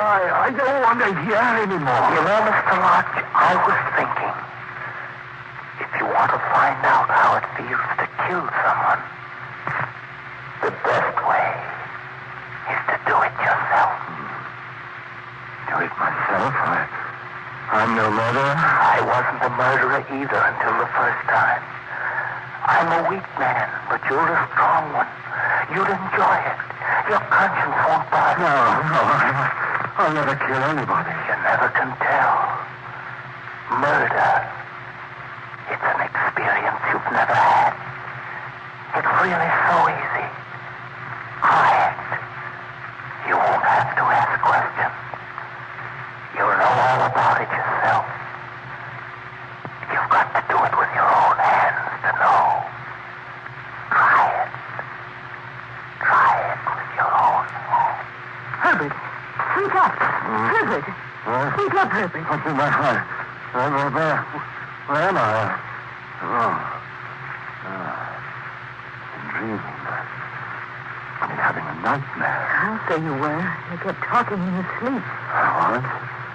What did I say? You kept repeating, I'm no murderer. I'll never kill anybody. What? I've never talked in the sleep before. It's been a vivid dream. Herbert, you've got to stop this horrible research of yours. You can't go on. You'll either get a nervous breakdown or actually kill someone. Oh, please, Herbert, I'm This is none of your affair, Margaret. I've told you before not to interfere. This is my affair. I'm not going to stand by and watch you get yourself deeper and deeper in this rotten business. Oh, you make me tired. Connections going. Yeah, we're doing swell. I'm waiting for Johnny. We got a few more customers to visit. Well, never mind about Johnny. I'll go with you. I'd like to see some of our clients. Okay, suit yourself, boy.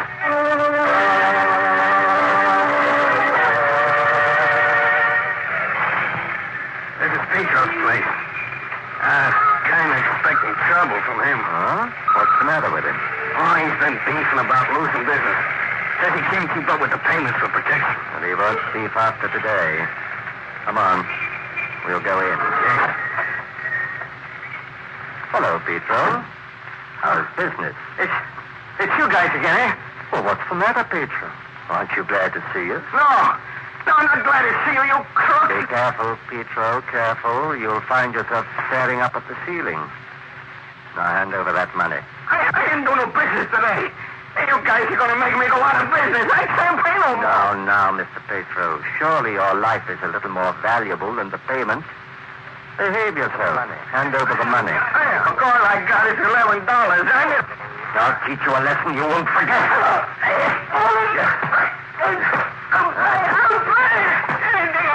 We want the full amount. I haven't got it all. You can look for yourself. All right. All right. We'll be back tomorrow. Come on, Bitey. Hey, what's the matter with you, boy? You almost croaked him. Yeah, we'd have had the cops down on us, sure. Yes, I could have killed him easily. I wanted to kill him. Wanted to beat his skull in. You shouldn't have done. He'd have paid it if he'd had it. I don't think Petro's going to give us any more trouble. And if he does, I'll be only too glad to see him again.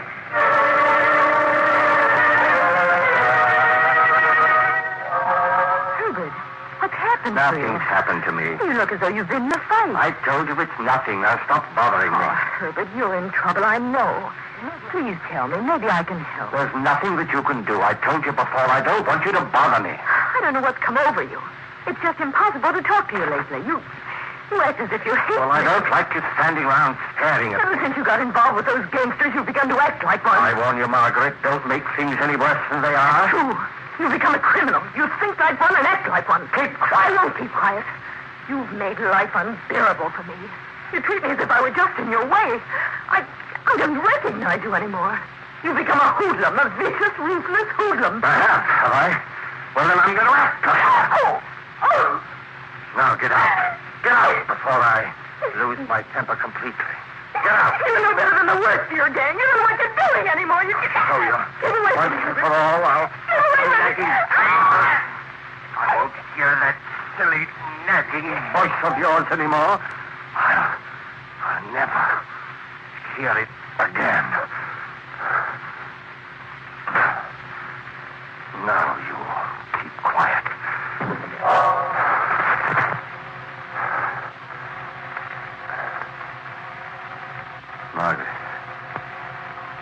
Margaret.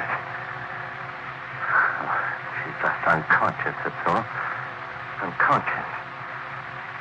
Get up, Margaret. I didn't mean it. You know I didn't mean it. I just lost the temper for a minute. Say you forgive me. Please. Talk to me. I told you I was sorry. I tried to revive her, too. Bring her back to life. Sam. Once I started, I couldn't stop myself. I had to do it. Yeah, I couldn't help myself. My hands went for her throat, as if they weren't my hands. Yes, that's it. I didn't hate her. She got on my nerves. Yes, I didn't hate her, I didn't. And I killed her. I killed her. I killed her.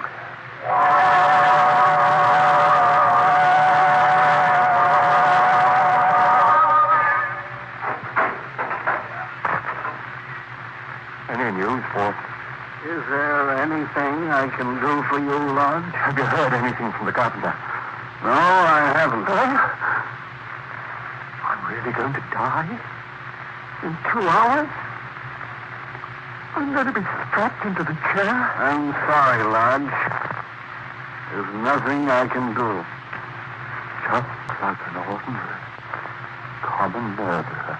You've never learned from poor Edwards. I never meant to do it.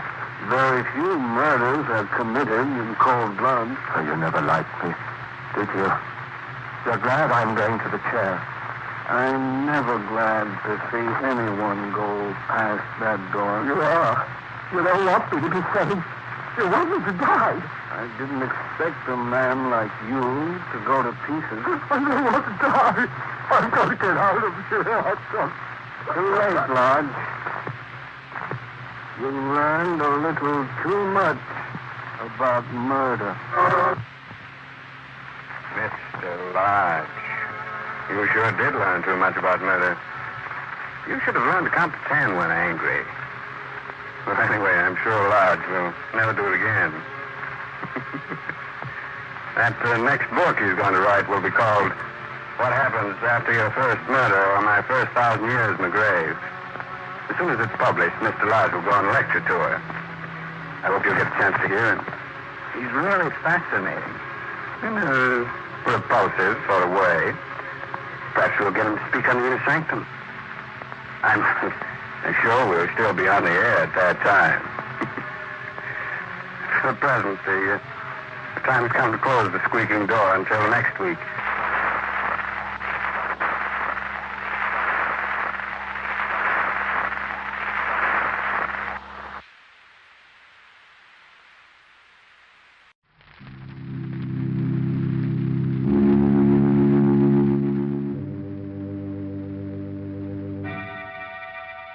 Innersanctum Mysteries, starring Peter Lorre, brought to you by Carter's Little Liver Pills. Before we open the squeaking door on Innersanctum this evening, here's a message the government would like to have passed on to you. Women are urgently needed now in war plants and essential industries. There are all kinds of war jobs which don't involve machinery or tools, such as driving a bus or taxi, working in a laundry, restaurant, school, or day nursery.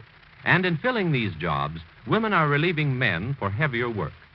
Ladies, if you live in an area where there's a shortage of war workers, go to the office of the United States Employment Service nearest your home at once.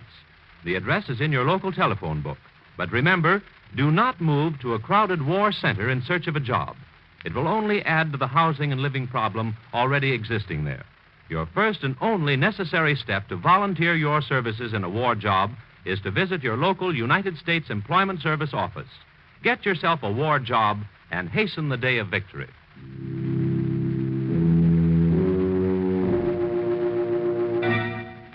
And now we open the squeaking door.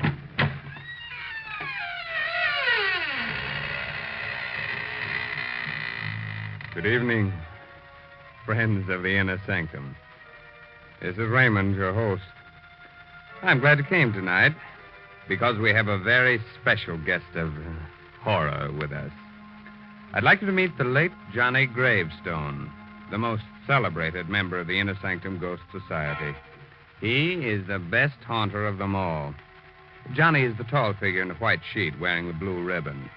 He's haunted everything, from a palace to a telephone booth. And if you're very nice to him, he'll be glad to consider giving your house the once-over. Who knows? He may even haunt you.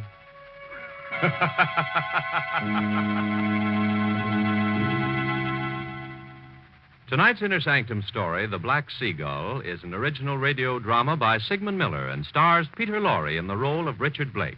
It's produced under the direction of Hyman Brown. Innersanctum Mysteries are brought to you by Carter's Little Liver Pills. When you feel dull, headachy, sluggish, take Carter's two-way treatment to, first, start your liver bile flowing quickly. Second, get comfortable relief from irregularity.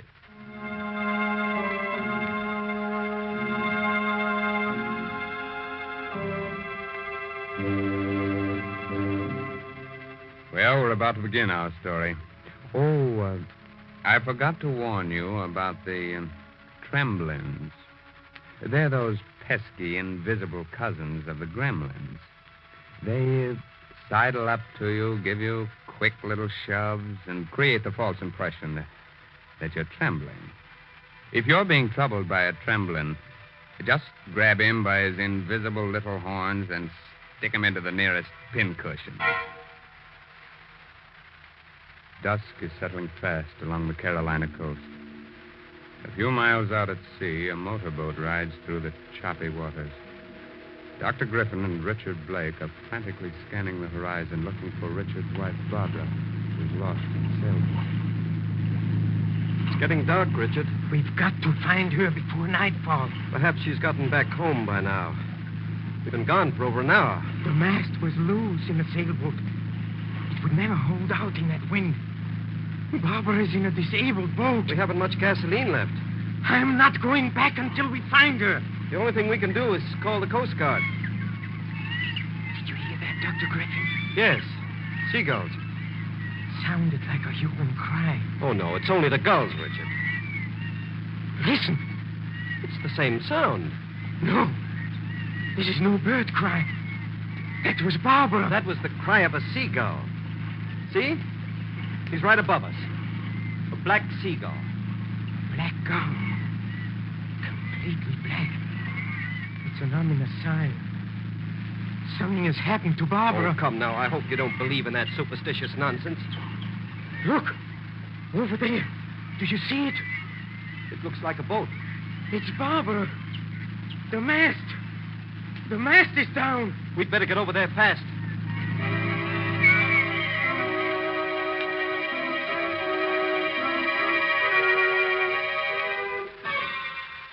Here.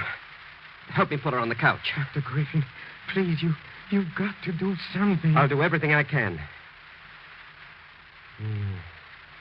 Pretty bad. Concussion. The mast. It must have come loose and struck her. Please, Dr. Griffin, you've got to bring her back. She may come to any second. Or she may never come out of it. No. It isn't true. I wish it weren't. Her skull is crushed. The injury is a fatal one. No. It's only a surface wound. Perhaps an operation. We can get her to a hospital. Look, she's coming to. Please, Richard. There isn't a chance. Richard. Yes, darling. Oh, it wasn't my fault. The mast, it broke in the wind. Don't talk, my darling. I'm so sorry, Richard. Don't be unhappy. You're going to be all right. Dr. Griffin says you're going to recover. No. You've got to hold on, darling. We'll get you to a hospital. You've been so good to me, darling. We've been very happy together. You can't leave me, Barbara. I won't live without you. Oh, you mustn't say that. If you die, Barbara, I don't want to live. I'll always be near you. I'll come back if it's possible. You must come back. You must. If you don't, I'll come to you. No, I'll return, Richard. I'll return. Richard, Oh. She's gone.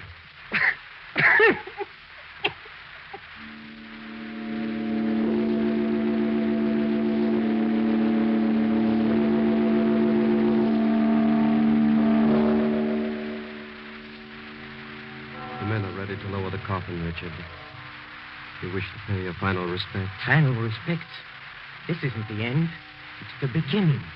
Do you understand? The beginning. Barbara isn't gone. She'll come back. She said so. No, Richard. No one comes back from the grave. It's dangerous to believe that. Dangerous for your sanity. She'll come back. She didn't lie. All right, men. Lower the body.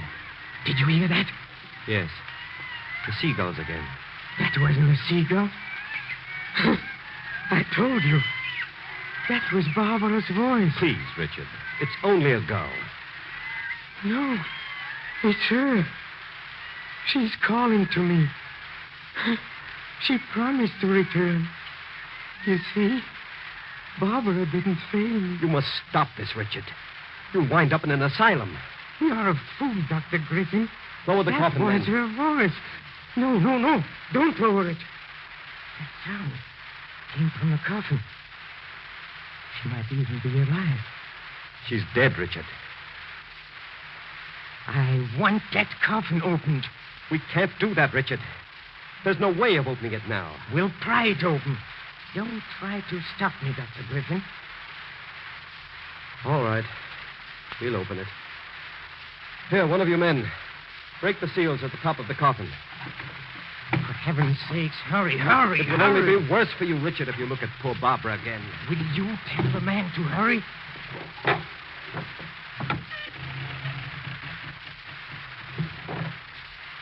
The coffin's opened, Richard.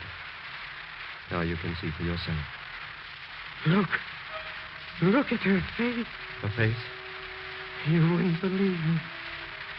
Look at her mouth. As if she had just called my name.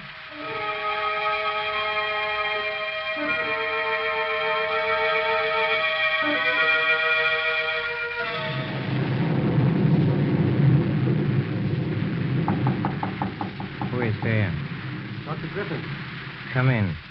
The door is open. Oh. You took me by surprise, Richard. I didn't expect you to be sitting so close to the door. I'm sorry I startled you, Dr. Griffin.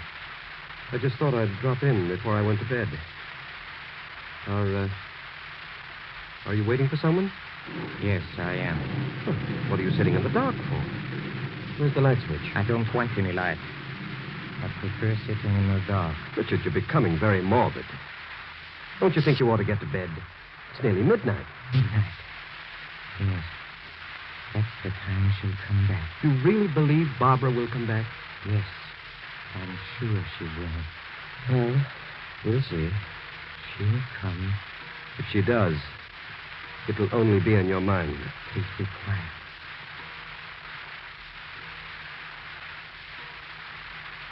Well?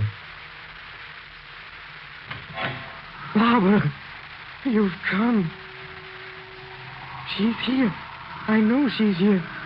Oh, darling, you've kept your promise. Richard, stop it.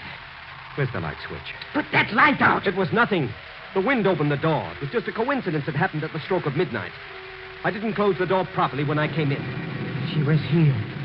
I felt her cheek on mine. You imagined it. Imagined it. Look, Dr. Griffin. Look at my cheek. My cheek. A teardrop fell on my cheek. It's not a teardrop. It's the rain. The wind blew some rain in through the open door. It wasn't the rain. Barbara was here. If you hadn't put on the lights, I would have seen her.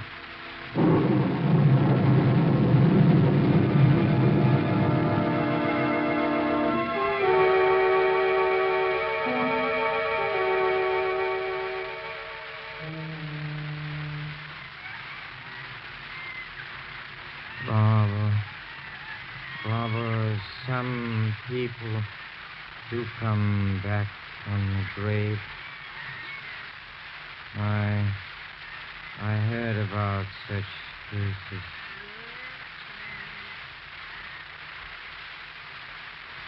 Richard. Barbara, it's you. Yes, it's darling. you. It's me. I promised never to leave you. I was about to give up. I was beginning to lose hope. How good it is to see you again. Yes, darling. It's very good. I've been trying to come back. Then it was you who opened the door at midnight. Yes, Richard. And it was your tears that fell on my cheek. It wasn't the rain, as Dr. Griffin said. Yes, Richard. But I couldn't see you then. I just felt your cheek against mine. It was very hard to return at all. What is that noise? I don't hear anything, Richard. That sound disturbs me. It makes me uneasy. You're asleep. Fast asleep. Perhaps the sound will fade away. Look at me, Richard. Oh, I can see you much more clearly. And the sound? It's fading out. Perhaps we'll never be separated again. So good to be with you again. Let me hold your hand. Wait. Why do you say that? Not yet time. What do you mean? You haven't crossed over yet. Can you still hear the banging? Oh, just a little. Barbara, don't go away. I can't help it. Someone's dragging you away. Don't let him. I don't want to go back. I'll try to come back again, Richard. I don't want to go back. I want to stay with you. Goodbye, Richard. Richard! Richard! Wake up! Wake up! Good thing I heard the shutters banging. I came in to see what was making all this noise. You shouldn't have wakened me. This box of pills. You took an overdose of these sleeping tablets. If I hadn't awakened you, you would have slept on until eternity. Barbara came for me. She was just about to take my hand. Perhaps if she had, you'd never have gotten up. I didn't want to get up. I wanted to be with Barbara forever.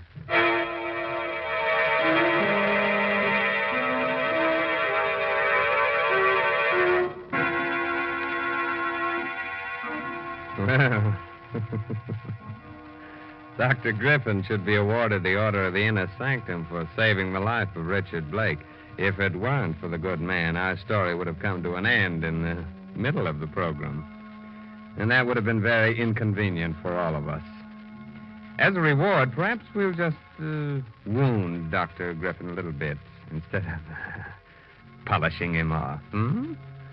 But until we make up our minds, here's a gentleman with an important message for you. To keep you feeling on top of the world, medical knowledge proves that nature should produce about 2 pints of liver bile, the vital digestive juice your liver makes, each day. Otherwise, your food may not digest properly and leave you feeling dull, headachy, sluggish. Scientific facts show it takes a two-way treatment to get the vital digestive juice flowing quickly and to relieve sluggishness without disturbing digestion. Therefore, do as thousands now do. Take Carter's Little Liver Pills. First, because Carter's start the vital digestive juice flowing, usually within 30 minutes. Second, because Carter's gently help you to that glorious feeling that goes with regularity. Remember, many ordinary simple laxatives don't, but Carter's Little Liver Pills do give this two-way treatment. So take genuine Carter's Little Liver Pills as directed tonight. Tomorrow, see if you don't wake up feeling glad to be alive. Get Carter's at any drugstore. 25 cents.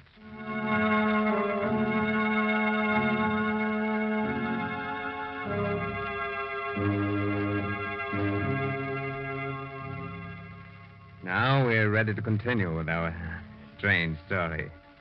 I hope you've all made yourselves comfortable. If it's too warm for you, we'll be glad to chill you a bit. Or if it's too cold, we'll be glad to make it hot for you. As a matter of fact, from now on, you'll get it both hot and cold. The following evening.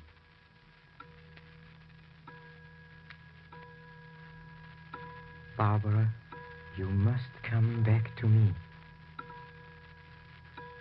Barbara. Barbara. Can you hear me? Perhaps she can't get in. She said it was hard for her to come back. I'll open the door. Barbara. For a moment, there was a shadowy figure at the door. I did see something. She's here. Oh, it's you, Kitty. Barbara's pet. Haven't seen you since Barbara died. Come here, Kitty. Whom are you looking at?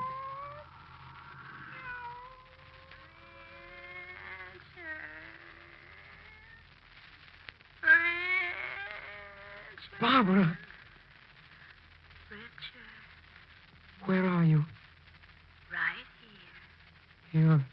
Your voice is so faint. Come closer. Come closer. I don't know where you are. The closet where I used to keep my clothes. Darling, I still can't see you. This blue taffeta dress. My favorite.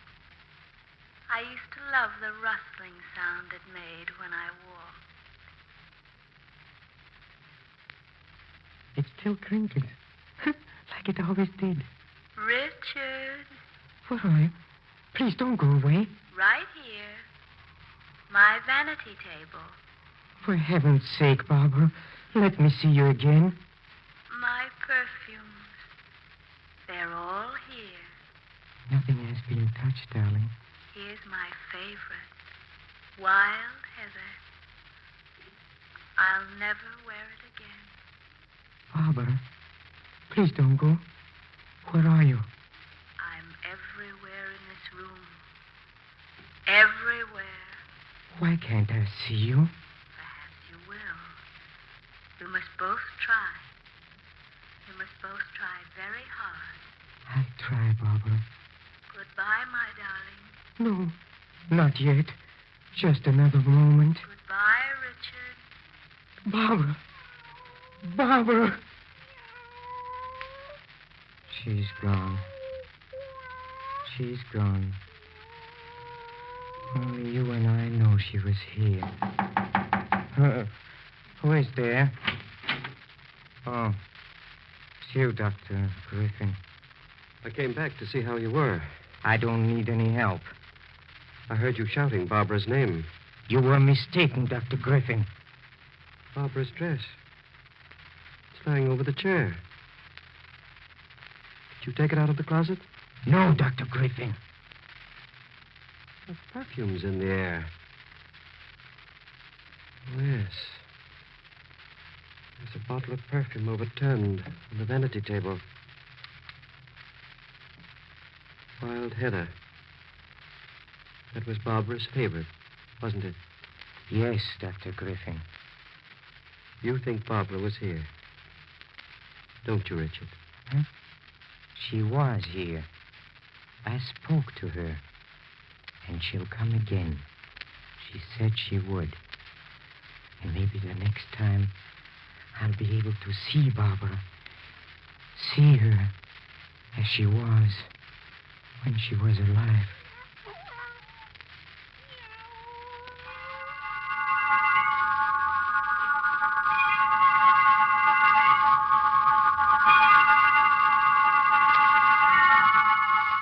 I know you don't want visitors, Richard, but you shouldn't be alone. I brought Miss Driscoll with me to look after you. How do you do, Mr. Blake? Barbara will be here soon. You haven't been eating. You've lost a lot of weight. Richard! Yes, Dr. Griffin? You've got to listen to me. There's nothing you can tell me. You won't last at this rate. Look at you. Pale and lifeless. You're still alive, but you're living among the dead. Well, you've got to stop this. If you don't, you'll wind up in an asylum. An asylum? You still don't believe Barbara had come back? No, Richard. She hasn't come back. You saw for yourself the other night? Her dress? Her perfumes? She came back. I spoke to her. You took the dress out of the closet yourself, and it was you who overturned the bottle of perfume. You are lying, Dr. Griffin. It wasn't me. You're trying to come between us. I won't let you. I won't. Barbara! Richard, I've come back.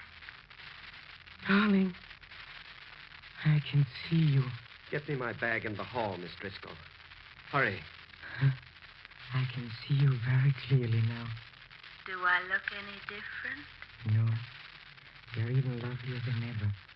Richard. We've got to meet each other halfway. Richard. Yes, darling. I've been trying. I tried very hard. I've brought some friends. They all want to meet you. Friends? Yes. This is Fred Rankin. You remember him? Hello, Fred. How do you do, Richard?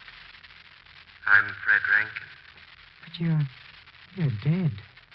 Yes. I've been dead for 6 years. And this is Mr. Fielding. Remember him? He was your neighbor once, killed by an automobile. Yes. I've been dead for a long time.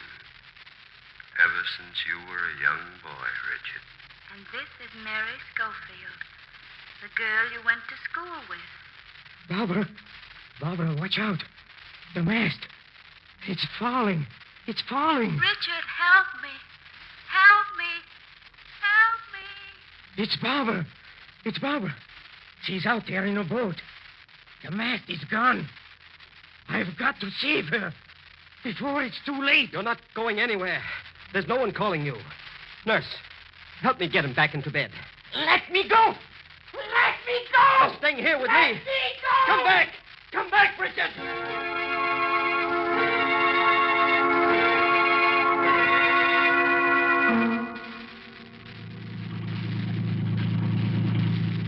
Well, he couldn't have swum very far in this short time, Dr. Griffin. I caught sight of him just a moment ago. Oh, there he is. Yes, I see him. Yes, but he's going down. He's going down. Merciful heaven. Did you see? Yes. He's gone down. But he was holding someone. I could see her long black hair. It's no use. We'll never... You say he was holding someone? Yes. It looked like a woman. She had long black hair. It must have been seaweed. You see things in this twilight that don't exist. Imagination is like fire. A good servant, but a bad master. I guess we had better get back.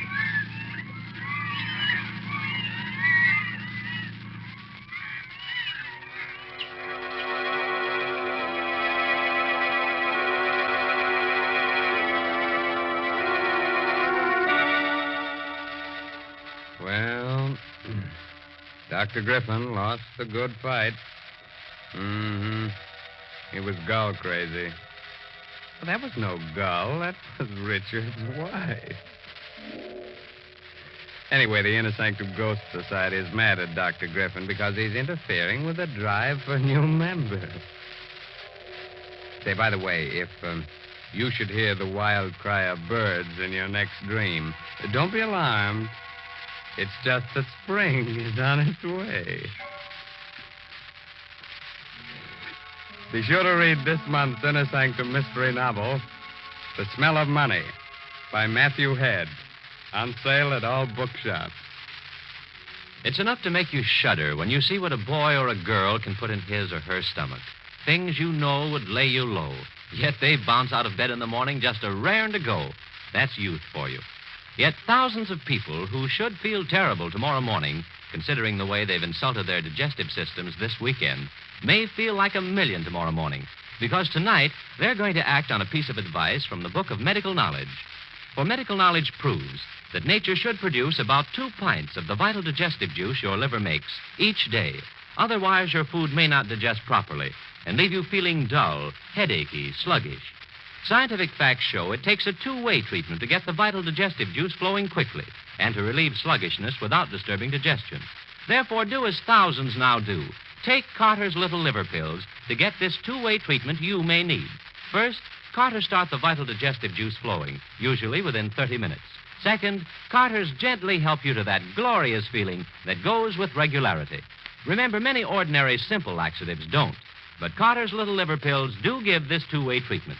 So take genuine Carter's Little Liver Pills as directed tonight. Tomorrow, see if you don't wake up feeling glad to be alive. Get Carter's at any drugstore. 25 cents.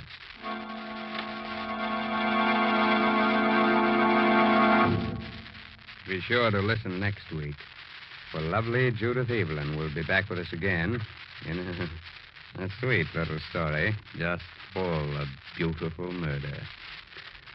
Well, now it's time to close the squeaking door of the inner sanctum until next week. So, good night. Pleasant dreams.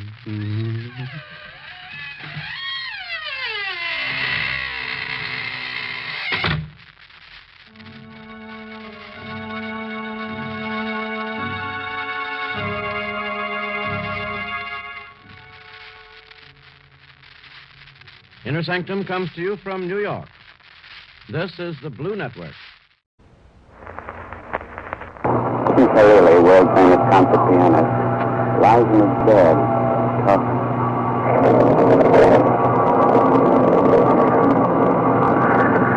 I can feel it. There again. That voice. Am I asleep or awake? Why can't I move my arms? I want to move them, but I can't. Why? Who are you? Why don't you leave me alone? Why do you torture me? Making me weak and helpless. Let me go, I tell you. Let me go. I must get up. I must.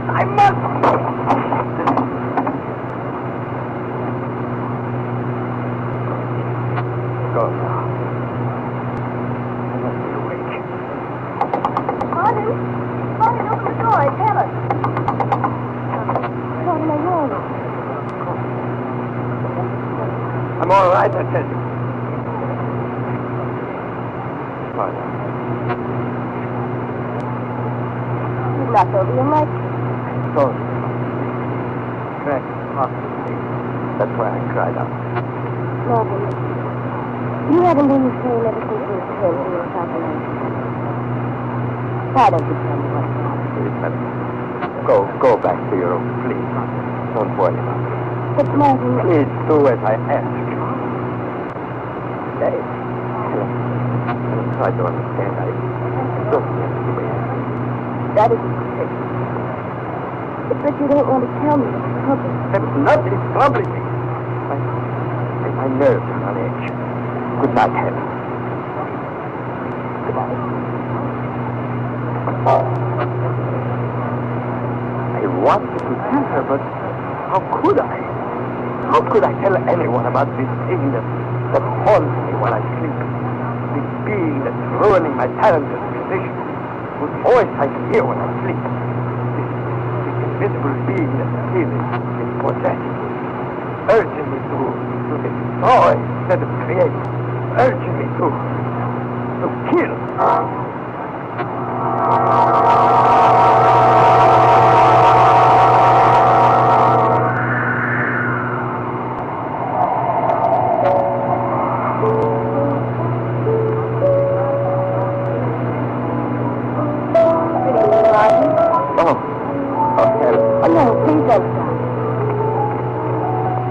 You're playing for music.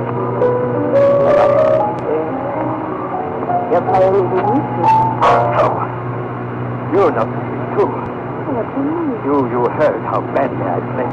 You knew I was losing my ability. Martin, I never said that. Of course you didn't say it. No one else said it. I can tell what they think by the way they look at you. It's true. It's... No. I've never done it. Not even for a moment. Why did you say I'm playing as I used to? Martin, you haven't been listening. I didn't mean anything by that remark except that you appear better. My music sounds better. I never lied. Yes. He hasn't come here for 2 nights. What do you mean? Nothing. Here's myself. Why don't you go on? I will.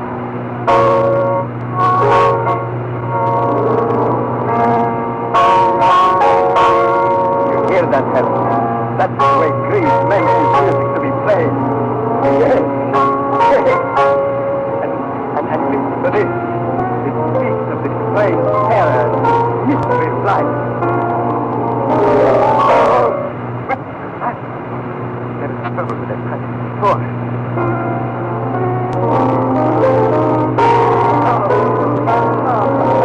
No, I can't play it. But you've played that passage 1,000 times. I know, but now I can't. I can't.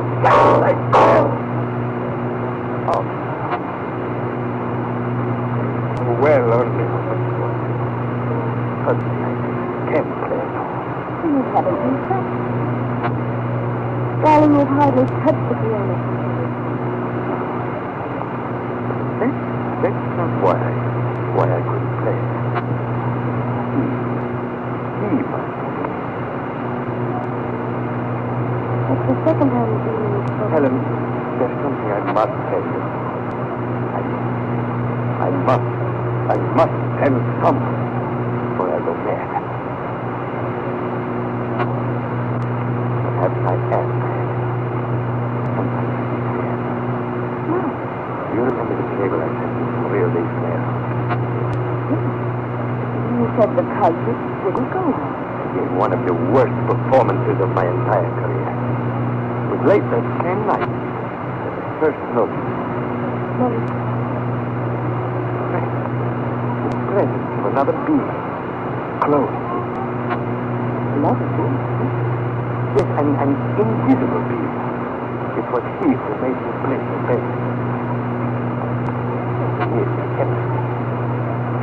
I know it sounds strange, fantastic. It's real, Helen. This thing seeks to dominate, to death came first in my sleep. Lately, I've begun to feel its presence, even in my waking hours.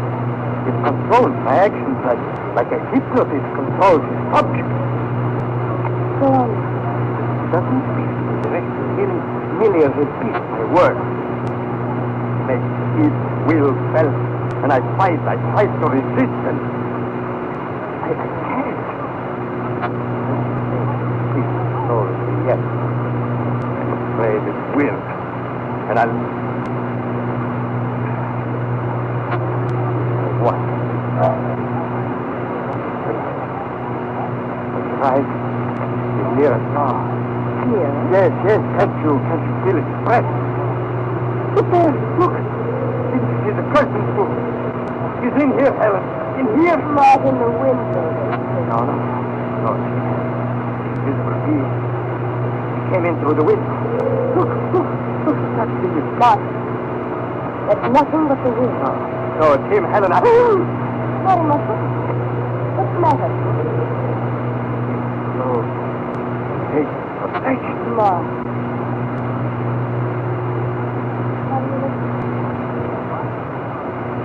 Why don't you answer me? Why are you holding out your hands as though... No, Martin, don't touch me. For heaven's sake, don't. You're not yourself, Martin. Martin, wake up. Wake up! Martin, listen to you. This is the deep way the music's going wrong. You must come out. Get your hands away from my shoulder. Martin!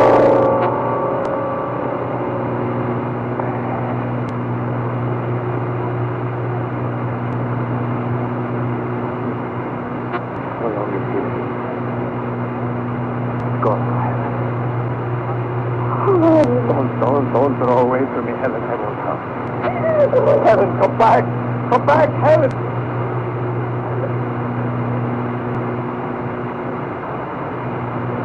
Even that invisible being urged me to fear my own. Is there such a thing? Or am I mad? Could it be? Wait, reality. Yes, I will make the test tonight.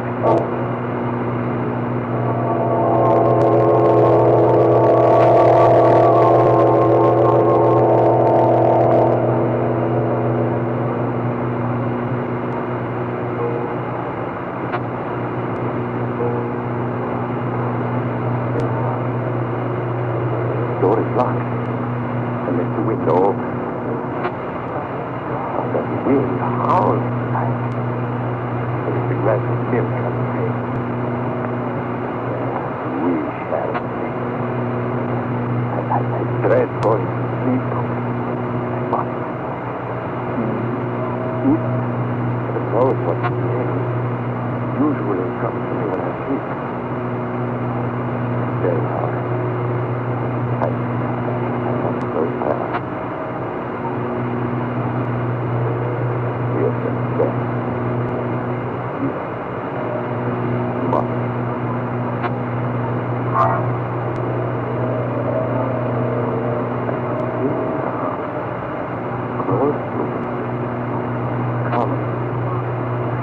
Come again. And you hear me? Why do you echo my words? Why do you torment me? Why don't you ever let me sleep? Or am I sleeping now? Am I dreaming? Wake up, I must open my eyes. I must.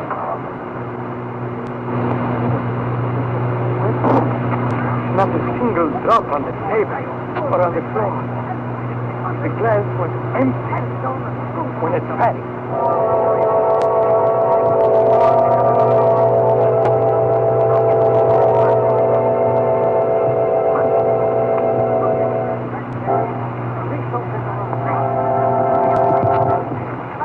Our Innersanctum mystery will continue in just a moment.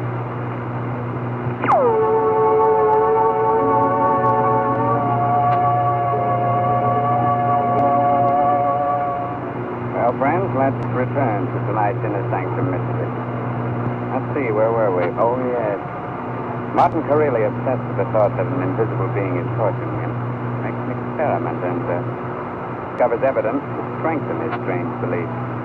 We find him in his room, watching over the evidence he has just set.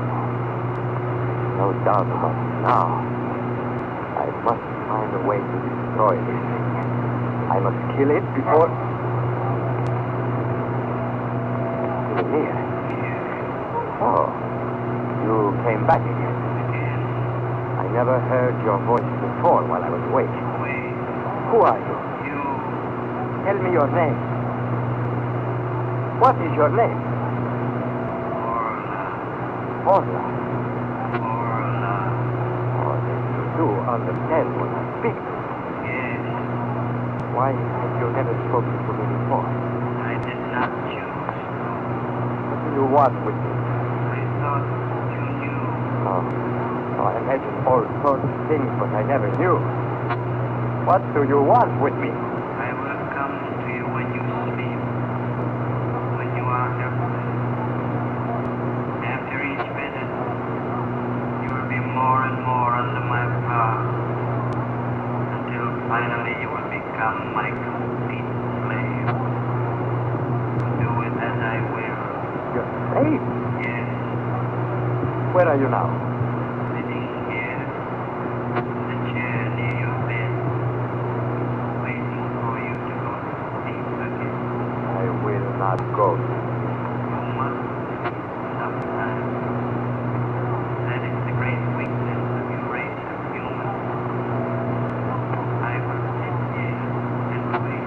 I'll remain awake until you leave. I'll never go to sleep again as long as I live. We shall see. I have great patience. What are you doing? Going to light a cigarette? Put that match down. Oh? Why? Put it down, I tell you. No. I lit it. Put it down. Oh. Oh, you can feel fear. You are afraid of the flame. Stand back. Don't come near me. I have found your weakness now. You fear flame, fire. Now we shall see who is strong. Don't come near me. Cut. I put a match to them and they go up in flames. There. See the fire. You cannot escape through the window now, and the door is locked. I have you trapped. You hear? Trapped. You cannot destroy me. Then why are you afraid? Why? Let me out of here. No. See, I like this music. Now I have a sword, a weapon against you who have so much power. But fear the flame. Don't touch those sheets. You somewhere in this room. You whom I cannot see. You who attack men in their sleep. Command them to do your horrible business. You are the living spirit of evil. You seek to have men destroy each other so that you can conquer the earth. Let me out of here. Let me out of here. How many men have pleaded for mercy from you?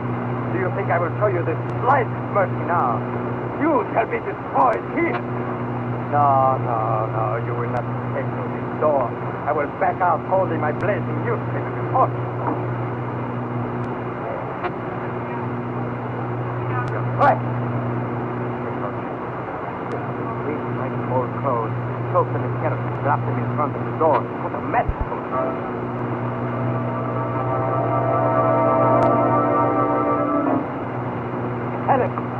Helen, open the door. Open the door, the house is on fire. What? Hurry, will you? The house is filling with smoke and flames are spreading rapidly.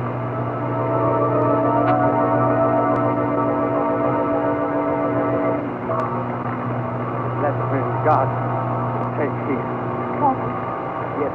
Are the servants out? They're on the other side of the house. They're all asleep. Where did they come in? In my room. Yes, I had to have it. What? Yes. He was in there. The invisible being. The horror. What? Oh, now, Helen, try to understand. Helen, come back here. Helen.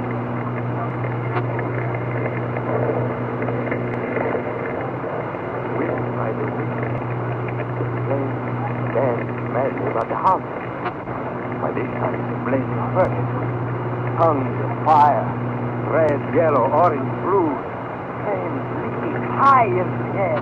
slice the dark night like a huge, magnificent torch. That started the roof to crumble in the city wall. A fountain flame roared on the ground. Suddenly the whole starts to hit the top. And the moment it comes, crash to the ground.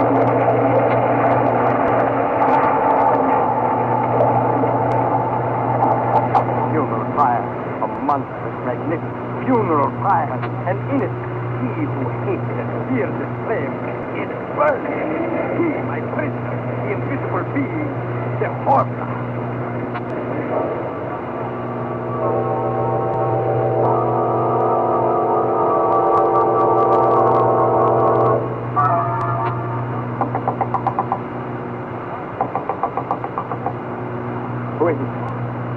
Who's there? Open the door.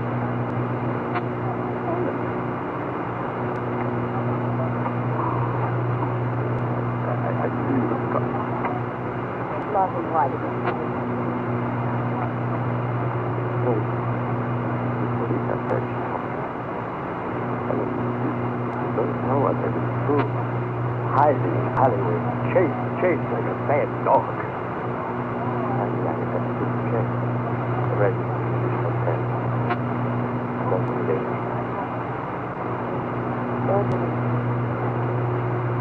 I want you to begin. What's up? That's the only way you can. If you throw the papers up, you know what will happen. I surrender. Darling, you will be.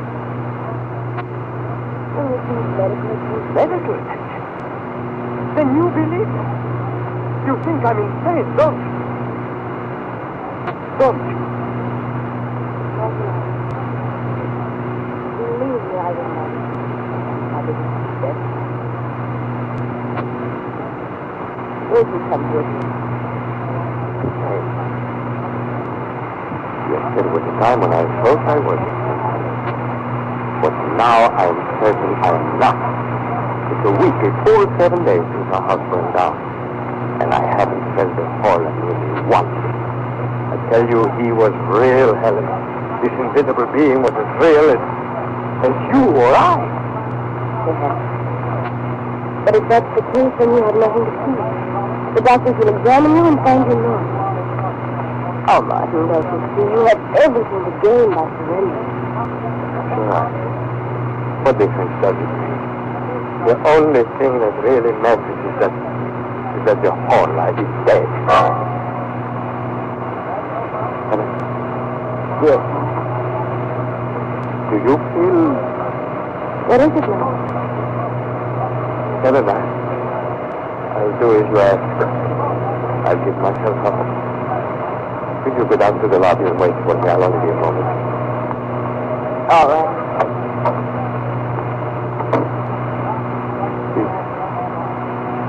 Is it you? And you are not dead? No. It was all in vain. All in vain. You cannot destroy me. Why do you hesitate? Why don't you go down and join her? Give yourself up. That's what you want me to do, isn't it? That's the only thing you can do. No. What is it? There is one other alternative. I made up my mind about what I do if you live through that fire. You are going to destroy yourself. Yes. I will not be what you are trying to make me. I will not be your slave. I'd rather die. Martin, put that gun away. Don't try to stop me. Martin! Martin! Oh, Martin, I had to. Exactly what I wanted you to do. The horror.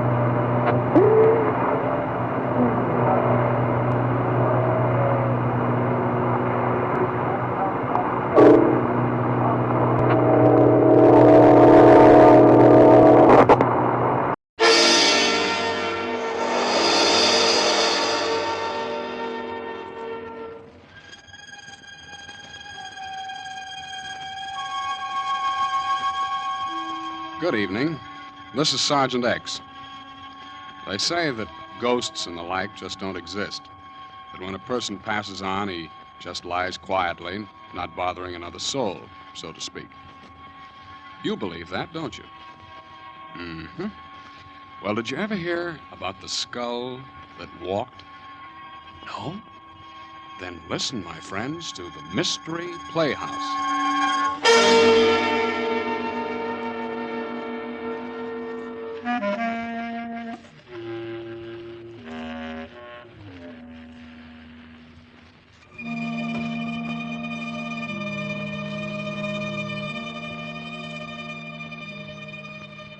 I guess superstition's a pretty hard thing to down completely, isn't it? I mean, under certain circumstances, almost anybody can get the creeps and get them good. I guess most of us are a little bit afraid of the unknown. For instance, taking a midnight stroll through a graveyard isn't exactly your idea of fun, is it? And I don't suppose you'd particularly go into ecstasies if you happened to witness a good gory murder, either. Well, there's a fellow I know who thinks this all comes under the heading of good, clean fun. His hobby is horror, and he likes to tell stories along those lines. I think he has one for you right now. Wait till I try this door here.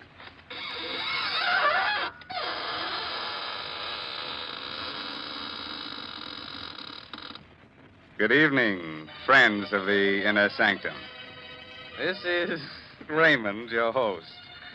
Well, come in, won't you? Yes, how are your spirits this evening? Oh, I'm glad to hear that.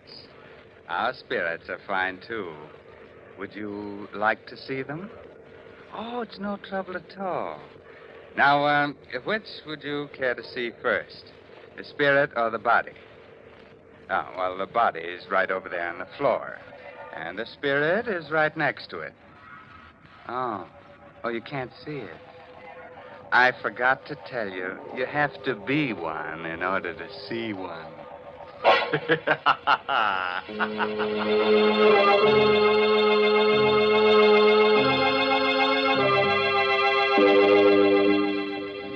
Shall we get started? Well, naturally. Now, turn out the lights. No, you won't see any ghosts in the dark, but they'll be able to see you. Far from town, there are a group of 3 hills. On the summit of the highest of them is the Cruz estate, owned by 2 brothers, Arthur and Carl. At this moment, Carl and his wife, Lucille, are digging a hole at the entrance of the estate, planting young poplar trees.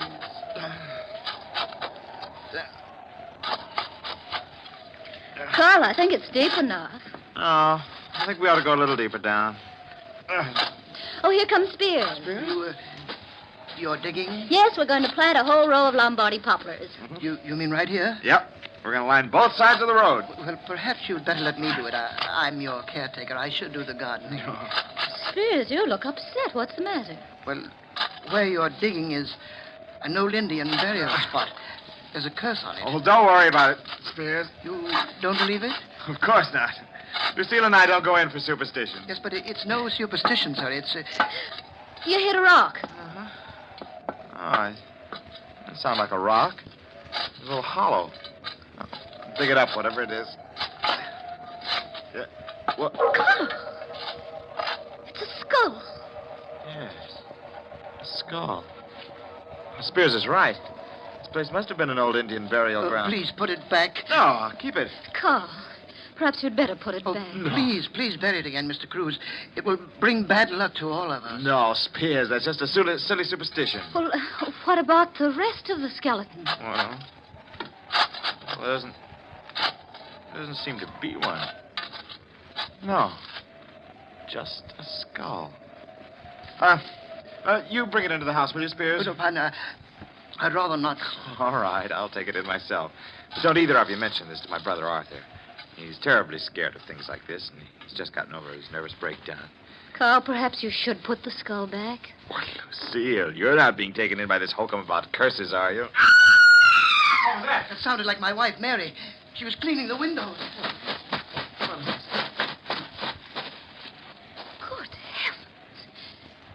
fell out of the window. Mary. Well, she's unconscious. Please do something.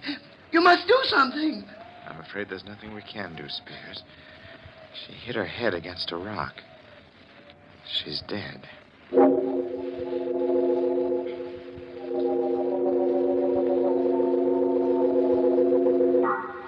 How's Spears? He's quieted down. I can't understand it. There's only one rock underneath the window, and Mary hit that. That one rock. There isn't even a pebble around for yards. Well, don't go imagining things again, Arthur. Spears kept talking about a curse. Spears believes in pixies and gremlins, too, don't forget. Well, I feel rather funny about it all. Oh, Carl, maybe you'd better switch some more lamps on. This living room feels gloomy. Oh, let's cut this nonsense out. Wait. You hear anything? Oh? Oh, I don't. Yes. I think it's coming from the ceiling. What's coming from the ceiling? I don't hear... What is it? It must be the beams. They sometimes do that from the heat. It's not the beams. It's too regular a sound. What room is directly above us? It's an old bedroom. We use it as a storeroom now. It hasn't been open in years. There's something up there. Of course there is. A lot of old things from years back, Lucille. Did you put the skull in the storeroom? Yes, I did. What are you two whispering of? It's coming down the stairs. We'll take a look and settle this. So far. Look! At your feet, Carl. The skull. How did it get down here? It came down the steps. Seems to be looking up at us. A skull. How did it get into the house? Carl found it while digging. Spears said it belonged to some Indian. Spears was right. There is a curse on the house. We'll all be killed. I'm leaving. I can't stand it. Well, Carl, what are you going to do with the skull? We'll lock it up in the closet. Lock it. Carl, you'd better bury it again. No, I can't do that, Lucille. If I do, it means I believe in all this tummy rot about ghosts. Well, then suppose you tell me how a skull could open a door and then come bouncing down the steps. I don't know. Maybe someone's playing a trick on us, dear. What happened to Mary was no trick, Carl. Nor is this, and you know it. Well, whatever it is, I'm not going to bury it. We'll keep it locked up in the closet. Oh, Mr. Cruz. Yes. What is it, Spears? Well, it isn't my place to tell you, sir, but You're referring to the skull, aren't you? Yes, sir. Well, it won't bother us anymore. The whole thing's some queer trick. I've got it safely hidden in this closet. I'm putting a lock on the outside. But the lock isn't going to do any good, sir. It will break through the door, just like the last time. I don't think anything like that can happen again. I'm the only one that has a key to this lock. If the skull wants to break out, you'll have to come to me for the key.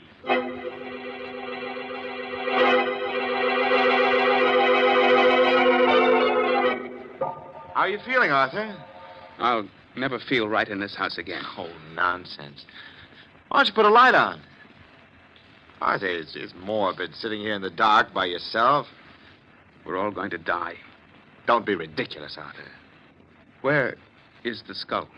Where it can't get out. Tomorrow I'll take it into town and let the police look at it. Tomorrow will be too late. Look, I'm getting tired of this. You've got to get hold of yourself, Arthur. You'll go completely to pieces. You think I'm a coward, don't you? Oh, Arthur, no. You're not a coward. You're just a victim of your own exaggerated imagination. Wait. There's someone at the door. I'll open it. Who is it? I don't know. No one came in. Something came in. For heaven's sake, put the light on. The skull. I can't believe it. You can't believe it. There it is, grinning at you from the floor, but you can't believe it. You don't believe in these things. I put a lock on the door. Locks aren't going to help. Nothing is going to help. We're all going to die.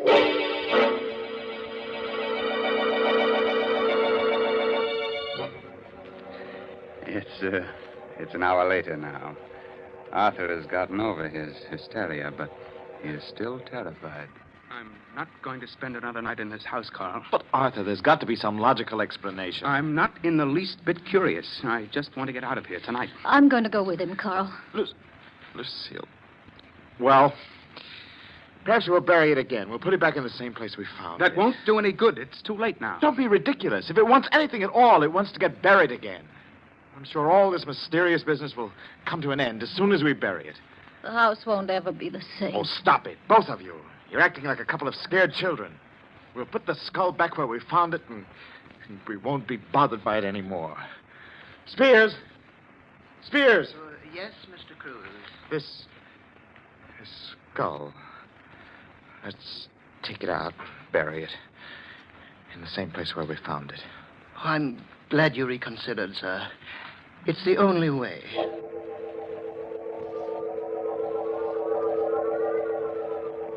I don't seem to remember the spot. Well, it's on the other side, sir, right near the entrance road. Oh, yes.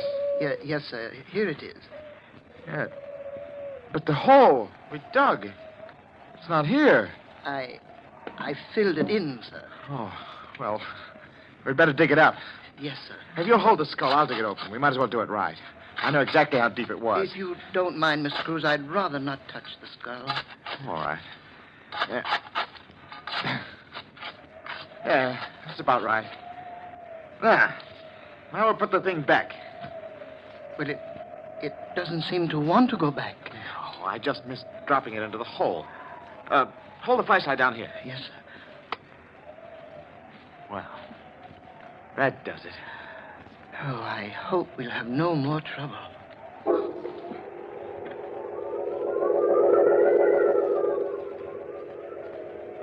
Well, Carl, did you bury it?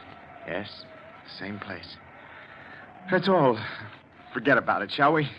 Maybe it's easy for you, Carl. But I won't forget about it for a long time. Neither will I. I'll be having nightmares about it for months. I don't know what's gotten into you, Lucille. You were never easily frightened. I'm not. But skulls that roll by themselves give me a funny feeling. Look, come on, let's play cards, huh? Hearts? We don't need more than 3 hands to play. We'll forget the whole crazy business, huh? Okay? Oh, I might as well. All right. Deal the cards. Okay. You. Yeah, well, we're getting back to normalcy, huh? Arthur, pass your card. That wind came up suddenly. Who's first? You are, Lucille. Oh, all right. 9 of diamonds. Your go, Arthur. Come on, Arthur, throw a card. I think I hear something. Of course you do. The wind. No, I thought I heard a rapping sound. Look, just pay attention to the game and stop listening for sounds. Here's my card. You threw a club, diamonds, the suit. Oh, I'm sorry, Arthur. Did you hear that?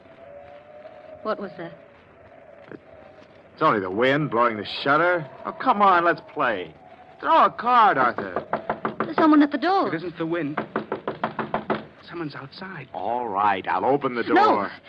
No, don't open it. Please, Lucille. Sitting here frightened isn't going to do us any good. We've got to open the door. Don't open it, Carl.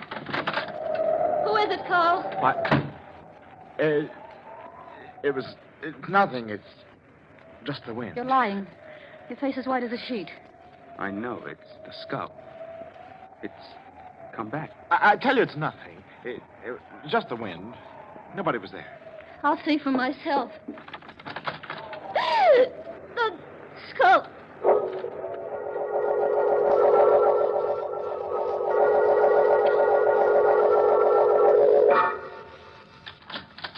Oh, Mrs. Cruz, I didn't hear you knock. I didn't.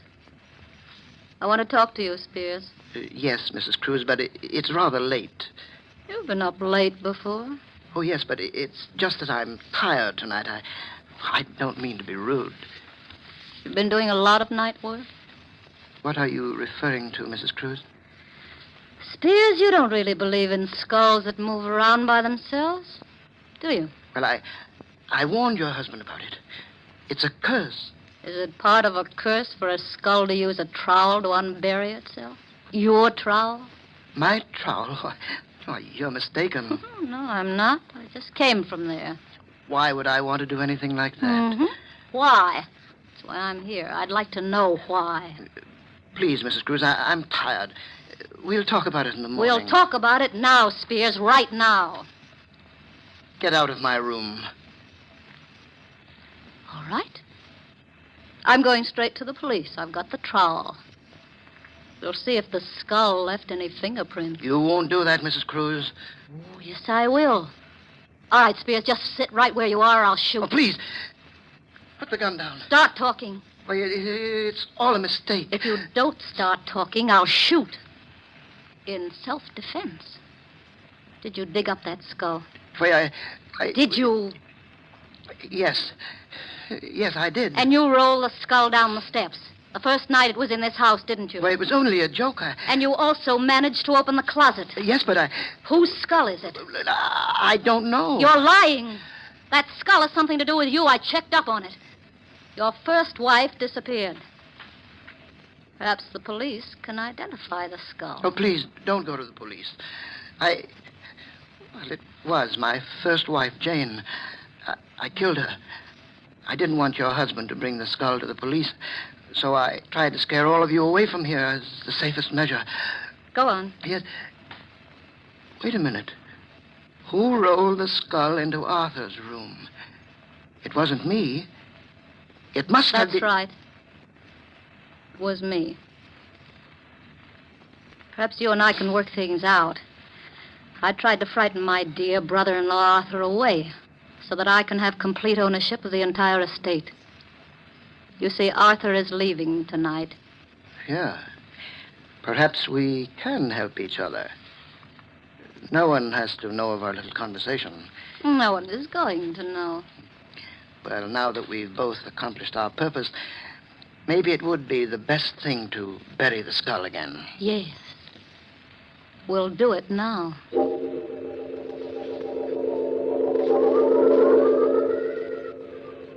Well, here we are. Let's hurry. They'll miss me if I'm out here too long. Perhaps we'd better dig another hole. Oh, it doesn't matter. Will you hold the skull? No, I'd rather not. You haven't suddenly gotten squeamish, have you, Mrs. Cruz? Put the skull in the ground and dig that hole. Oh, all right. What's the matter? The skull. Look at it. What about it?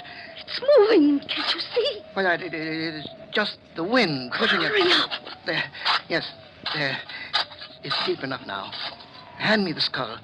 Oh, I forgot. You won't touch it. All right, I'll get it myself. What's the matter? My hand. I can't get my hand out. The jaws clamped down. Your hand. Please, help me. You've got to help me. Do something. You've got to do something. It won't let go. I can't. Oh, please, Jane. Jane, darling. I didn't mean to kill you. You're my wife. I didn't mean it. It was an accident. Please believe me. I'll do anything. Anything. Oh, no. No, Jane. Oh.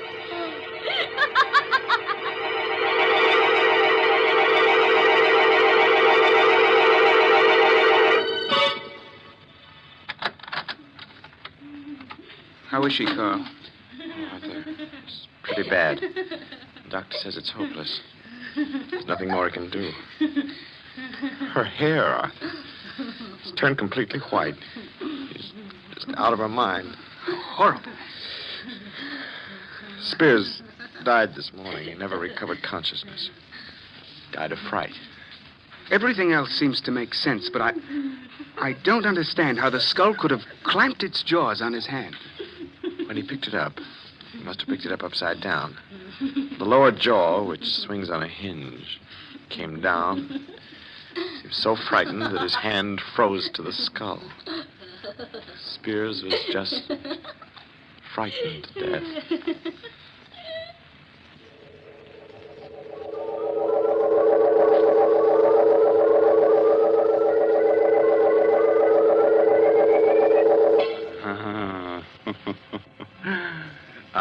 want that skull? Yes, sir, I want it as a knocker for the inner sanctum door. Good night. Pleasant dreams.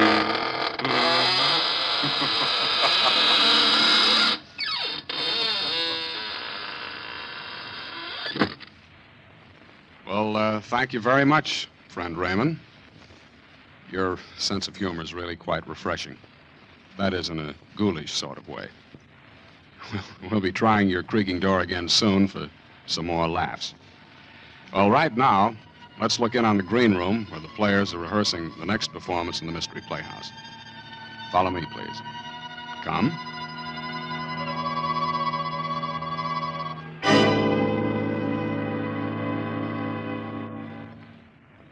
What a crowd. Say, Dexter, how's it feel to be both a spy-catching hero and a prospective bridegroom at the same time?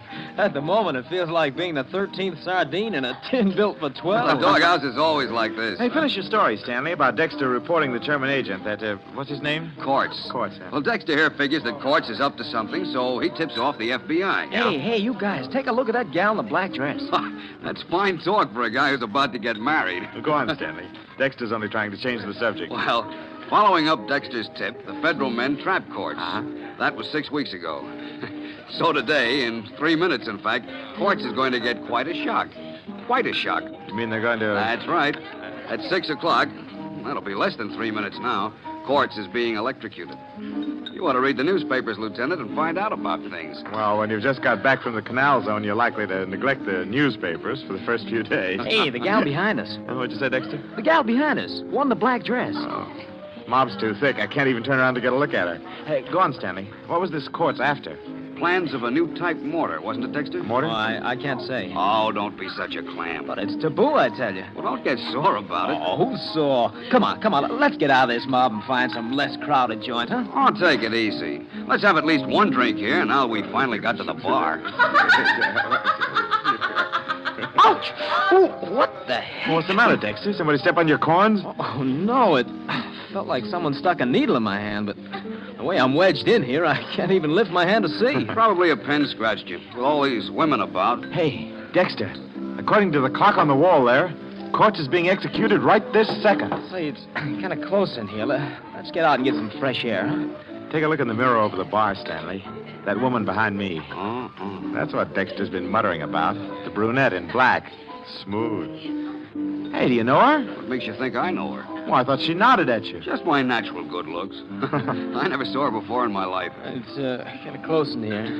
Let's get out. I can hardly breathe. Oh, stop clowning, Dexter. Quit leaning on me. What's eating, Dexter? Just because he's going to be married in 3 days. You shouldn't have mentioned marriage, Stanley. From the way he's leaning on me, he must have fainted. That's order fright. Come on, Dexter. Take your weight off him. All I can do is take care of myself. And this... Say, Stanley, he has fainted or something. No kidding. Oh, Dexter's a practical joke. No, this isn't a joke. He's all gray about the lips. Huh? Look at him. I mean, hold him. He's falling. Oh, Dexter! Dexter, what's the matter? Dexter! Lieutenant, is he all right? What's the matter with him? Is he all right? No, he isn't. I think he's dead. Oh, it's impossible. Is there a doctor here? Open his collar or something. Just don't let him lay there. Come on. Right there. Over here, Doc. Back up, please. Let the doctor through. Lieutenant, what on earth's happened? Where's the doctor? Maybe he can tell us. Hey, doctor, go over here. Ralph, here, let's have a look. Oh, help me turn this man over. Sure. Looks like he's been suffocated. Doctor, is he dead? Oh, yes, he's dead, all right. He can't be. Only a minute ago, he was standing here talking with us. He said something about somebody sticking a needle in his hand. What's that piece of black paper on the back of his right hand? Yeah, What? Don't touch it. Don't touch it. It's thin black cardboard. Perfect circle about 1/4 of an inch in diameter. With a tiny hole in the exact center. There's a small puncture in the skin on the back of the right hand. Right over the place where this circular piece of cardboard was. A drop of blood caused the cardboard to adhere to his hand. Somebody better call the police. The police? Why? Because it looks as if your friend here has been murdered. But Dexter couldn't have been murdered. I was standing right beside him all the time. No one's to leave. Everybody stay right where you are. And you over there, call the police department and ask for homicide.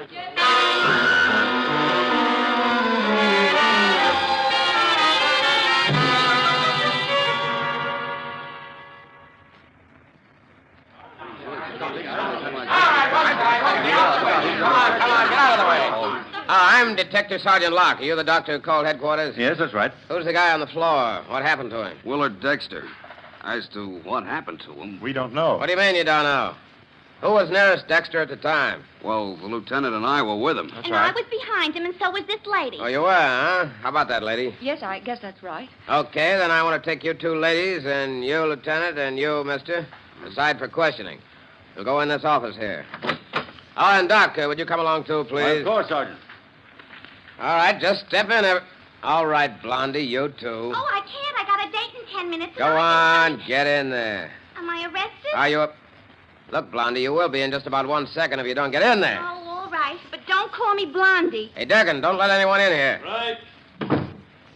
Now, we'll get a little privacy. Lieutenant, let's have your story first. Well, we were standing in the crowd. Your name? Lieutenant Max Lurbach. Okay, go ahead. Well, Stanley and Dexter and I were at the bar. In what order? Order? Well, Dexter was on the right. I was in the middle, and Stanley was on the left. All right, go on. Dexter said that someone stuck a needle in his hand. Then suddenly he went limp and fell to the floor. Sergeant, on the back of his right hand, I found this little black cardboard disc. Huh? Under the disc is a small wound, and I've made a study of poisons. I believe that this man, Dexter, was poisoned. Poison? Yes. There's a poison which, taken internally, may do no harm at all. But the smallest bit introduced directly into the bloodstream causes almost immediate paralysis of the nerves which control the breathing. What poison? Curare. Huh? There's a trace of what seems to be curare on the underside of that black cardboard disc. Then you think he was murdered? It appears probable. Your idea, Doctor, is that someone jabbed a poison-coated needle into Dexter's hand? A minute or so before he collapsed. Now, where would a guy get this stuff? Well, certainly not from the average drugstore. Curare is made by the South American Indians. It's a very rare in this country. Say, Stanley, did you notice? Dexter died at the same time Quartz was executed. Say, I hadn't thought What's of that? The spy who was electrocuted? Yes, Sergeant. Dexter was the clerk in the Army Ordnance Department who suspected Quartz and tipped off the FBI. Yeah? It couldn't have been a coincidence that they both died at practically the same minute. You don't suppose that I some don't German agent... suppose anything yet. Hey, Sarge. Photo and fingerprint boys are here. Right with you, Durgan. Now, everyone, just sit tight a minute. Say, that's a rather unusual way to kill somebody, don't you think? I wonder if that police sergeant is right, and the killer really is one of those four people. Well, it's too bad our time is all up, or we could stay around and find out. I'm afraid you'll have to wait until next time, when we present the entire story of Death in the Doghouse. This is Sergeant X, closing the doors of the Mystery Playhouse. Good night. Sleep tight.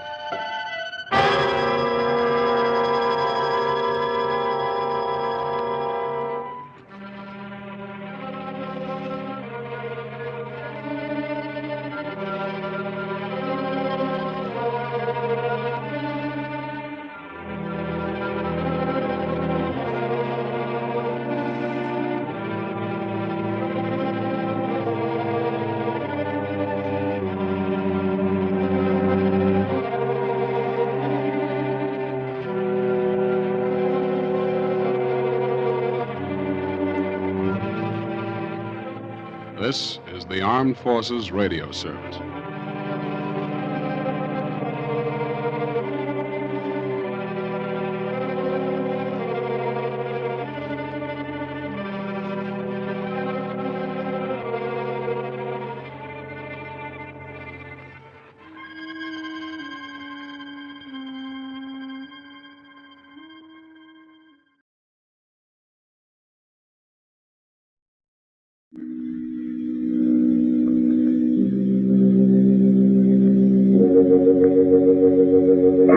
Palmolive Brushless and Palmolive Lather Shaving Cream presents Innersanctum Mysteries, starring Mary Astor.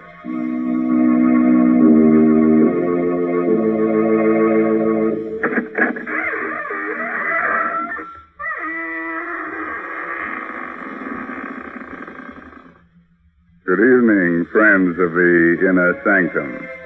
This is your host, Raymond, welcoming you through the squeaking door. Well, we're having a gay musicale here tonight, featuring, of course, only haunting melodies. But I'm afraid none of the performers will get a hand unless it's a cold one. You see, it's so hard to applaud after rigor mortis has set in. But you can come in and set in, too. There are plenty of seats available. And if there's nothing left in the orchestra, we can give you a box.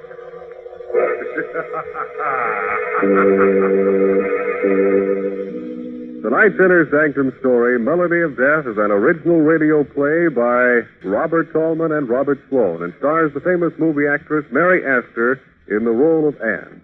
It is directed by Hyman Brown. Miss Astor appears tonight through the courtesy of Metro-Goldwyn-Mayer. Men, Innersanctum Mysteries ask you to shave with Palmolive Brushless and Palmolive Lather Shaving Cream.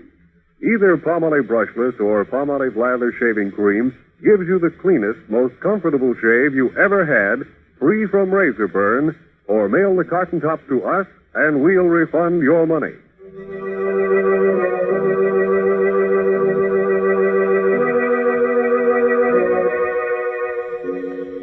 Have you a little gypsy in your home?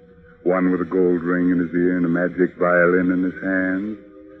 Well, if he's anything like a fellow named Enrique, don't let him play an encore of the Melody of Death. Like a spidery web floating in midair, death hangs over the room where Anne is talking to her beloved David.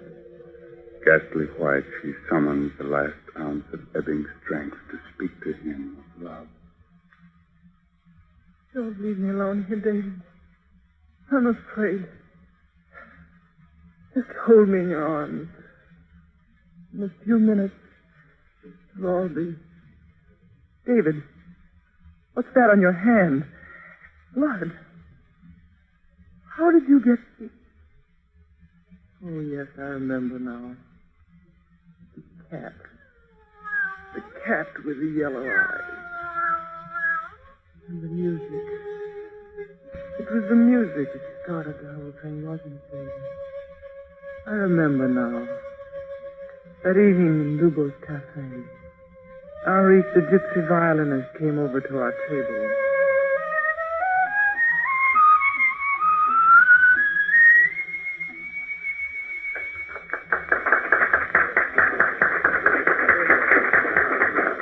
The senorita is very happy this evening, no? You don't need your gypsy magic to tell you that, do you, Enrique? The senorita is going to be married, no? You guessed it.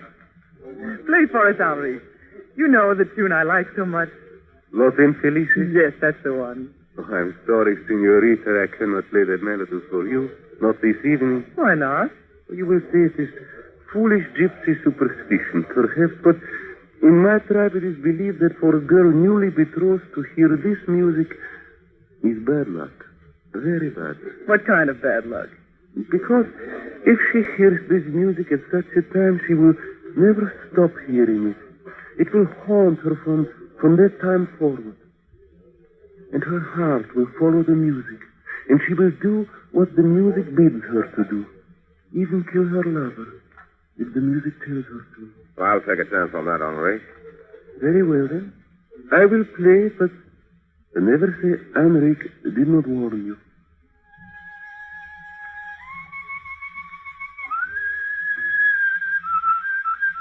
Ed, what is it?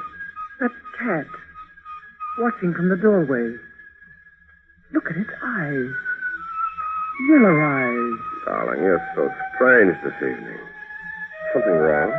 Something's terribly wrong, David. The music and that cat watching from the doorway like death. Ed. Take me out of here quickly, David. I'm afraid. Well, of course, darling.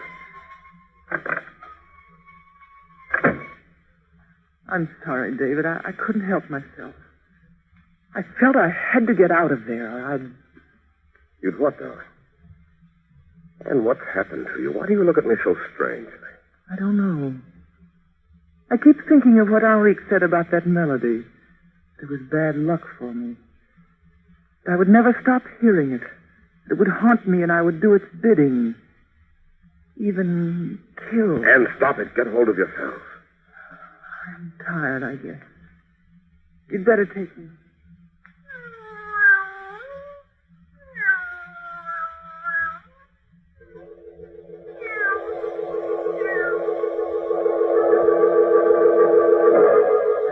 walked away from the cafe that evening, I was like a person in a hypnotic trance. I kept hearing that melody in my head. You will never stop hearing the music. It will haunt you. No. No, I won't listen to it. Even kill your lover if the music tells you. No. I love David. He'll help me to forget. No one can help you now, Anne. The music and the cat with the yellow eyes watching from the doorway. Like death.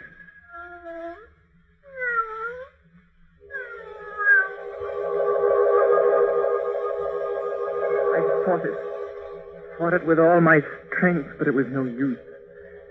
The music called me irresistibly back to that dingy little cafe, to Henrique, and to the cat with the yellow eyes. The cat that belonged to Lubos, a man I had never seen. Yes, something. I knew you would. It was the music, wasn't it? The music told you to come. How did you know? Did I not tell you it would be so? The other night, when you told the legend about that melody, something happened inside my head. And when you played it, it sounded so strange to me. And after that... You hear it all the time? Yes. I thought if I could hear the melody played again, maybe it would lift the spell. I'd do anything to stop this thing that's torturing me. What do you know about torture? You hear music in your head. What do you know what it means to hate him and to your stomach turns inside out from hatred? And to work for that man and have him watch you every minute, and when he's not here, that cat of his, that devil of a black cat, watching me with those yellow eyes. Why do you hate Lubos so much? Why do you hear music in your head? Who can tell about these things? There are devils in both of us. I will help you kill your devil if you will help me kill Lubos. You're mad. You don't know what you're saying. He lives in a rooming house. The address is 117 Green Street. Take the cat with you and tell the druggist you want chloroform to get rid of the cat. Wear a veil. The janitor will let you in. Stop it. I won't listen to any more of this. The music will tell you when it is time. The melody. Remember. No, I won't listen to it. I won't. But you are listening to it, aren't you? You can't help yourself. And you will do what the music tells you to do. Won't you? No, I won't. What is the music telling you to do? To kill Lubos. And you will do it. Won't you?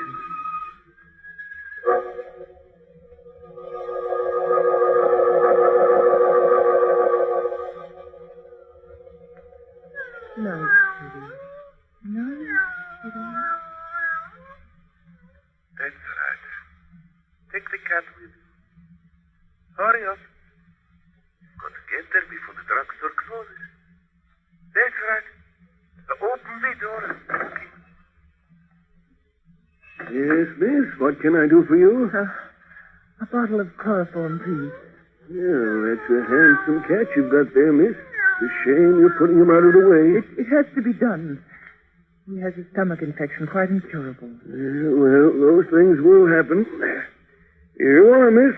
That will be 38 cents plus tax. Put the chloroform in your purse now, Anna. Hurry along now. Here we are. Green Street. Around the corner. There is the house. Over there. He's asleep in there now. The man you're going to kill.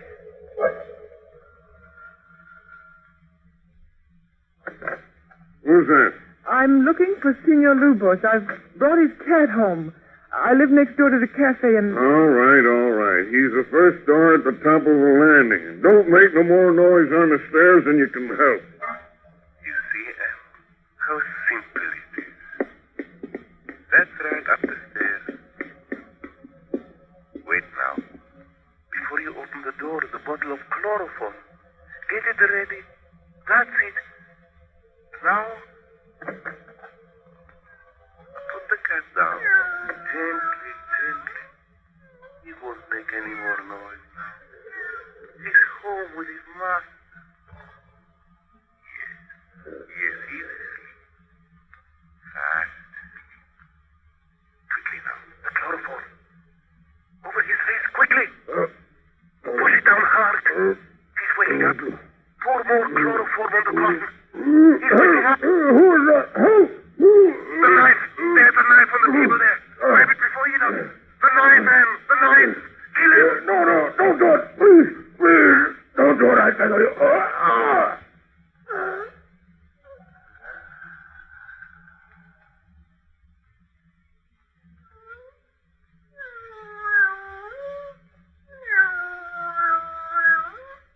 He's dead.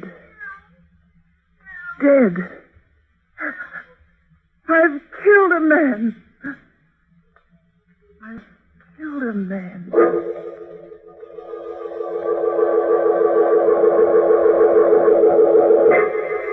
Well, what are you waiting for? Come on and help her. I'll be close by, swinging on my squeaky door. You know, I just love to swing on that door. It makes such a nice sound. Listen.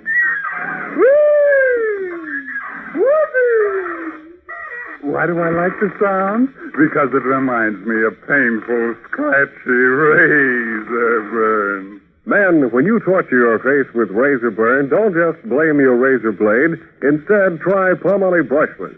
That smooth, easy to spread, won't clog your razor shave cream. You see, Palmolive Brushless is made with real olive oil to literally lubricate your skin so your razor just glides along with no tugging, no scratching, no scraping. Yes, mister, even the toughest beards lie down and wilt when you use Palmolive Brushless.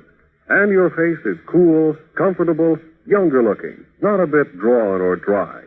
So why don't you quit bothering with a shaving brush and try Palmolive Brushless? You buy Palmolive Brushless in the big money-saving Victory jar, and we'll guarantee you the cleanest, most comfortable shave of your life. And we know you'll sing goodbye forever to painful razor burn.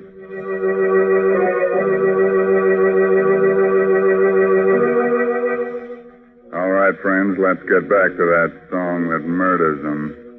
Remember how it goes? Remember how it haunted Anne into committing murder for Henrique? Well, it's still haunting her. And she's telling David about it in that room where death and this melody hover near. Yes, I was a murderer. I had plunged a knife into a man's throat and stood there watching while he died in agony. Then went calmly home. You were waiting outside my door, David. Anne, where have you been? Out. But, Anne, your dress and your gloves. Why, David, it looks like... It looks like blood, Anne. And it is blood. But I don't... Where did it come from? You mean you don't Oh, know? maybe it was on the seat of the taxi. Maybe somebody cut themselves in there before I... Maybe the driver had carried an accident case to the hospital. But why should you follow me into my flat in the middle of the night and cross-question me like this? What right have you? Maybe you've forgotten that this was our wedding day. I waited at City Hall until I was thrown out. Our wedding day. Oh, David. What happened, Anne? Well, I don't remember exactly. Don't remember? You know, that tune that's been running through my head. This morning it got suddenly worse. I was desperate about it. I thought maybe if I went back to Henrique and heard it played again, I might be able to get it out of my mind. Well, what happened? Yes? What is it, Anne? Music. That melody. Don't you hear it? I don't hear anything. Lubos was murdered a little while ago.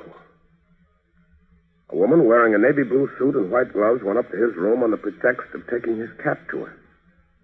She tried to chloroform him, and failing that, she stabbed him in the throat with his own knife. No, I couldn't have done a thing like that, David. There it is again. Can't you hear it? And there's nothing to hear. It's just in your mind. I don't know what happened tonight, and I don't want to know. But one thing is certain, this man has you under a hypnotic spell. We've got to fight this thing somehow, this music you hear. Be quiet, David. Trying to tell me something.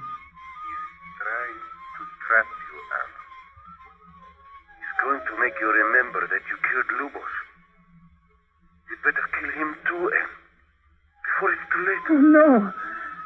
Not even for the music. Not even the music can make me do that, Henri. Anne, what are you saying, Anne? Oh, it's all right. It's gone away now. It was trying to get me to kill you, David.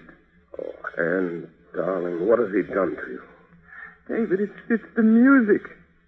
Then why did you say Henrique just now when you were talking to the music? I don't know. It's the music that talks. But it's always Henrique's voice, and...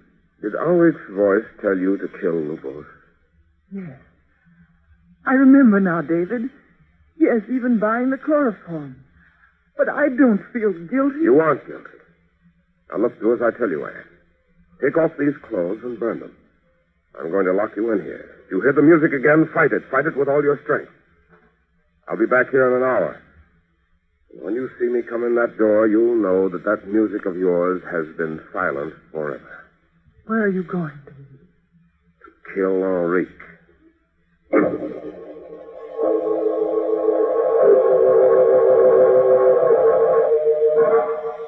So you have come to kill me because I've put hypnotic spells on your beloved. Excuse me, what a joke, senor. No joke, Henrique. A man was murdered a while ago by you. I thought it was proven that Lubos was murdered by a woman. Besides, I was playing my violin in the cafe at the time of the murder. While Anne, under your hypnotic spell, was doing your dirty work. Nonsense. He was stabbed in the throat with a knife belonging to Manuela Rosales, a gypsy woman with whom he had quarreled. Do not worry, my friend. I've composed a new melody. Would you care to hear it, senor? Go ahead, Henrique. I'm listening. You must look at me while I play. Look at my eyes.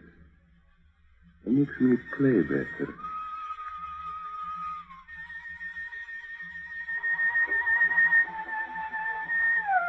Well, what's the idea? What do you want me to do?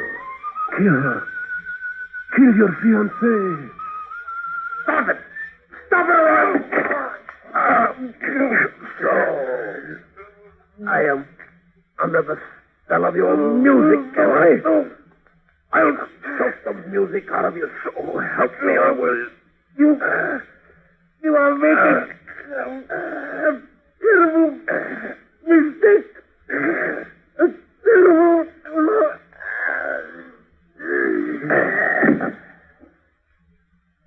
Where is your music now, Henrique?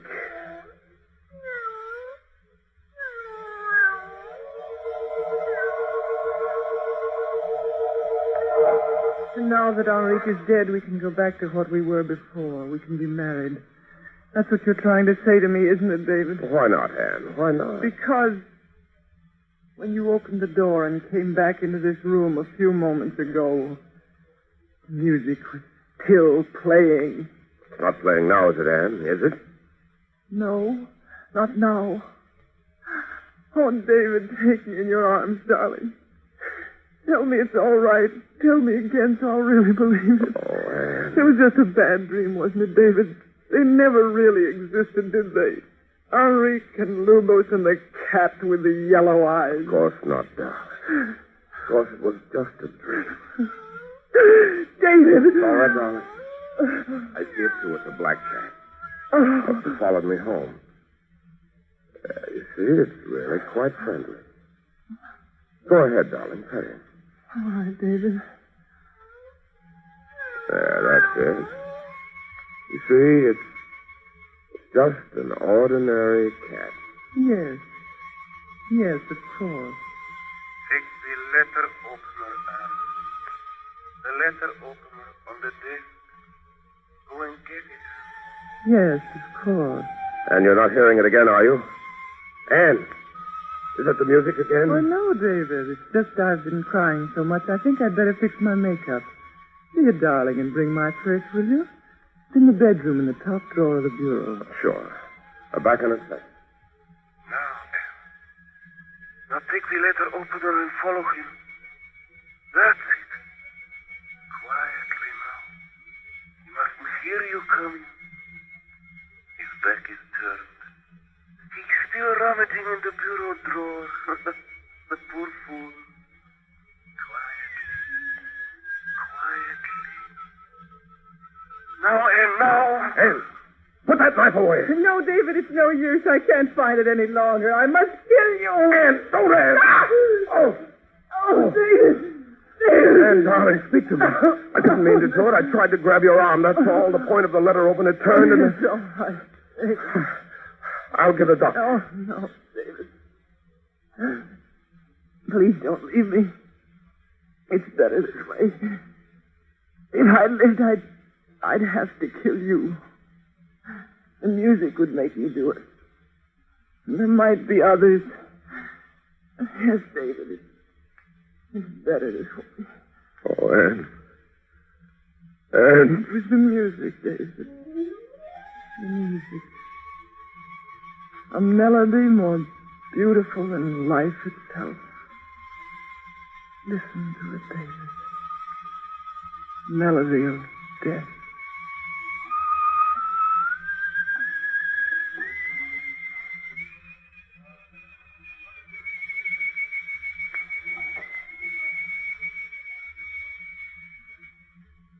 Oh, sister. Speaking of melodies, I want that little number for our concert we're giving in the lower chamber of Music Society of Innersanctum. As a matter of fact, I want Henrique to fiddle around.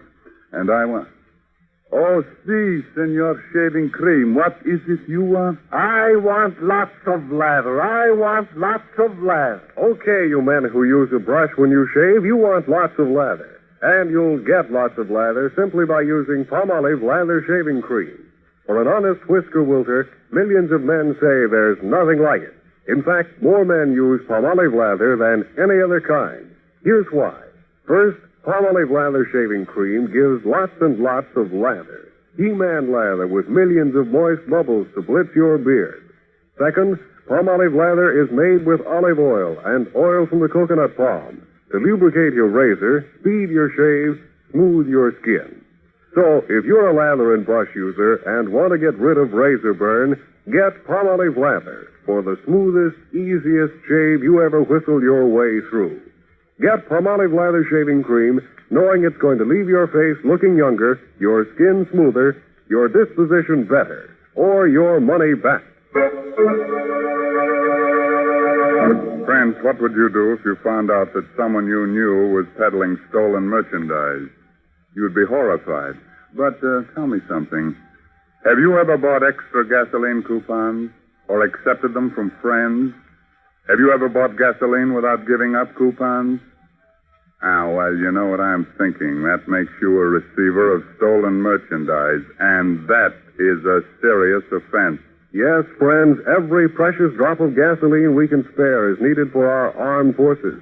People who buy gasoline without surrendering their own coupons are getting more than their fair share of the fixed civilian supply.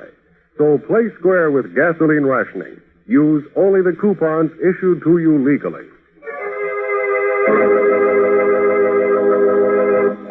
So, friends, by the way, the latest Innersanctum mystery novel is The Moon Was Red by Dana Sage. Oh, now look here. Here's a calling card and a confirmed appointment for next week's Innersanctum mystery. That dapper demon of deviltry right from Hollywood, Adolphe Manjou, to suavely and smoothly scare us right out of our Innersanctum. And now it's time to close the squeaking door until next Saturday, when Palmolive Brushless and Palmolive Lather Shaving Creams bring you another Innersanctum mystery. Until then, good night. Pleasant dreams.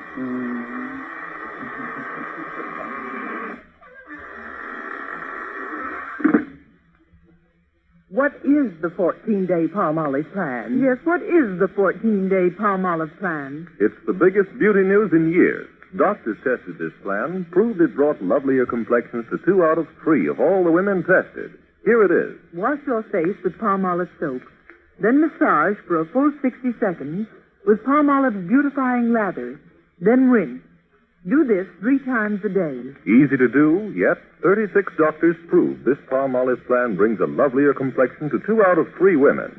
No matter what type of skin you have, dry or oily, the 14-day palm olive plan works. So get palm olive. See what palm olive can do for your skin in only 14 days. This is CBS, the Columbia Broadcasting System.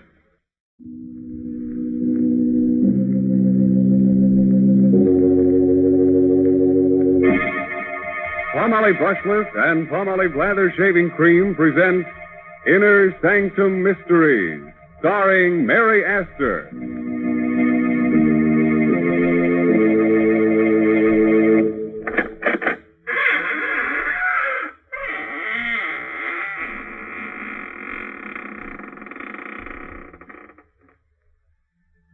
Welcome, friends of the Inner Sanctum.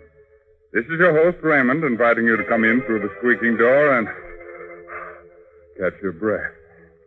Now, don't be embarrassed. Many of my guests here are out of breath. But they won't tell on you. I assure you they won't breathe a word of it. You see, they were warm, too, when they came in, but they've cooled off now. You see, I've kept them on ice.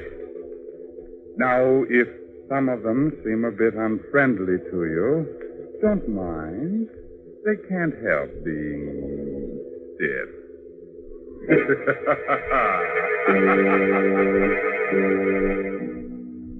Tonight's Inner Sanctum story, The Silent Hands, is an original radio drama by Robert Sloan and Robert Tallman and stars Mary Astor in the role of Nina Kohler.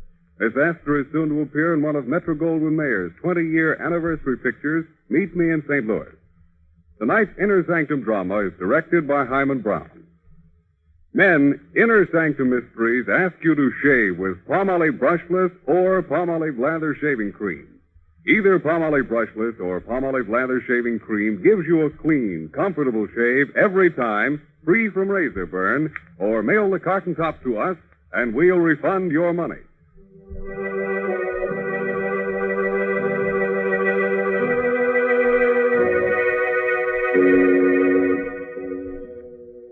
When a murderer sneaks up behind you and you haven't a rear view mirror handy, the best thing to do is listen carefully and try to hear the sound of the silent hands. High up on the bluff, overlooking a West Coast harbor, police cars feel their way through the fog on their night patrol. They're on the lookout for a mysterious woman in white who has already strangled 3 men and pushed their bodies over the cliff. Attention all police cars. Attention all police cars. Woman in white evening dress reported walking with middle-aged man in Overlook Park. Investigate right away. Investigate right away.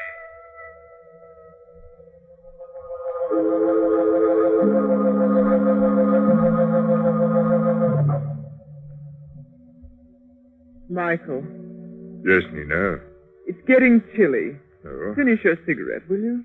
Let's go in. Of course, Nina. Here, take my coat in the meantime. Put it over your shoulders. Thank you. What? Trembling? What's the matter? Nothing, just nerves, that's all. Michael, What, dear? my bag, it's gone.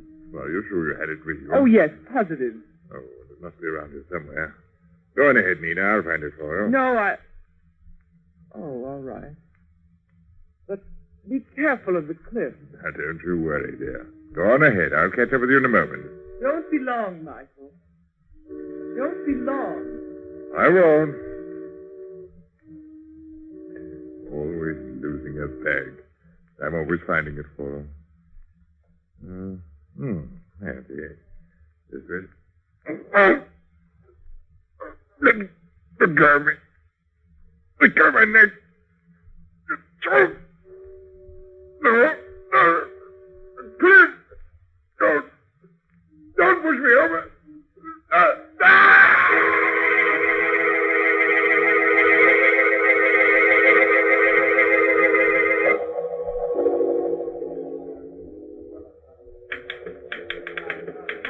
Don't you ever go home, Barnes?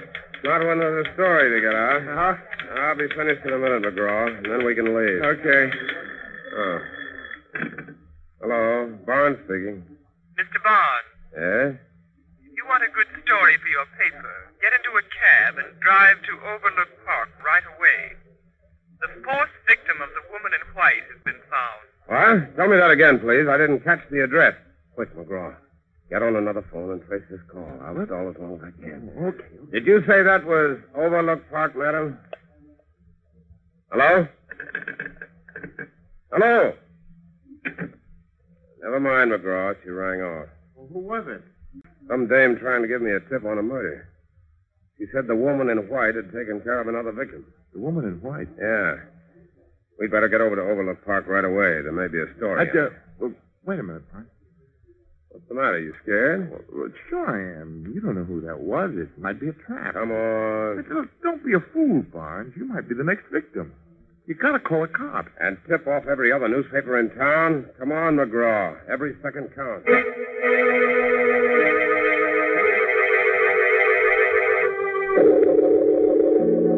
Holy mackerel. That dame was right. Look down there on the rock. What is it? A man's body. A man without a coat. We better get the police. Yeah, we'll phone the story in and then we'll... Hey, wait a minute. Look at this. Barnes, don't touch anything. I won't. I just want to see if... Yeah. The same, all right. What's the same? This metal ring on the ground. And a piece of silk next to it. That's what they found before in every one of these murders. What do you suppose it means? I don't know. The cops say it's like an East Indian trick, practiced by highway thieves. A precious stone or coins left on the road. When a traveler stoops over to pick it up, wham! A silk noose is slipped over the neck, and in a few seconds, it's all over. Barnes. Yeah? Somebody watching us. What? Over there, behind that hedge. Something moving. Something white. You got a gun? No.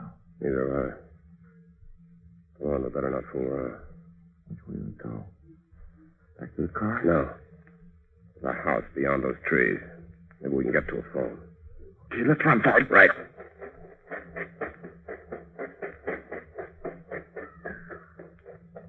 What the devil's that? Sounds like some kind of a tropical bird. You mean here in the park? This isn't the park, gentlemen. That tropical bird you hear is in the aviary next to the house. It's part of my private collection. You live in that house? Yes, with my sister. These are our grounds, gentlemen, and you're trespassing. Well, lady... We're looking for a telephone, madam. We're from the Chronicle. I don't care where you're from. You'll have to leave immediately. But someone's been killed. You'll have to leave immediately. My sister is ill. She can't have any excitement. Nina! Go back into the house, Carolyn. Nina! I've been looking for you. Where have you been? You know very well I've been out here feeding the birds. Why do you ask? Because I didn't see you. I thought perhaps you went back to the place where... Carolyn! You catch cold out here. We'd better go back in the house. But who are these men, Nina? Reporters, dear. We'd like to use your telephone, miss, if there's one in the house. Why, of course. Come along. I'll take you to it. Thank you. If you men are reporters, I suppose you want to phone your paper about... About what? Nina, you're hurting. I'm sorry, dear. If I held your arm too tightly, I didn't want you to stumble. You're lying. You don't want me to talk. That's not true, Carolyn. You can say anything you please. Go ahead. Say anything you please. Oh, Nina. Please forgive me. I didn't mean what I said before. I'm just upset because you've left me alone so much tonight. But I haven't left you alone, dear. I've been in the house with you all evening. Don't you remember? Oh, yes, of course. You've been with me all evening. In the house. Carolyn, I think you're strong enough now to take these gentlemen inside and show them to the phone. I'm going to stay out here for a while and speak to the birds. Yes, Nina. This way, please. Now go along, McGraw. I'll be with you in a minute. Okay, I'll put the clothes through. Are you staying behind just to watch me? In a way, yes. You're a fool. Well, maybe I am. But these birds you've collected fascinate me. Especially the gaily colored ones which were brought over from the Orient. Oh, are you a fancier? In a manner of speaking. At least I know that the creature with the yellow bill and the green eyes is a very rare species. I had to write a story about it once. Indeed. Yes. It's found only in certain parts of India. What if it is? You've been to India, haven't you? Never. You're lying. I'm not accustomed to being spoken to like this. But you are accustomed to lying. Only that alibi about not being out of the house tonight won't stand up. Won't it? No. That dress you're wearing is torn. And the piece that's missing from it is in my pocket. I found it out there on the cliff, near a metal ring and a bit of silk. Now you're lying. I have the evidence right here in my hand. Give it to me. Not so fast. Let go of my hand. Let go. Open it. Open it. I'll dig my nails into you. Wait a minute. Wait. I'll open it. There. I knew you were lying. There's nothing in it. Oh, of course not. But I found out what I wanted to know. For a woman, your hands are abnormally strong.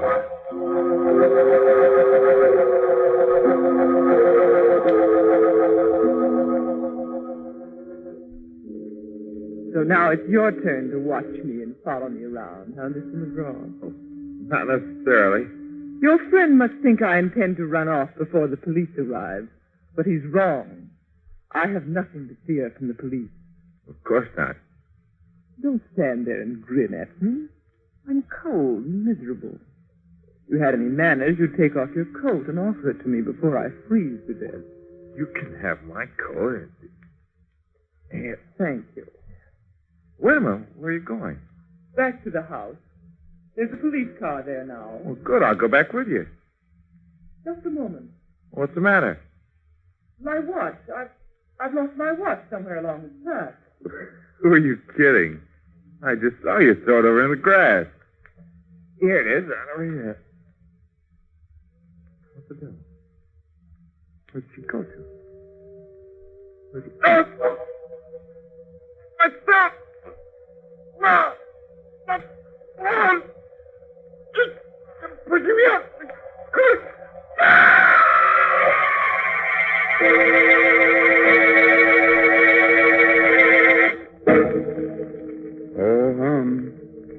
Sorry to see McGraw go like that. He was such a nice boy. But, you know, it's his own fault in a way. He never should have tried that jump without a parachute. He may hurt himself someday, like the fellow who, when shaving, gives himself a good case of razor burn. Men, when you torture your face with razor burn, don't just blame your razor blade. Instead, try Palmolive Brushless. That smooth, easy to spread, won't clog your razor shave cream. You see, Palmolive Brushless literally lubricates your skin, so your razor just glides along without tugging, scratching, or scraping. Yes, mister, even the toughest beards glide down and wilt when you use Palmolive Brushless. And your face is cool, comfortable, not drawn or dry. So why don't you quit bothering with a shaving brush and try Palmolive Brushless? You buy Palmolive Brushless in the big money-saving victory jar, and we'll guarantee you a clean, comfortable shave every time. And we know you'll sing goodbye forever to painful razor burn.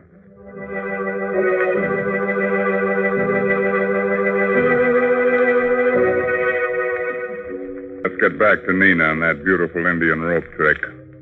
After that double-header killing, Nina was picked up by the police and put in jail on suspicion of murder. But the case against her was still pretty slim, and when Barnes went down to his cell to get her story for his paper. You seem very confident for a woman who has so little time left to live. You're meddling, Mr. Barnes. Something that doesn't concern you. No, it does concern me. McGraw was a good friend of mine. I'm warning you not to interfere, Mr. Barnes. You'll regret it if you do. You'll regret it more. I have everything to gain and nothing to lose. Nothing but your life. Yeah, what about yours? They'll never convict me. Don't be so sure. I'm innocent. They can't even keep me here another 24 hours. So your lawyers are going to spring you, huh? I have influential friends, Mr. Barnes. And when I'm free, I want to be left alone. You understand? You don't frighten me, Miss Kohler. I'll get the goods on you if it's the last thing I ever do. If you try, it will be the last thing you ever do. Miss Kohler, the sisters. Oh, thank you. You're free. You're free, darling. Yes, I know. George told me he was getting out a writ. You see, Mr. Barnes, I have influential people. Well, they won't always be able to help you. No? Come along, Carolyn. I have so much to tell you. Yes, dear. Mr. Barnes, you've got to help me. What? It's a matter of life and death. Come to the house tonight at 10 o'clock. I'll be feeding the birds in the aviary. Right. Carolyn, what are you doing? I'm coming, Nina. I'm coming.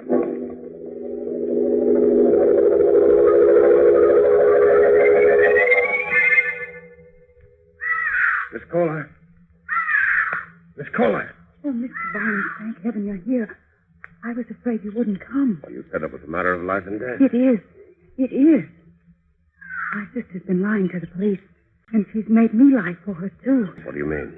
Well, that night you were here, that night Michael was killed, she told you she was in the house with me all evening, but she wasn't. She was out with him, walking through the park. Why didn't you tell the police? I couldn't. I was afraid of what she might do to me. You don't know her, Mr. Barnes. She'd kill me if she thought I was telling you this. But I've got to tell somebody. I've just got to. Wait a minute, kid. Get hold of yourself. There. The night this fellow Michael was killed, your sister made you say that she was home with you all evening. Yes, that's right. Did she tell you why she wanted you to lie for her? Yes. I don't believe her. She said she had nothing to do with Michael's death, but there was no way of proving her innocence. She was afraid that police might convict her on circumstantial evidence if I didn't give her an alibi. I see. One more question, Miss Kohler. You've been to India, haven't you? Yes, we lived there a number of years. I thought so. When I saw that bird with the yellow bill and the green...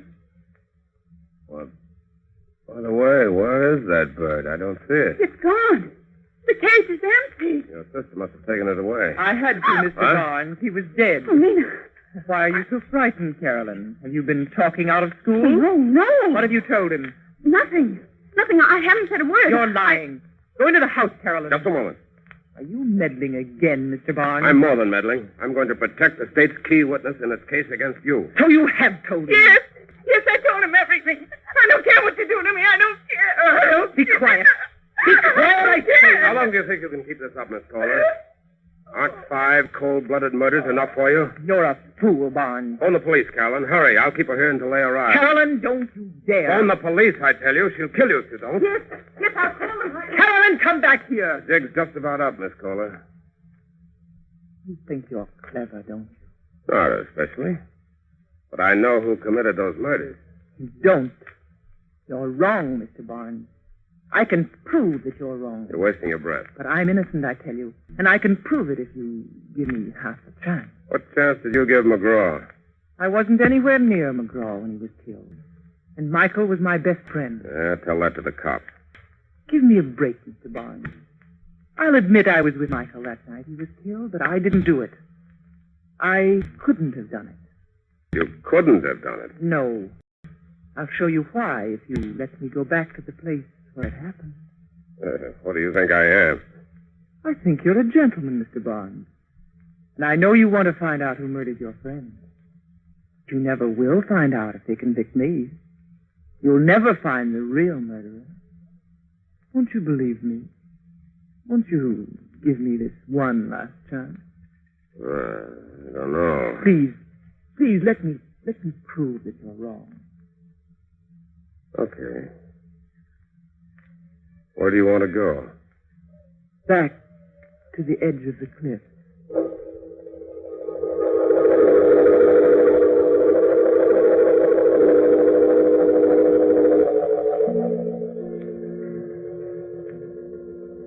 Michael and I were standing just about here, Mr. Barnes. Yes, go on. We were talking about the mysterious murders that had taken place on these bluffs overlooking the harbor. We were joking about the fact that I was a woman dressed in white. You're in white again tonight, Miss Kohler. Yes, it's my favorite color. I see. We stood here for a while, and then the cold air chilled me, so I asked Michael for his coat. May I have your coat, please, Mr. Barnes? What's the idea? I want to show you what happened. Well, do you have to be that graphic? Yes, it's important. The details are terribly important. All right, you can have my coat. But I'm warning you, Miss Kohler. I know the game. Slipping a silk noose over a man's neck is done more easily when his coat's off. That's why all the victims were found in their shirt sleeves. But Michael was the only one I knew. I couldn't possibly have had a motive for killing the others. They're complete strangers to me. That's not much of a defense. Psychopathic murderers often kill without a motive. They do it for the thrill it gives them, whether they know their victims or not. All right, continue with your story, Miss Kohler. Well, after I put on Michael's coat, I started toward the house. Eh? And then I missed my bag. Eh? I guess I left it near the edge in this, over there somewhere beside that rock. Good heavens. What's the matter? Isn't that another bag over there? Where? Beside the rock. Get it, Mr. Barnes, and bring it here. What? Bring it here. Oh, no, you bring it here. Oh, all right. If you're that frightened of me, I will. Just an ordinary bag. I don't know why you were afraid of picking it up. Nothing could have... Oh, my neck! I knew you couldn't resist another victim, Mr. Barnes. But you forgot about my strong hands and this coat I borrowed from you. You should have known better than to try that trick while I still had it on. There are other ways of committing murder, Miss Kohler. And I'm sure a psychopathic killer like yourself knows most of them. Yes, I do. Stay where you are. You're smarter than I thought, Miss Kohler. I never dreamed that you'd plant a gun in that bag. That was the chief's idea. You underrated our police force, Barnes. We've suspected you for some time. We couldn't get the goods on you till tonight. We? Yes. Didn't you know there were women detectives? My sister and I have been leading you on ever since you killed Michael. And all the time I was figuring I could pin the rap on you.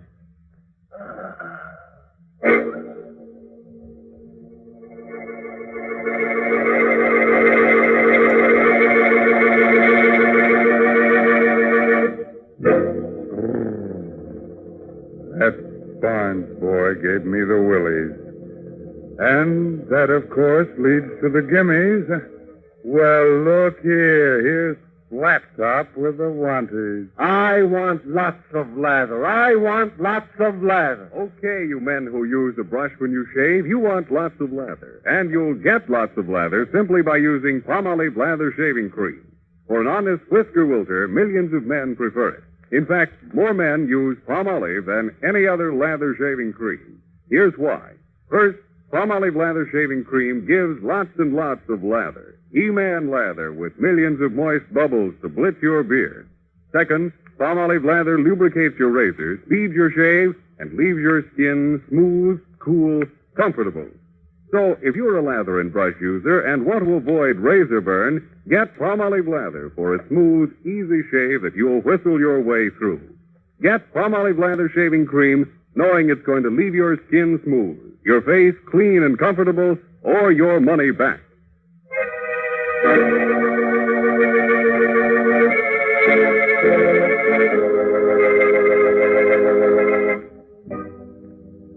Well, it's time to fold up the ghosts now, those little folds, and put them back in the closet with the family skeleton, which is something. But remember, the next time you're out in the park on a foggy night, keep your shirt on. And keep your coat on, too. Although silent hands are liable to give you a pain in the neck. By the way, this month's Innersanctum mystery is Said the Spider to the Fly by Richard Shattuck. Well, if there's no more business to scare up, I guess I'll turn on the darkness. Thanks. So, until next week, when Palmolive Brushless and Palmolive Lather Shaving Creams bring you another Innersanctum mystery. Good night. Pleasant dreams.